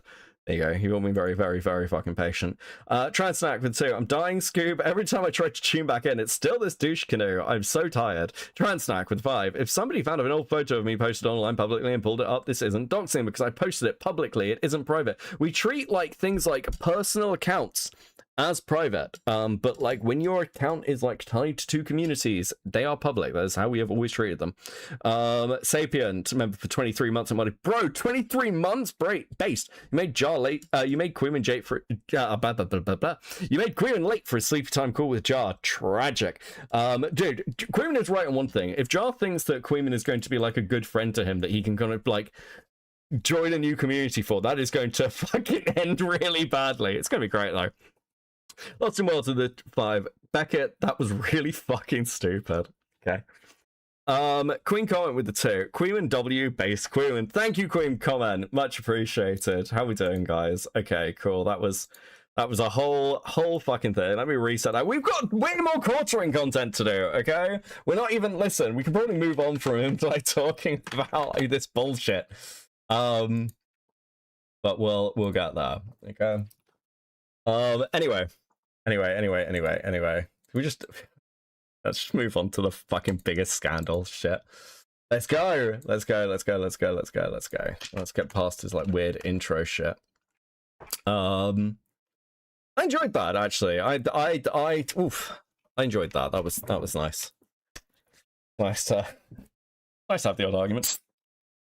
I can't wait for the inevitable Queen and Jar fallout. I mean,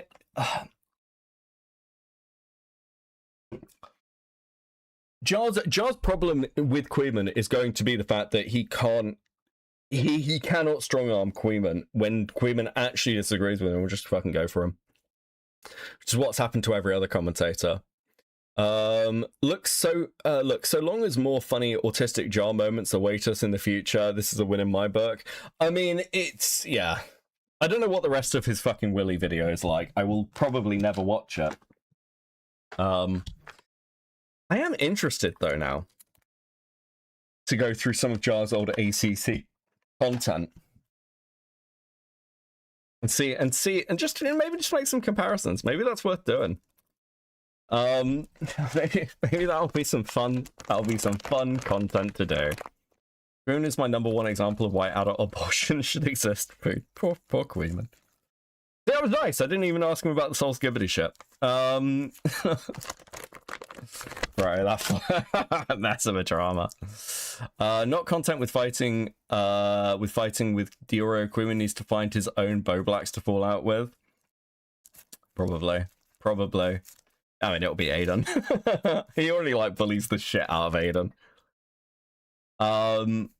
Right, okay. Any other questions about any of that? We good? We can go back to. Can we go back to Jeremy? I think I lost like 50 viewers arguing with Queeman, but regained about 40 arguing with Queeman. So now we're back to Jeremy content. I've helpfully split this up. I'm sure the Clips channel can cut this shit something like after stream. That's what it's for.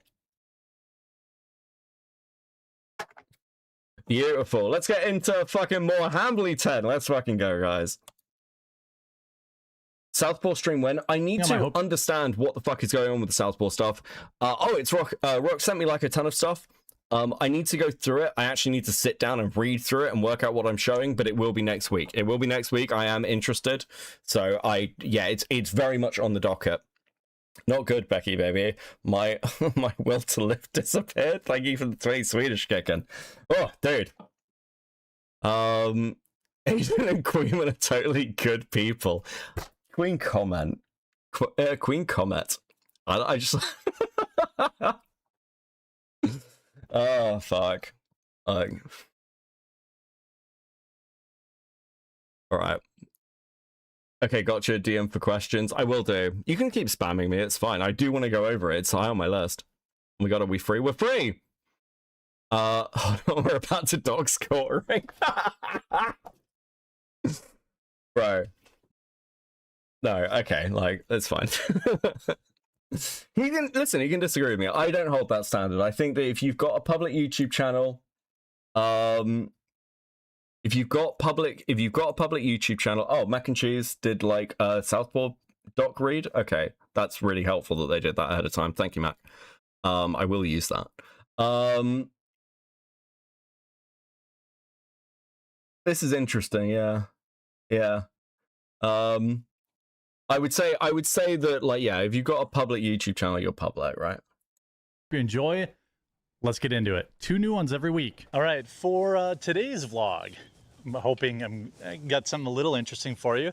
We're gonna go through the walking trails that we have here, do some chorin, and we're gonna talk a little bit about, I guess, my biggest lie that's been exposed by terminally online weirdos, and I guess I have to come clean, and you know, I hope that you all still will stick around afterwards. Okay, I got a bit of information. Apparently 88 pages of the 188 page document on Cinia the Rape comic, and I think it's also brought up in the Birdie comic, is 10 pages of the 111 page document. So I was right. It is like massively, like it's 80 pages of the fucking thing. Transnack with the 10. If you ever bring Queeman on while I'm watching again, I'll reduce my membership amount. I cannot stand the guy. He thinks interrupting is the same as winning an argument. It's so fucking irritating. I don't mind a bit of the sparring with Queeman. We got settled into other things, but he was mad. It's fine. It's nice occasionally to have something where I actually want to shout at Queeman over. Okay. It does my heart good. Okay, I need to shout at people occasionally. Because It is a wild tale. It's a wild tale. So let's start by, we're going to go and start managing our trails. Ugh. Get in my Kubota here. I don't have one of those fancy side-by-sides. Hopefully the audio isn't like super terrible. I don't know. We'll have to see. It's a diesel Kubota. All right, so let's see how bad the audio is here. We'll hope it'll be okay, serviceable. Well, okay, buddy. Sure. Next time, make it a dedicated stream and not a derail, please. Yeah. Thank you for humoring me, guys. We're back to Hambley 10. Southpaw stream when British cigarette. Soon, this week. It'll be this week. I promise. All right, hand on heart, okay? Hand on heart. I'll go and watch some of the, like, catch-up stuff, and I will go over it. It'll be good. So, the internet is very, very interested in my coffee business. Very interested. And I don't know why. There's really nothing that interesting about it. It's really not unique. I know there's a lot of people that think it's unique, think that it's, you know, the... Bro, you are like a multi-millionaire. Can you not get like a fucking... You know you can get these like software that's like echo cancellation stuff, so you can like cut out engine noises and stuff. Surely you'd have that. How fucking lazy are you? Only... I will become an oiler to beat out what Transnax provides if a Queeman combo leads to a downgraded membership. Oh my fucking god. You know, that I run this business like, you know, I don't know, something different than any normal business. And thank you, Arcani. We'll play it at the end. Wait, hold on. Is it gonna get me copyright clapped? Is the music copyrightable, Connie? You can't do this to me, okay?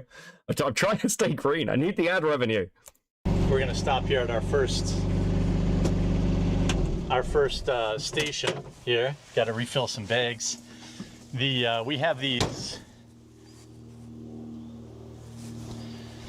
So we have walking trails that I mow everywhere for walking the dogs, and along the way, I have these little stations, these poop stations, and kick in with the pitch switch. I guess I get that. I also like to yell at someone sometimes. You know who you are. It's so friends and family that use the trails don't leave me little gifts. So I guess to start about the coffee stuff, I started the business probably 3 or 4 years ago, roughly. Maybe 5, I don't know. I think 3 or 4.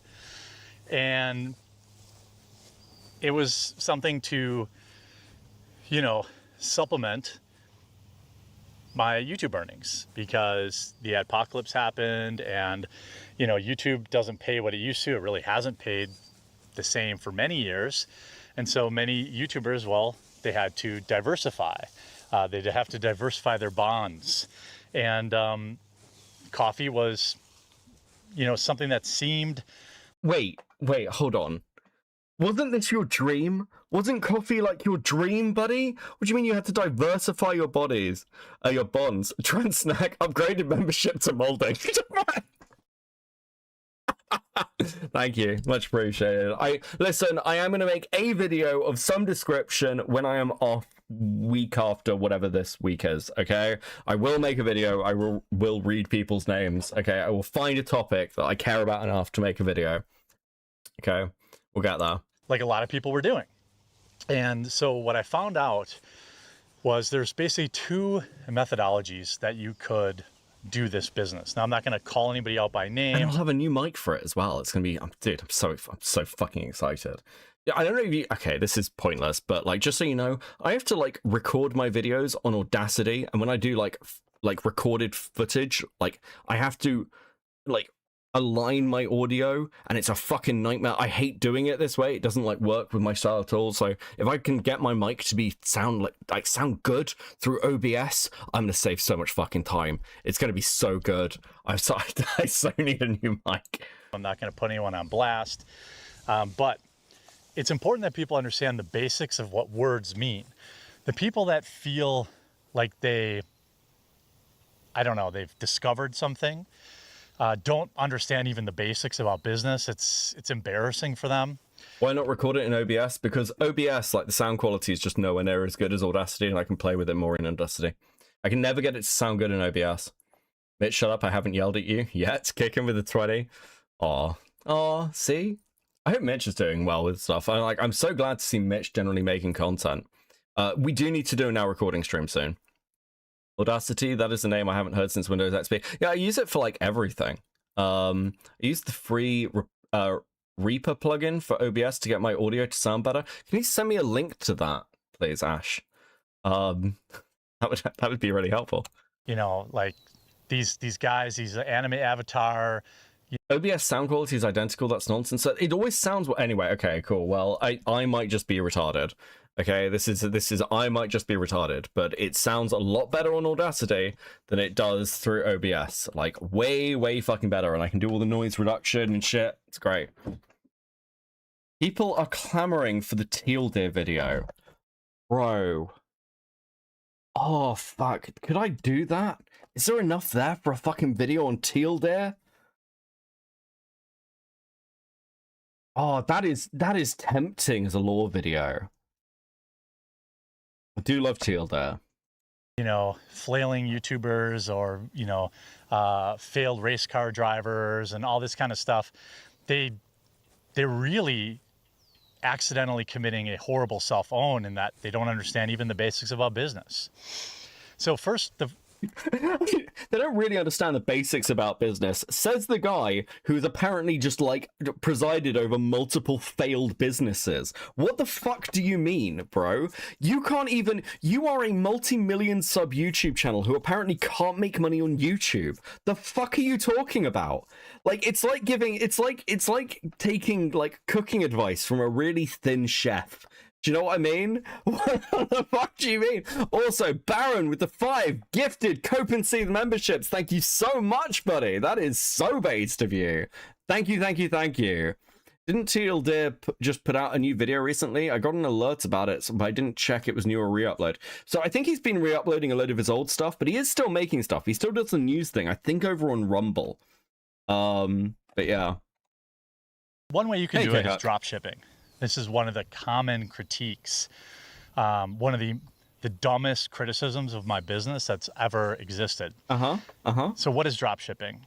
Drop shipping is very simple. There are companies all across this country, all across the world, that sell a product, let you put your label on it, and then make some money. They make some money selling it to you, you make some money selling it to someone else. It's that simple.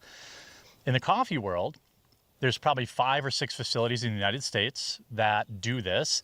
Bro, how are you saying this shit when everyone has, like, Luther's gone and dug deep into, like, whether your business even exists? Apparently your coffee comes out of the same place as, like, what's that computer thing that sponsors a lot of streamers? Your coffee comes out of the same place. Where's the coffee, Jeremy? Where's the fucking coffee? Like, the only thing I can think of is my original idea that Jeremy has a basement full of fucking coffee beans and is just piling them into bags with his hands.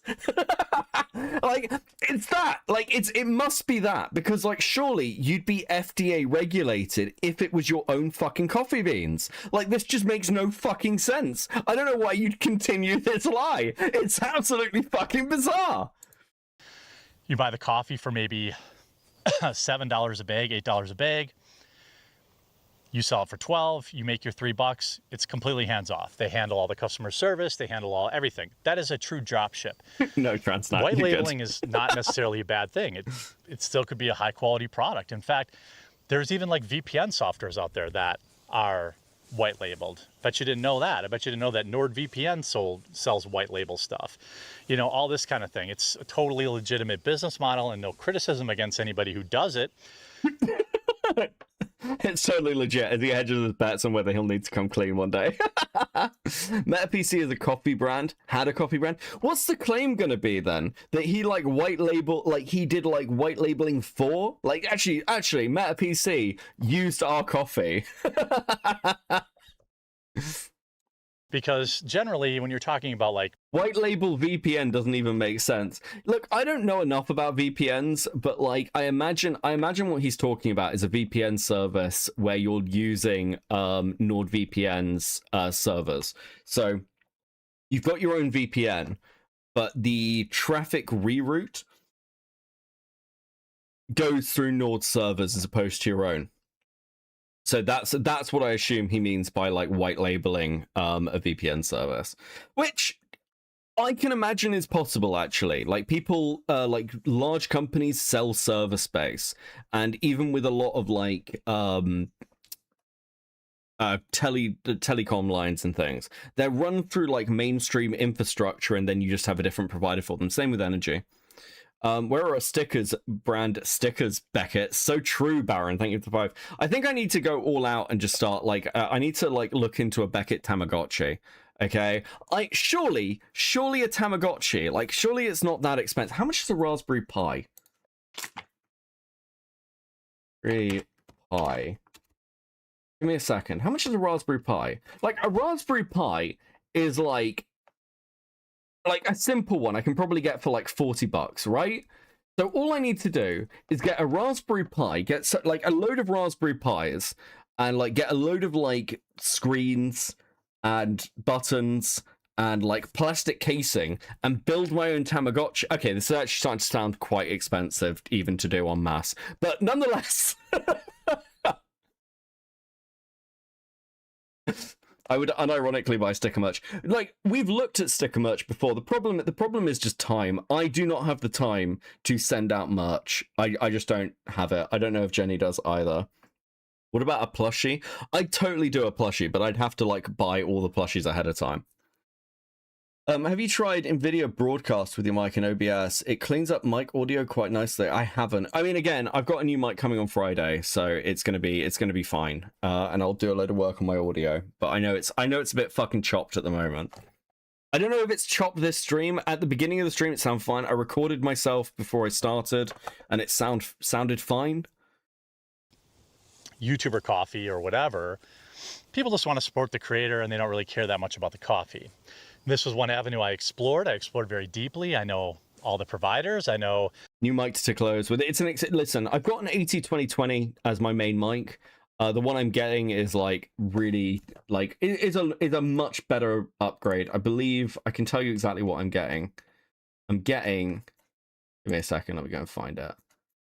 I'm getting a Rode pod mic, and I'm getting the XLA version. So it should be good. It should come with like cleanup stuff and like setting and like an actual dial, because I've got a USB mic plug-in. Okay, so I can't do much with it. I know who sells coffee to all your favorite YouTubers, but that's not my. And also, I've had this mic for like 2 years, and I've dropped it a couple of times, so it might be a bit fucked. Okay, it's like. It's fine, we're upgrading. It's upgrading. That's what the stream income is for. Like buying things to make the stream better. My business model. In fact, you know, these failed investigators out like in Missouri and who think that they know anything, I've actually white labeled my product to other YouTubers. Is there any YouTuber you can name who you've done this for? Is there anyone who will come out and be like, yeah, the quartering white labeled for me? Because surely that's the litmus test, right? You surely have, surely he would have contacted somebody and been like, I'm being accused of this.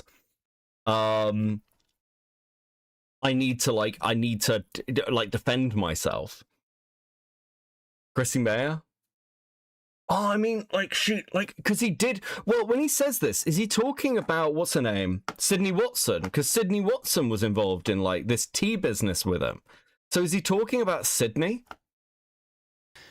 Now, could you imagine if my business was drop shipping? How could I do that? Well, it's because my business is not drop shipping.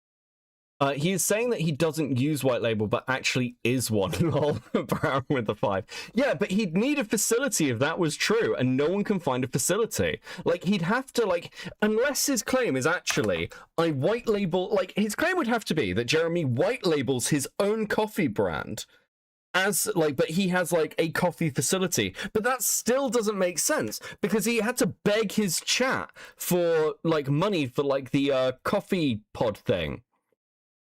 Like Andy Warski's wife, everybody, with a $27.99. What are the oranges for? A very good question, Andy Warski's wife. How you doing, my dear? Hope you're doing good. Baron with a 5. Wait, was Tea Brand Tea a thing? I mean, it was Sydney Watson's thing. She had like a flavored tea company that Jeremy tried to set her up with, and like he basically gouged her for fucking money. Like that's what she claims anyway. Shipping. There's another aspect to the coffee business. That is, you could build your own, you know, you could have the coffee roaster in your garage. White label for Sam Hyde. That's such an absurd thing to say. I hope there's truth to it. I hope you're not just like, I hope that secretly you're like, Beckett actually needs to know this. It's fucking Sam Hyde, bro. And there are people that do that, you know. But nearly everybody that starts out. We are enjoying the vacation of oranges. Based. I hope you guys are having fun. You guys deserve a break. Starts out the way I started out. In fact. Wait, what? Hold on. We're going to go back a bit. And there are people that do that, you know. But nearly everybody that starts out the way I started out. In fact. Black Rifle Coffee started out exactly the same way. Use the exact same facilities that I did in many cases. Okay. So what's the claim here? He originally white labeled and stopped, but like he does. He has a basement full of coffee beans. He has a basement full of piss-stained coffee beans. That's the only example. Like, that's the only explanation for this shit. I can't. What else can it possibly be? So we clearly think he's doing a bit of a verbal gymnastics. White labeling, drop shipping are different, and that's why you almost never hear him address the white label stuff. That's interesting. But he's claiming he's white labeled for other people. Could that be that he's like, it's a reference point? Like, I use this coffee company. It's how you start a business. So you find a facility. Sam started selling coffee during season 2 of Fish Tank when Sam was helping Jer train for a boxing match with Review Tech USA. Wait, Sam Hyde did a fucking white label coffee company? That's true? Bro. Listen, so I've heard Sam Hyde accused of a lot of things, including the claim with the fucking miner, but I think the most damning thing with fucking Sam Hyde might be the coffee company. What the fuck are you doing, bro? How are you gonna be this like edgy? I refuse to bow down to the man. I need to be super like edgy, and then do a fucking coffee company. Sam Hyde, what are you doing, bro? Cases. It's how you start a business. So you find a facility that roasts coffee, and you say, I'd like to buy coffee at wholesale. And they say, we would like to sell you that coffee at wholesale. So when it comes to me purchasing coffee, I look at the green prices on the market. It's a futures market, so you buy many months in advance, and it's complicated. It's some level of guesswork where you have to understand what your volume is going to be. But anyway, I digress. Wait. So he is like, wait, no, fucking what? So like, wasn't the original claim that he had like a stable supplier that he'd go to, and like they were the people that supplied him with the coffee beans consistently for his coffee, and he was like intimately involved in it? But now he's talking about like buying futures coffee for like whenever, like isn't this just white labeling? That's not how Black Rifle Coffee started, liar. Black Rifle had an office they shared with the landscaper. They had physical space from day one. I know nothing about Black Rifle Coffee, so I'm going to take you at complete face value. So the reason I don't think he doesn't roast his own shit is because he has to prove he's had an inspection, and when it was sourced, no one can find the paperwork. Yeah, this is the thing. Somebody would have found this fucking facility, and the only thing I can think of is that he's sat in his fucking basement roasting them himself. There's no other explanation. That's the only way to, and that's worse, by the way. Like, if the truth is that Jeremy Hambley has a secret, like, fucking coffee farm in his basement, that is worse. That's genuinely worse. First of all, this idea that a coffee company is dropship is complete nonsense. People who don't understand what dropshipping is think because I'm not picking the beans and I'm not roasting them in my garage, that it's somehow dropship. They're dumb. People who say that are dumb. Of course, I use a roastery to roast my beans. Of course. The difference is between dropship coffee and, say, my coffee is that you cannot get my specific flavors anywhere else because every one of them has been personally dialed in by me and the recipe is trademarked. Not necessarily trademarked. Not necessarily trademarked. That's interesting. That was almost a slip there, Jeremy, because then people would go and search for the trademarks for the flavors of your coffee. Like, but it is, I can't think of the right word, but it's exclusive to me. It's exclusive to me. So you might see a blueberry, I can't think of the right word, but. Okay, so. Bro, okay, so what you're saying is you go to a coffee company, you discuss with them what coffee you want, and they have that coffee, and then you white label it. That's what you're fucking describing. He's talking about white labeling. Like this is just white labeling. His beans are roasted by other fucking people, and then he goes and discusses what beans he want, and then he slaps his fucking packaging on it. That's what fucking white labeling is, bro. Baron with a 5. Rakita told me the coffee is better when packaged in the piss basement. If you want to know the truth about it, bish. True. You know what else is true? You guys have earned some fucking stickers. Please enjoy these stickers, guys. You guys have been amazing tonight. Very patient and caring. Thank you. Absolutely fucking awesome work over here. Super proud of you. Thank you so much. It's exclusive to me. So you might see a blueberry crumble coffee and say, I gotcha. There's somebody that sells blueberry. I challenge people to buy it and then taste mine side by side and tell me if they taste the same, because they don't. I challenge you to taste test my white labeled coffee, okay? I need you to taste test my white label. All the trolls, you need to buy my coffee and buy some other white labeled coffee, and you tell me whether it's the same fucking coffee. Bro, are you fucking high right now? This is the worst defense I've ever fucking heard. He always claims he was vertically integrated. That means he owned all the facilities like the plantation and the roaster and the packaging. This video goes against everything he's claimed. Yeah, because he begged his audience for 800 grand or whatever it was for sorry, it was like 80 grand. It was like 80 grand. Maybe it wasn't actually. I don't know how much it was. Fuck it. He begged his audience to fund this fucking press thing so he could do the pods himself, and they needed to do all the packaging themselves, right?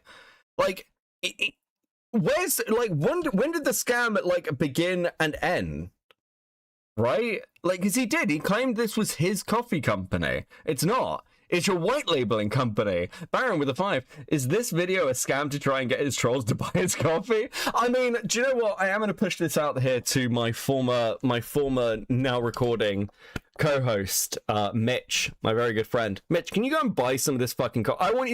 I want Mitch to do a taste test video, because I know Mitch would actually do this, and it will be fucking awesome, man. Please go and take him up on this challenge, Mitchell. I'm going to. Absolutely fucking based. Transnight with a 5. I don't even care about the white labeling. The bigger issue has always been the fact that he doesn't fucking label his goddamn flavors with allergen risk. Yeah, I mean, I think the fact that he has to lie about it's the worst thing. If you want vertically integrated, look at Umperville with his fucking candy company. That's vertically integrated. That is Umperville owning everything because he's obsessed with being fucking Willy Wonka or some shit. Okay? By the way, he's had conflicting claims about the K-Cup machine for years. Well, I bet, because I don't think it even exists. I mean, at this point, if it existed, we'd have seen it, right? He'd have posted some fucking pictures of him with his piss-soaked basement with the fucking K-Cup machine. We got it, guys. And I've never seen that. I don't use the same beans. I choose the beans. I choose the flavors. I choose the flavor levels. Every flavor of coffee that I sell goes through about 15 to 20 taste tests from me and my wife to dial it in right. I choose the level that I want it roasted from my roast partner. From my roast partner.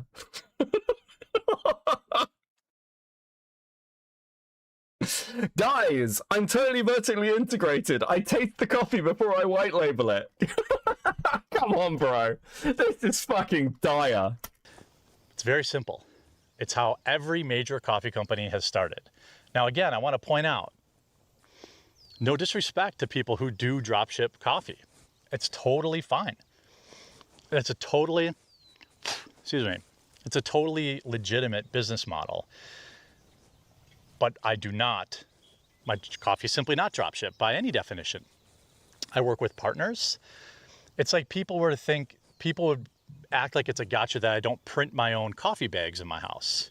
Well, you might be surprised to know that I buy my coffee bags from a partner. A partner roasts my beans. I mean, this is sounding an awful lot like white labeling, isn't it? What do you actually do other than taste the coffee? Because, like, this is almost... Jeremy Hambley is the AI artist of coffee. No, guys, I totally drew this AI art. I had to put the prompts in. No, guys, I totally made this coffee. I had to taste test it. Are you fucking kidding, bro? It is literally... This is the argument for AI art. I can't fucking believe we're doing this. Baron with a 5. His roast partner the nickname for his bull. True, yes.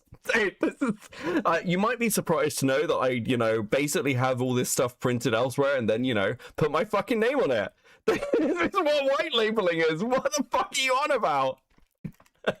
A partner does a lot of things. My graphics, right? I outsource my graphics. Well, he's... Bro, you don't even do your own fucking graphics. Like, look.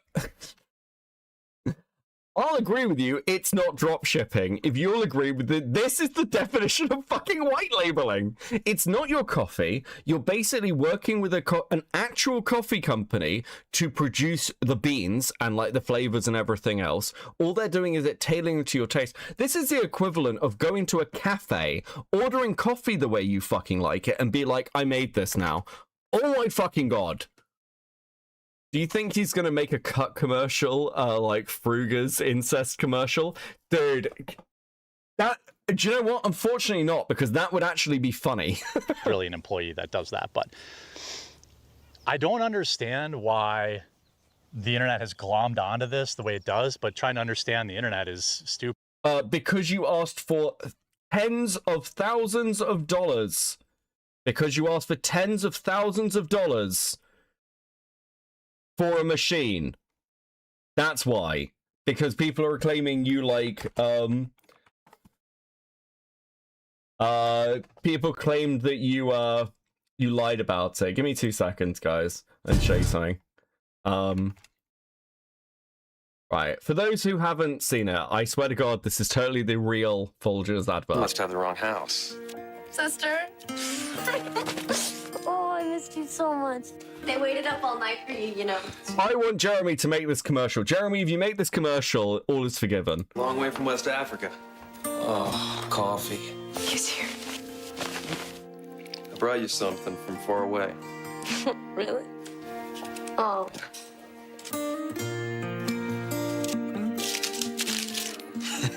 What are you doing? You're my present this year. The best part of waking up is Folgers in your cup. See? I smelled it. He's back. Ryan, you have to leave. What? What are you guys talking about? We know what's going on here. We know you're trying to each other. What? No. Oh, please. Brothers and sisters don't look at each other like that. He sent you to West Africa for a reason, Ryan, to separate you and your sister. You're crazy! Oh, yeah? What's this? He's my present this year. Jesus Christ. Okay. We're Oh my God! Oh my God! I'm your son, and I'm in love with your daughter. Oh, Ryan, what is in that box? What's in the box, Ryan? It's mine. Give it.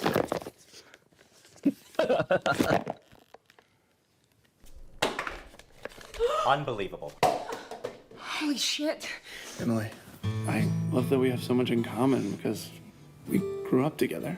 And I just want to wake up every morning to the smell of you and Folger's Colombian dark roast. Emily, will you make me the happiest brother? Dad!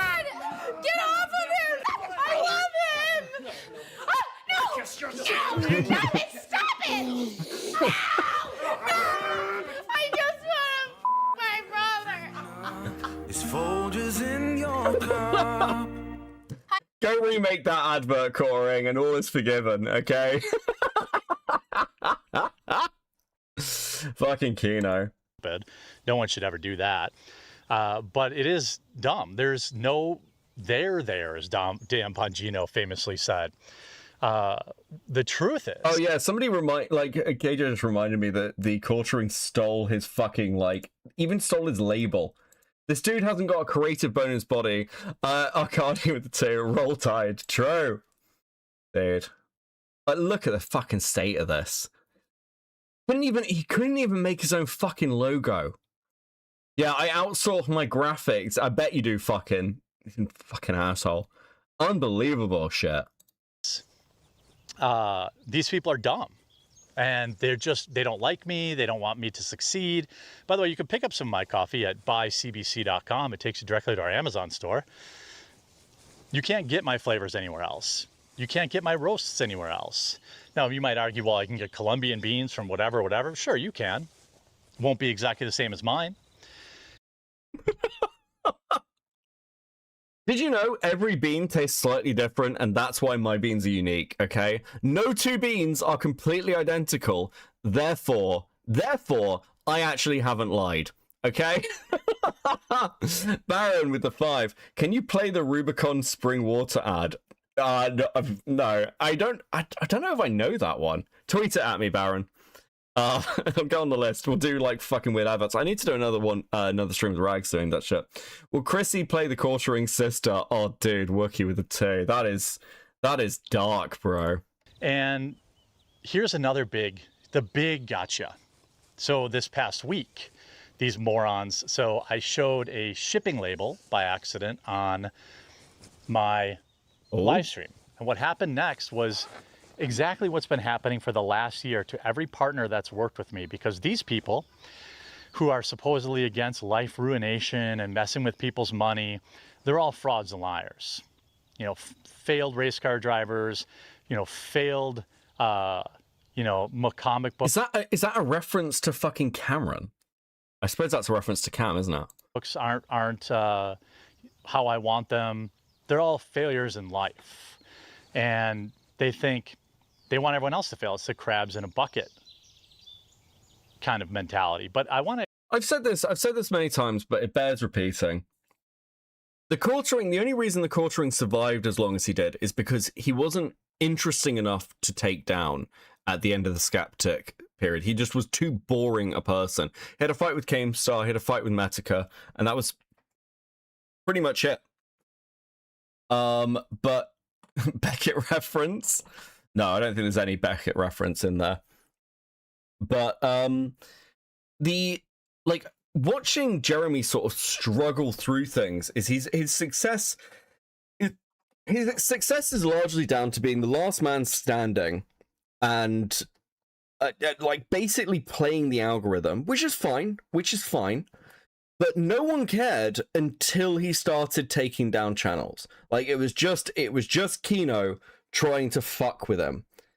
And Jeremy's always been like this, but the measure of a person's success in life very rarely is just money.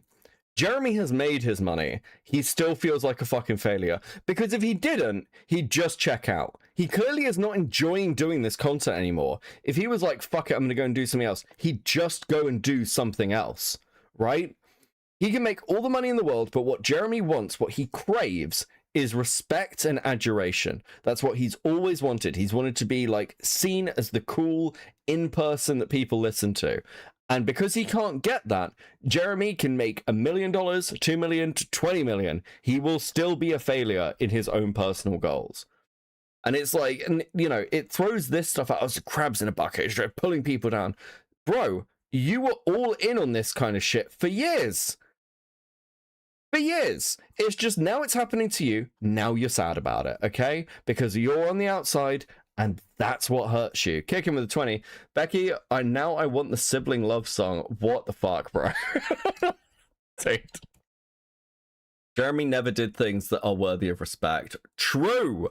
explain before I mean, even again, like with his YouTube channel, playing the algorithm and putting out slops so you build a like fucking audience of boomers, like who'll like listen to you and your weird fucking talking points as you regurgitate basically the like the talking points of the day for whichever demographic you're trying to appeal to isn't respectable. Nothing about this is respectable. This isn't just true of Jeremy. There are plenty of people out there who I'd consider not worthy of respect. Umpaville, I mentioned earlier, is another one. I think Umpaville as a commentator is essentially fucking worthless.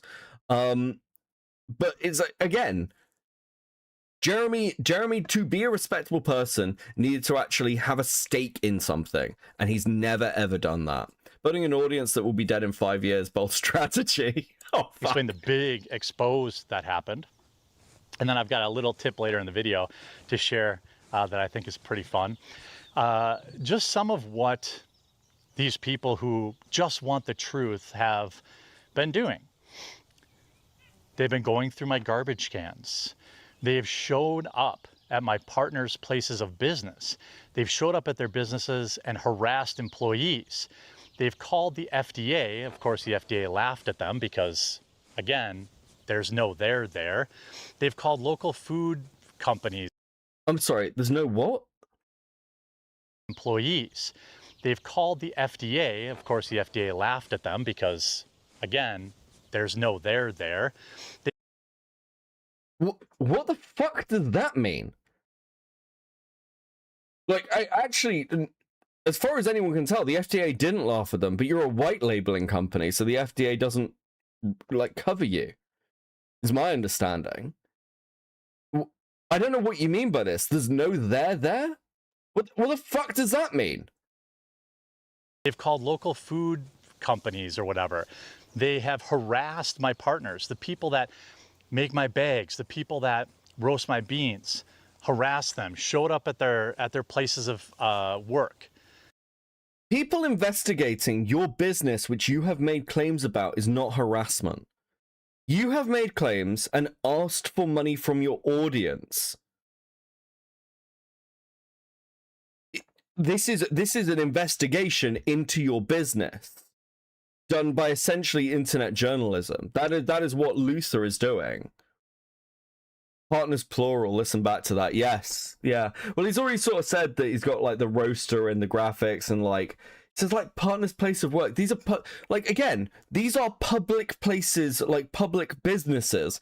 Turning up and asking fucking questions is like kind of what you're doing with investigative work. This is completely legitimate. You're posing it as like harassment. It's not. Phoning the FDA and being like, this person is selling a food product and they're making claims about it, and there's like no, like you don't even have the correct like detailed information on the bags, is a legitimate public interest question. Baron with the 10. Jeremy's basement is probably disgusting, much like how the Gothic, who will be coming soon to Total War Warhammer 3 in the Lords of the End Times DLC. Thank you, Gotkin. Do you mean Goat King? Is it Glotkin? I don't know who the fuck the Glotkin are. Am I just losing my mind? Am I having a stroke? The Gothic Glotkin? Who the fuck are we talking about?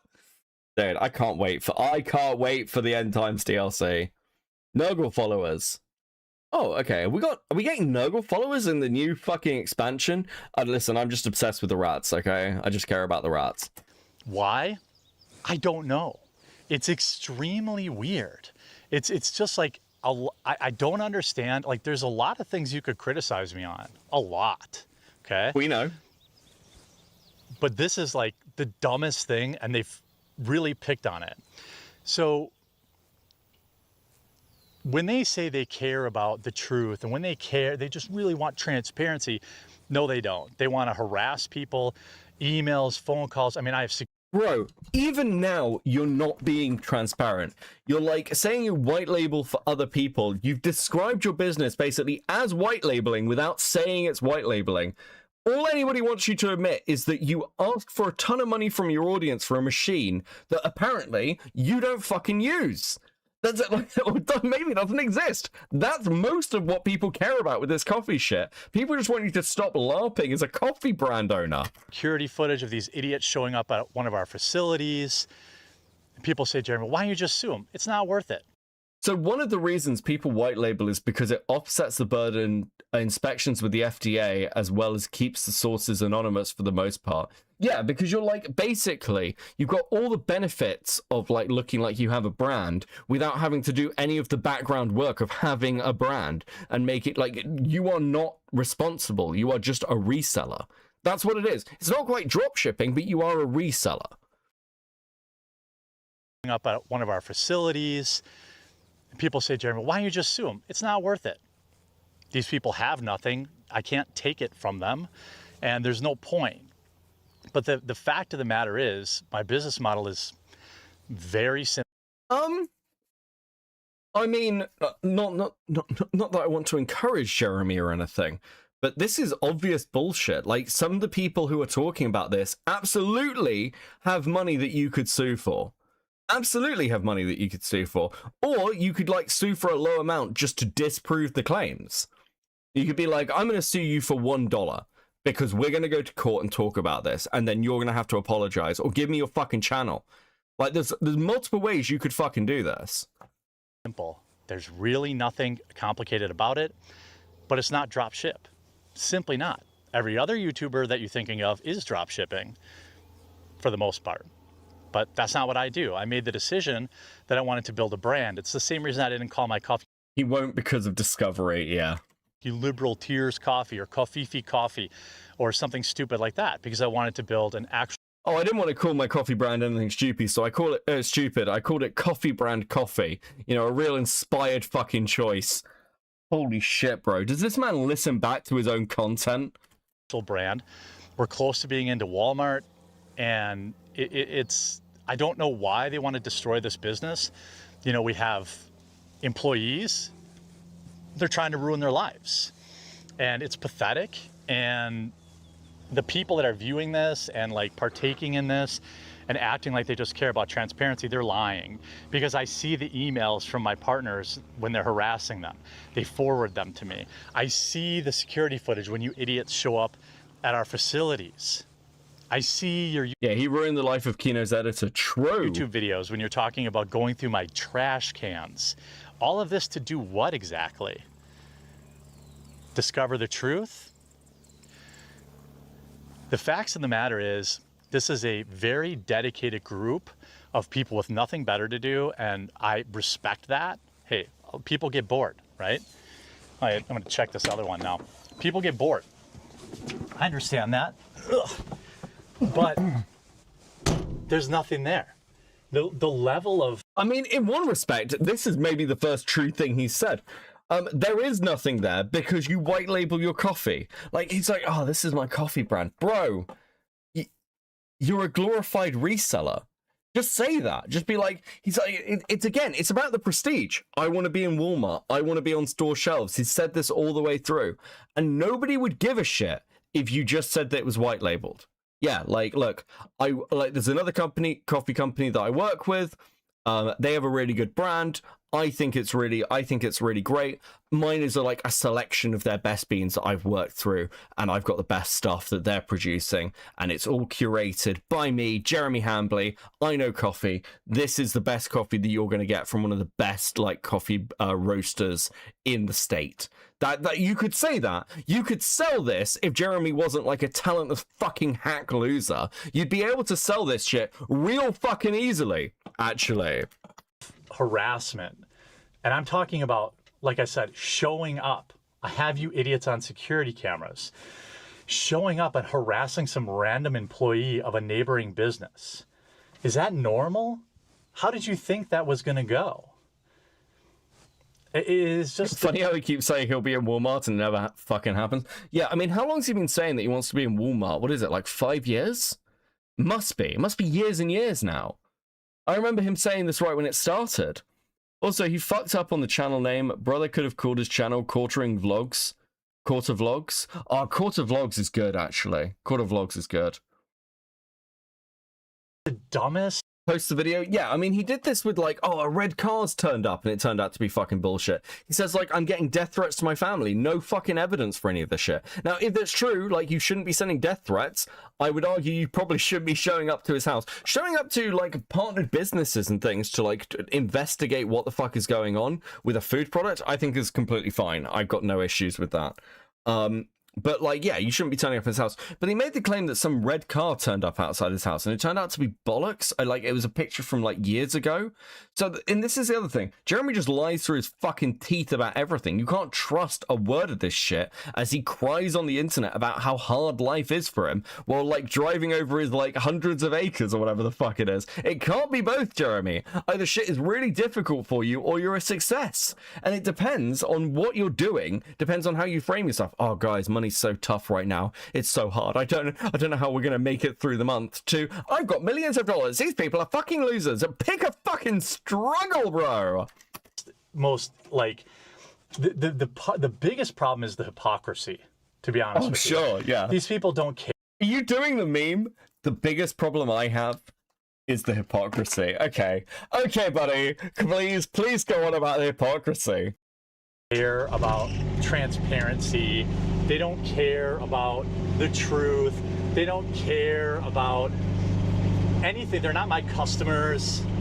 You know, they leave hundreds and hundreds of fake reviews on Amazon that all end up getting deleted anyway. I don't know why they're like this. They leave hundreds and hundreds of fake reviews. Bro, I've been through your review statistics on your coffee company. There's no fucking way the reviews on your coffee company are fucking legitimate. There's just no fucking way. Too many things about it make no sense. The algorithmic drop-off of like your actual review numbers, and especially when it happened last year. And secondly, the fact that you've got like really similar names of people all giving like 64 reviews at a time. We've gone through this on stream. I can't be bothered to go and get the stats, but the idea that the quartering is crying about fake reviews on Amazon that get deleted when, like, pretty much provably at this point, the reviews on his actual coffee company website are complete fucking bullshit is nuts. Actually fucking crazy. But I just feel like some of them are very smart, and then they could figure out, like, a better way to use their time.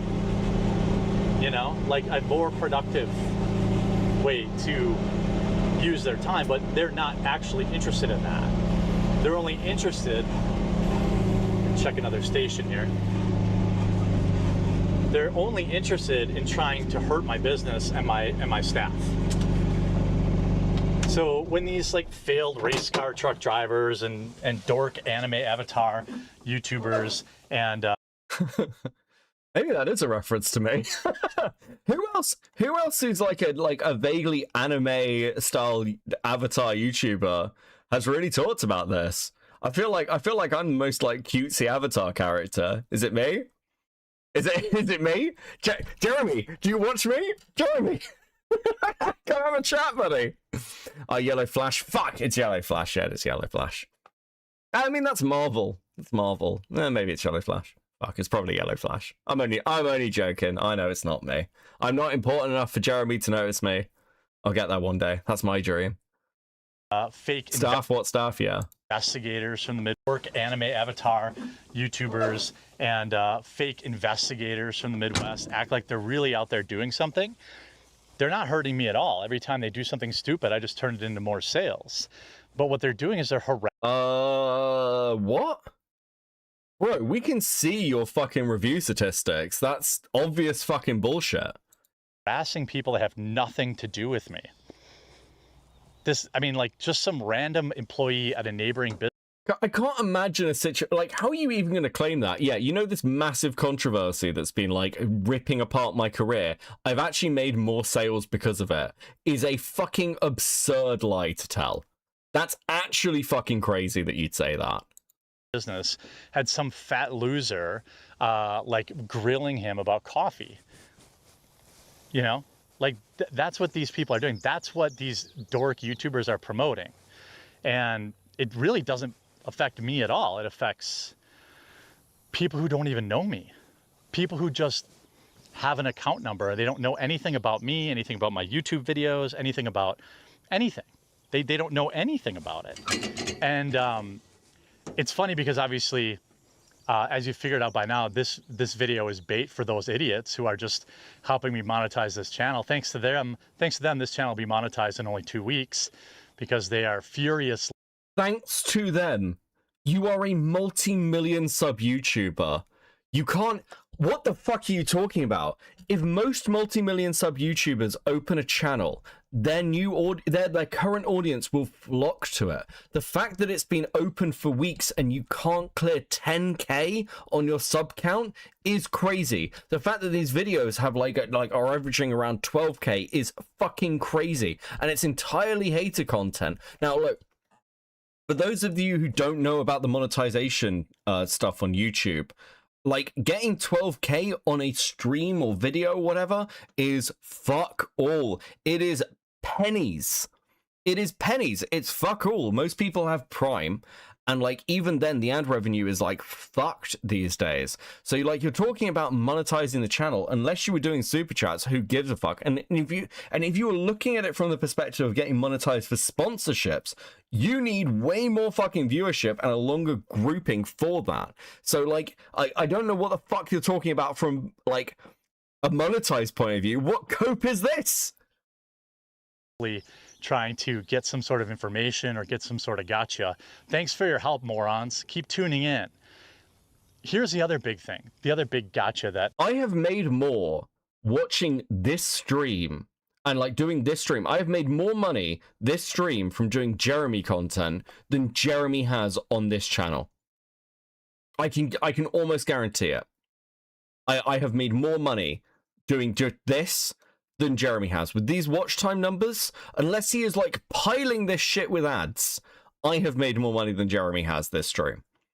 Like, what do you mean? What the fuck are you talking about? You know, failed race car drivers and things like that, you know, they think that they've really got me.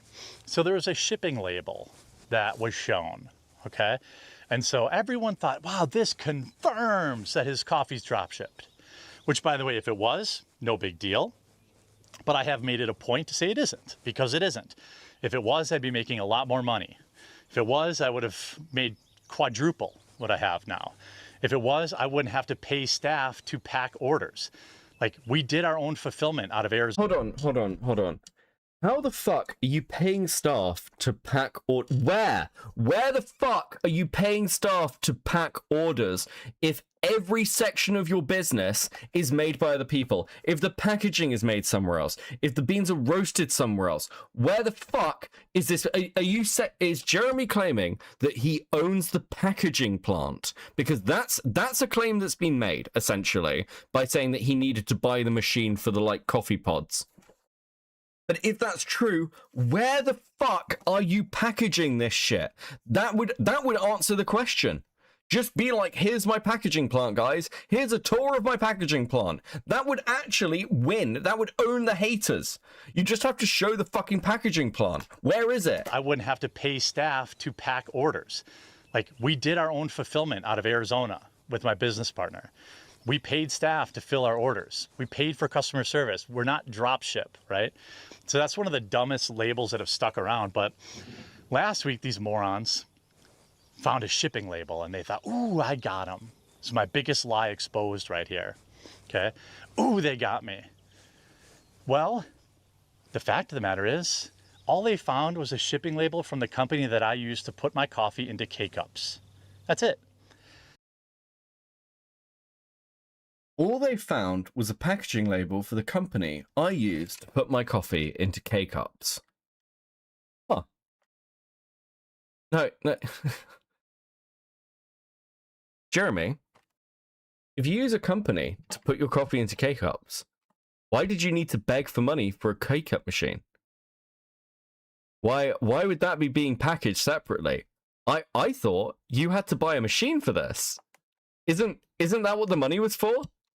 Chat, correct me if I'm wrong. Isn't that what Jeremy begged for the money for? Hold on a second, let me Google this. The portering K-Cup machine. Where was this? Like, that was what he, like, K-Cup packaging machine, yeah?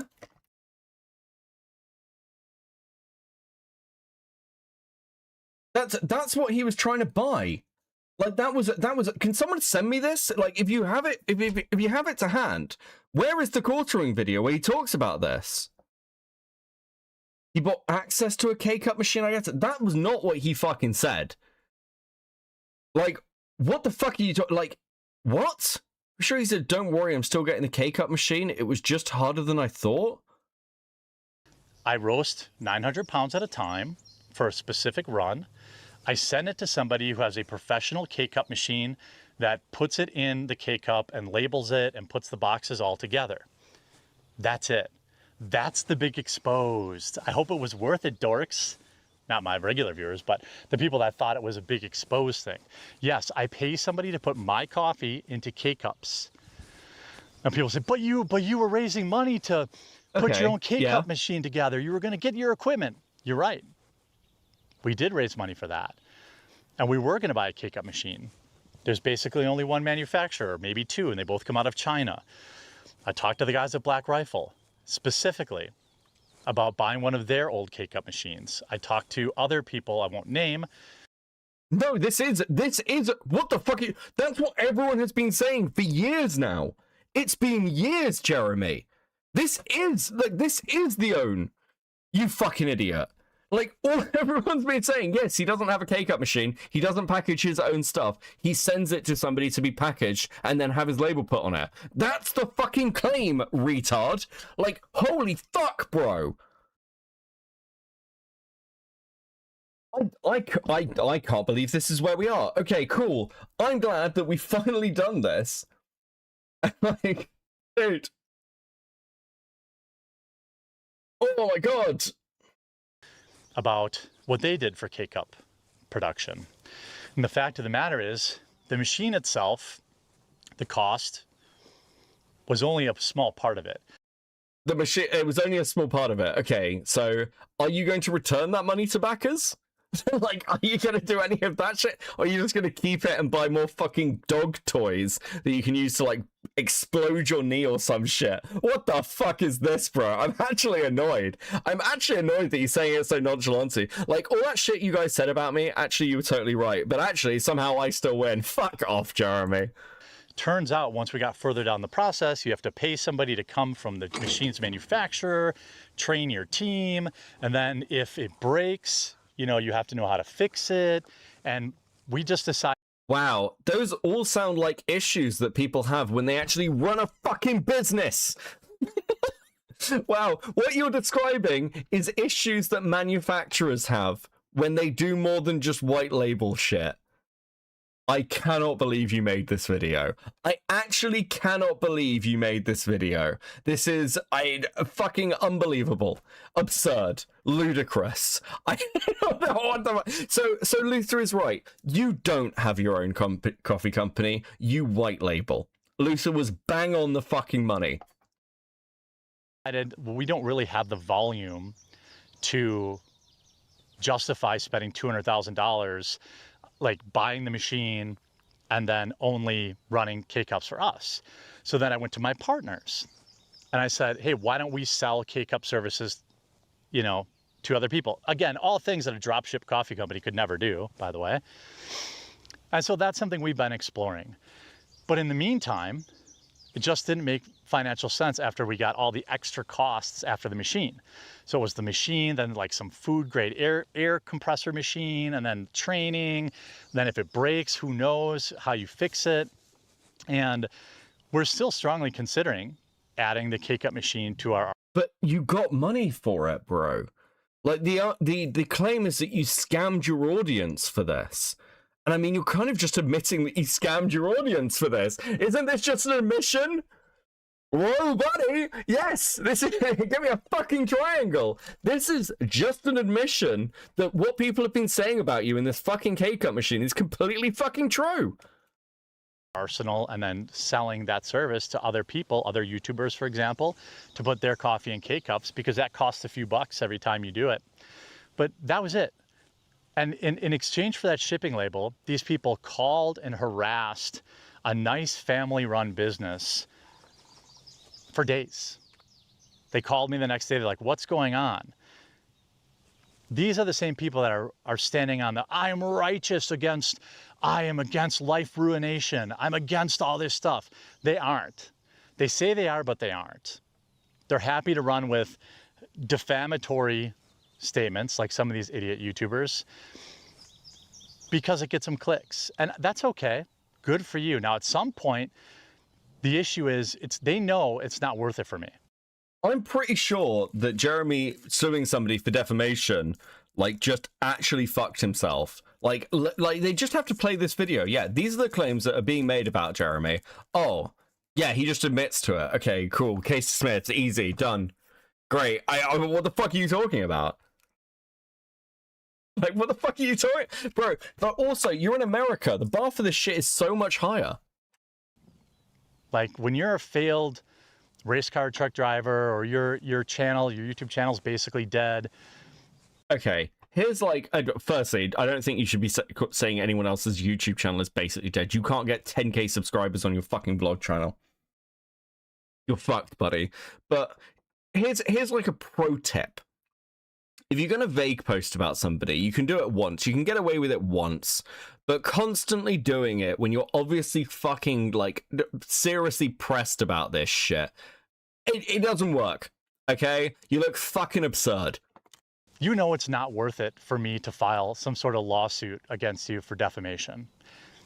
But at some point it's going to become worth it, because I have all this stuff lined up, right? I can tie direct lines from these statements from certain commentators to real world harassment to their fake reviews on Amazon. Like, this would not go well for them. It's just not worth it. It's better to just say positive and not these people were never my customers in the first place. So to summarize, we're not dropship coffee. We never were. In fact, we did dropship coffee for other people, which you couldn't do if you were a dropship. How are you a dropship company for other people? Also, hold on, just to be clear, because this is probably something that's worth pointing out. If you're a dropship coffee company for other people, doesn't your claim that you can only get the flavors from you fall apart? Because Jeremy's arguing, hey, my coffee is my coffee, you can only get it from me. But if you're dropshipping for other people, wouldn't they also have the same flavors as you because they're dropshipping your specific flavors that are just for you? Because you don't own the coffee company, like, you don't own the roaster, you don't own the bean production, you don't own the labeling, you don't own the packaging. Like, what the fuck do you actually own? You own a brand name. Now, if your argument is that you are dropshipping for other people, then the only thing you could possibly be dropshipping is apparently like secret recipes that you have. That's it. That is literally it. He might just drop ship the plain beans. No, because then he wouldn't be drop shipping anything. That would be the coffee company or the roaster that works with him drop shipping stuff. And they'd be drop shipping his flavors. Otherwise, he wouldn't be the one drop shipping it. I mean, this just makes literally no fucking sense. Shipper, okay? I have partners that make my bags. I have partners that make my K-cups. I have partners that make my coffee, just like any normal business would run. That is not what any normal business is. That is a white label business.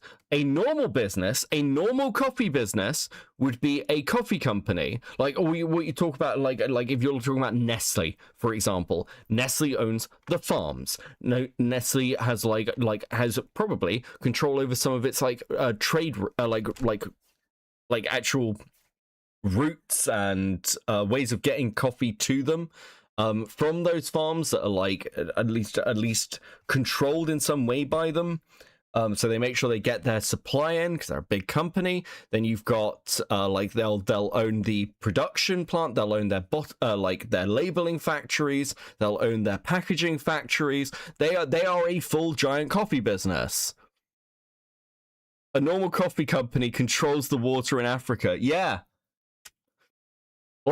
Like when you're talking, when we think of what a coffee company is or like a food company, you are talking about farm ownership, actually. That is generally what we're talking about. Or like, even if it's in America, like when we talk about McDonald's, even as a franchise, McDonald's, the company, has control of the farms who are producing the meat. Like, that is what we are fucking talking about. Now, those farms may supply other people. Those fields may supply other people. But the ownership, like a predominant stakeholder who are like making those decisions and driving that thing, that is the company. That is what we are talking about. You are a white label company.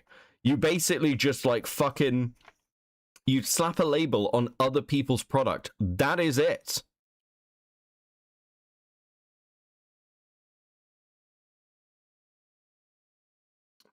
Just heard this. Please know this. K-Cup packaging is completely different niche than white label for a roaster. Not similar things. K-Cup packaging is a scam. All this dude shit is a scam. Yeah, this one's really weird. I mean, again, like Black Rifle's worked this out. He doesn't care what other people say about him. So true. Kick him with the 20 Swedish. McDonald's. Yeah, I'm just bringing up McDonald's because McDonald's owns actually an awful lot of like the production route. Because they have to. Because they need to make sure they're fucking supplied. That is what major companies do. Even small companies are going to have control of their production routes. Nothing wrong with white labeling or even drop shipping. It's just that he oversells what he does. Yeah. Like, he sells it as this is what a normal coffee company does. This is not what people think of when they think of a normal coffee company. They think of, like, Nestle. That's what they think of. They think of Folgers and the incest ad. That's what they think of. You think an electrician makes all the wire he uses by himself? No, of course not, right? Okay, the name of the video is Woke Leftist Just Screwed Me Over and All My Staff. Okay, give me a second. I want to see what he says in this. Don't worry, listen, we got shit to do, okay? It'll be fine. What's going on, everyone? Jeremy here from the Quartering. I wasn't sure I was going to go public about this, but it appears I have to now. Many of you know that I've got a lot of irons in the fire. You've heard me say, hey, I've got my mega mixology cookbook to help fund the new studio. Obviously it's a meme, but you all know I have my coffee company. Well, the coffee company has also been expanding. This is March 2025, by the way. To take on Amazon, to try and compete more with. Did you give me a hand, Becky? You can have a hand. There you go. Thank you guys for hitting the goal. It's much appreciated. You guys are fucking awesome. Thank you so much. Sticking it out on the Sunday evening. More of this gorgeous Jeremy content. Much appreciated. Much appreciated. You're all fucking based. Thank you, thank you, thank you. Bigger names, and to hopefully by the end of the year be on the grocery shelves. And anyway. And for the past 3 years, I've prided Coffee Brand Coffee on remaining completely apolitical. And that's literally why I called it that. Some people think the name is goofy. I get that. But it would have been easier for me to sell liberal tiers coffee or something like that. But I want my coffee to be on coffee shelves one day. There's a big difference between what I do and what most everyone else does. I don't drop ship my coffee. We roast our own special blends. We hand flavor our beans. We do that. Not my partners do that. We do that. Pack our orders. We ship our orders. We handle our customer service. We. Not partners. No mention of partners. We do that. That is what he is claiming. He is claiming that he is like a fucking bourgeoisie, owns the means of production. That is what that means. We are not a dropship outlet. We're a real coffee company. And I made that investment with the plan of having something that could grow. Well, we've never been at our most vulnerable, but right now we're stocking up for Mother's Day, which is an important time of year for us because we do so well for Mother's Day gift boxes. And we're trying to compete on Amazon. And I'm trying to build a new office. All of these things have stretched basically me to the absolute max. It was fine. You probably saw I was selling my Neo Geo collection. I'm selling my Nintendo collection. I'm selling all this stuff to help fund this stuff. And it's because I believe in the things that I'm doing. But now we hit a roadblock that I need to try and reach out and give give you an understanding of why I could use some help. I can't confirm this for sure. Okay. But right now with Coffee Brand Coffee, we are basically completely vertically integrated. We roast our stuff, we pack our stuff, we print our own bags, things like. No mention of partners here. So he is obviously fucking lying. We are completely vertically integrated. That. The only thing that we were reliant on anyone else for was some of the boxes for our K-Cups and some of the procedures. I'm going to keep repeating shit. The only thing we were reliant on anyone else for was some of our boxes for our K-Cups. Around that. It's our coffee, but we had someone else helping, put these boxes together so we could do all that. Well, apparently that person, I don't know this. Not my partners, not other companies. We do this. Coffee Brand Coffee does this. That is the claim. For sure, but I suspect it. Saw my YouTube channel and didn't like my politics. And while we have a 20,000 K-Cup order, basically decided to tell us, to pound sand, or I don't know what's going on. We haven't heard anything back. This is absolutely crippling. I'm already so overextended with Coffee Brand Coffee. I feel like they knew this was the time that they could really cause maximum damage. What is the solution? Well, it's to buy about $80,000 in equipment. And I didn't know what else to do. I can't miss Mother's Day. It's our biggest sale of the year. So I said, okay, fine. Put it on my credit card. We're going to just. This is the claim that he paid for that equipment. Just figure it out. That's a lot of dimp to put on your credit card. That claim there is he paid $80,000 to solve this problem. That is the claim. He needed to get it done for Mother's Day. This was over a year ago. That is the claim he is making. But we're going to save Mother's Day, and we're going to bring this last piece of the puzzle in-house. We're even getting a machine to make our own coffee scrub for the ladies and guys out there that want to, do it for skincare. But anyway. So the actual, he was like, the machine he's talking about buying isn't even the K-Cup machine. It's to make this weird scrub shit, which I've never heard anything else about.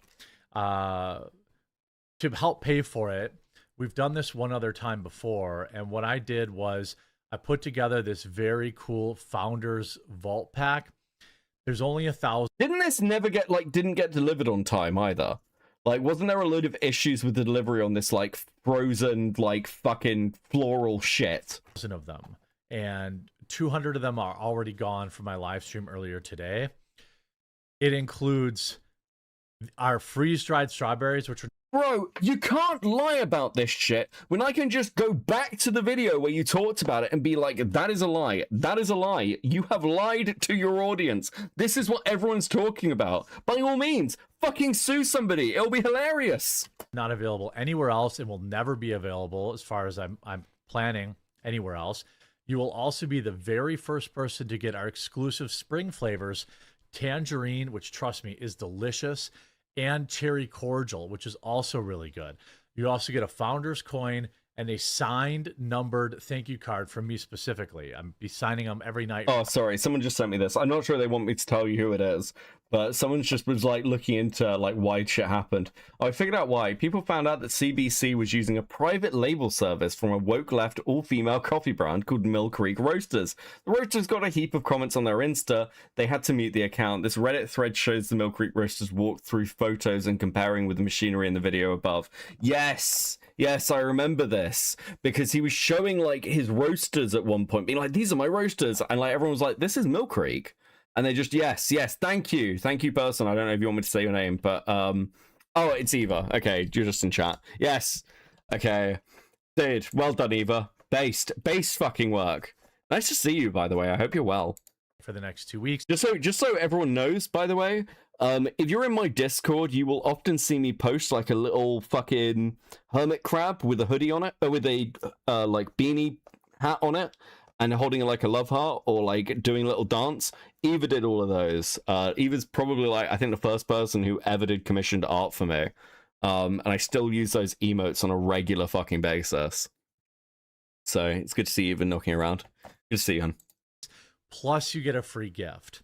If I sell out of these, we can. I need to add these to the YouTube chat. Actually, I need to add these to the YouTube chat. Yes, we're gonna do that. I'm gonna do that this week. Okay. Yes. Afford the machine, and this could never happen again. Many people have probably noticed, hey, we've been out of stock on stuff, and things are running behind. It's because of this one hiccup. But if I can, you should tell me 5 minutes ago next time convince you to give our retail coffee a back it. try, which I tell you all the time, I think is the best out Okay, there. If you try our spring flavors, Shut up. debtor's jail or whatever.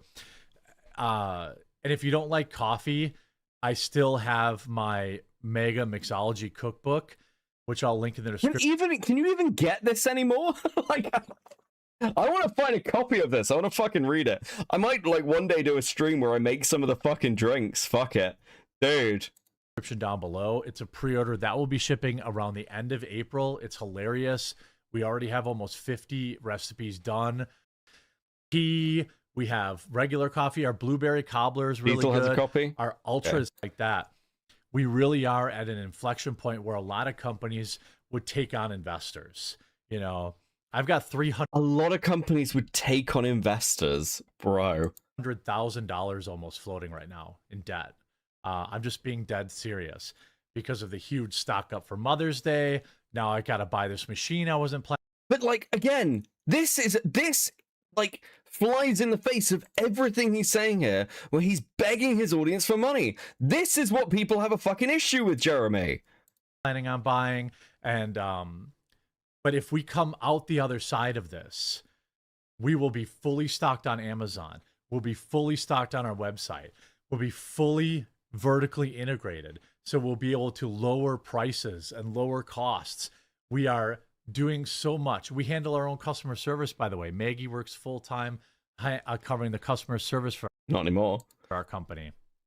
I take this seriously because I love this company, and you know, I don't know why this guy did this, why this is happening now. At first, I was curious about his coffee. Then he has gradually talked me out of it. I'll be honest. I think it's the opposite experience for most people. I think he's managed to talk people into being very interested in his quote unquote coffee company. It's literally the worst possible. Yeah, it's like 10-minute infomercial. It's like a fucking begathon. Time with Mother's Day only 2 months away. Oh my god! Shut up. Is there anything else? We have all. You can help me stick it to this guy. And just stick it to the no more wokies. relying on anyone else. Lesson learned. No more relying on anybody else. No more relying on anybody else. Meanwhile, entire video talking about his fucking partners. You dishonest fucking cunt. Hopefully, dude, absolutely fucking unbelievable. Unbelievable to go back and watch this video. Right, how can you do this? How can you sit there and bold-faced lie like this? Oh, they think they've got me. Yeah, you just admitted to lying last year to your audience while begging for money. Yeah, bang to fucking rights. This entire drama, by the way, like the coffee side of it, you can kind of call it closed. You can kind of call it closed. Everything with Luther's investigation, all this fucking shit, this is it. That's the evidence. He's just fucking admitted to it.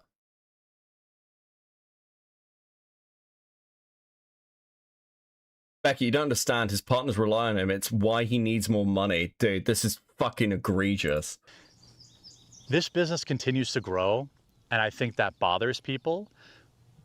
But continues to grow. Apparently a year ago it was vertically integrated. Now you've got a load of partners. I mean, I'd say that the business is continuing to like degrade, if anything. And from what anybody can tell from like the general metrics and analytics we can see, your company's fucked. No one's buying this shit. Full stocked on Amazon is also bullshit. You have to send a ton of product to their fulfillment center. Yeah, I wonder whether I can order this on Amazon. I'm not going to bring it up on stream for obvious reasons, but like I'd be interested to see. Like I will search and I will post whether I can buy coffee brand coffee. Well, I'll probably forget, but if I remember, I'll do it. I'm posting on Twitter. Follow me over on Twitter and like and subscribe if you enjoy the content, that kind of chill shit. Thank you guys, actually genuinely, thank you everyone who's come out tonight, and like much love to all the lurkers as well who are chilling in chat. You guys are awesome as well. Like don't feel forgotten. Don't feel forgotten. That's okay. Like I want better for them. I want them to exist, but there's literally nothing there. Thank you, Kickin. We roast our coffee with a partner. We send it to get put into K-Cups because owning our own K-Cup machine was cost prohibitive at the time. Now, once we're into Walmart, But what do you mean? You bought it. You bought it for 80,000. You put it on your credit card. What do you put on your credit card for 80,000, Jeremy? And we're going to do it. Then it'll be easy. We'll have the money and the volume. It's really a volume thing. And we run our coffee business just like any other coffee business you see on the shelves, for the most part. You know what I mean? Like there's nothing there. These people are so stupid and so angry that they are either... Yes, lying to your audience to beg for money to try and own the woke left when you are doing none of the stuff you're claiming is actually something to get angry about. This is something legitimately to get angry about when a YouTuber does it, because you're fucking over the people who put you where you are. The people who pay your bills. You are dishonestly like lying to them about your needs and your situation to scam money out of them. There is no other way to put it. Claiming that you are vertically integrated, that you've already bought the fucking coffee machine, I've dropped 80,000 to solve the problem, is fucking bullshit. You lied to your audience to try and get more money out of them. This is the sort of thing that is completely legitimate to be absolutely fucking outraged over, actually. Really stupid, which is very likely, or they are really dishonest. Some of these people are not stupid, and they purposely say things they know aren't true because it's salacious and it gets them clicks and they get to monetize the hate against me. That's okay, but everybody knows that you're a hypocrite. Everybody knows that you're a loser. And when you do a long 2-hour stream react, who the fuck are you talking about? Everybody knows. What do you mean everybody knows, bro? What we need is to get Southpaw to use his JCS style mental manipulation to get him to make terrier themed flavors. Fuck, I don't know enough of the Southpaw drama. I'm sure that'll be funny when I cover it later this week. Action to this video, there's going to be a lot of people in your audience that see that too. So I'm looking forward to these people reacting to this video because, again, I have nothing to hide. YouTube? Why are you My freezing business on me? runs just YouTube? like any other business, and it's almost like YouTube. Can you wake up? Wake up, YouTube. YouTube. Dude, I hate when it does this. How do you fuck it? Like it just freezes on me. Nothing else freezes. It's literally just this. Okay, we'll give it a minute. I'm actually angry. I'm actually pissed off. This has actually managed to annoy me. Are you fucking kidding? How the fuck are you going to lie like this? Sent you stuff in DMs, KJ? Okay, cool. I think we're back. Dude, what the fuck?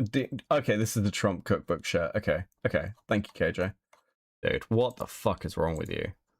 these people are like Candace Owens level stupid, but they're living in this alternate quartering universe where my business is failing, which it isn't, having record month after record month.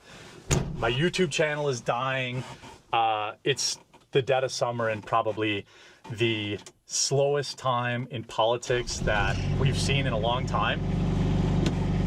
Like everything that it's the slowest time in politics we've seen in ages. It's not like there was a massive, like, kind of a war with Iran or the Strait of Hormuz closed, or, you know, there's skyrocketing energy costs, or like politicians are dying left, right, and center, or like, you know, you've got like a ton of controversies in America, or like, you know, you got none of that stuff. But like, what am I meant to cover?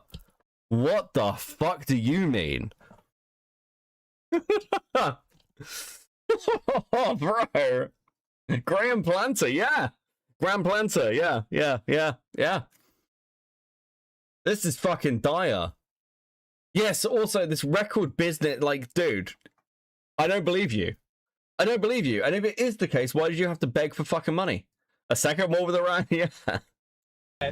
Is levied has a perfectly reasonable explanation, but in the quartering extended universe, truth does not live. And that's true. In the quartering universe, truth does not live. As proved by the fact that I can go over your video from March and be like, yes, you provably fucking lied to your audience for money.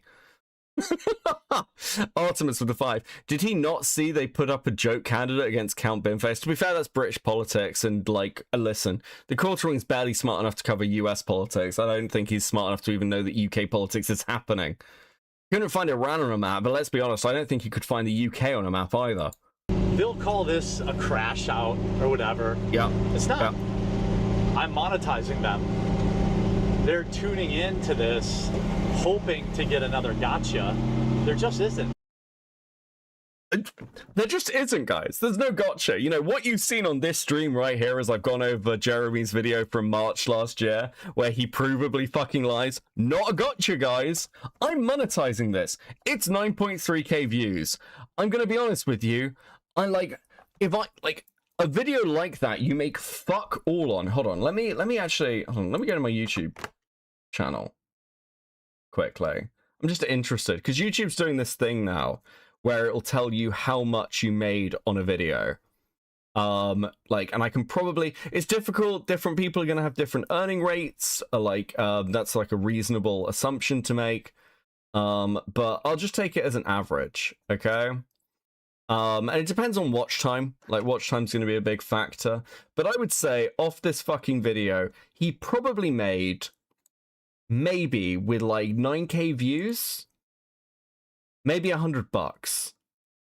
Maybe $100. We'll be nice. We'll say it's $200 for 9.3k views. We'll be nice. We'll say it's $200. That's incredibly fucking generous, by the way. There is just no fucking way, unless things are really bad for Jeremy, where he's like, haha, I've put this vlog out, I'm gonna make $200. Unless shit is real fucking bad for this dude, I don't think that he's the one getting monetization off this shit, okay? And look, I'm at the low end. I imagine people like Diorio made a lot of money watching this, right? When we look back in 10 years, do you think this will be his CWC delete my house videos video? This is insane. Would you not go back and watch this? Would you not go back and watch this and just check what you said about your own company? Because this is a famous video. He knows this. He can't be that dumb. He can't think, well, maybe he is. Maybe he thinks that no one will check. But this is nonsense. This is ludicrous nonsense. There's nothing there. They wish there was something there, but there's nothing there.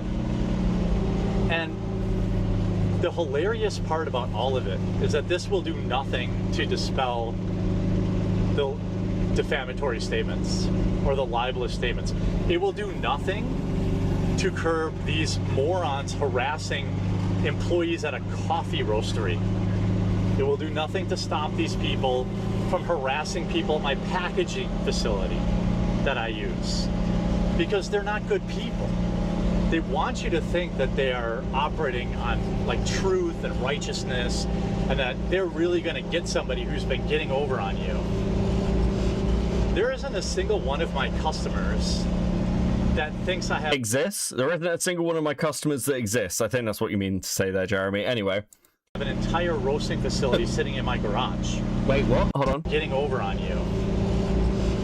There isn't a single one of my customers that thinks I have an entire roasting facility sitting in my garage. I mean, to be fair, I have made the claim that you probably have a roasting facility in your basement and you're hand packing this with your piss covered hands. I've done that partly as a joke, but I did want it to be true, to be fair.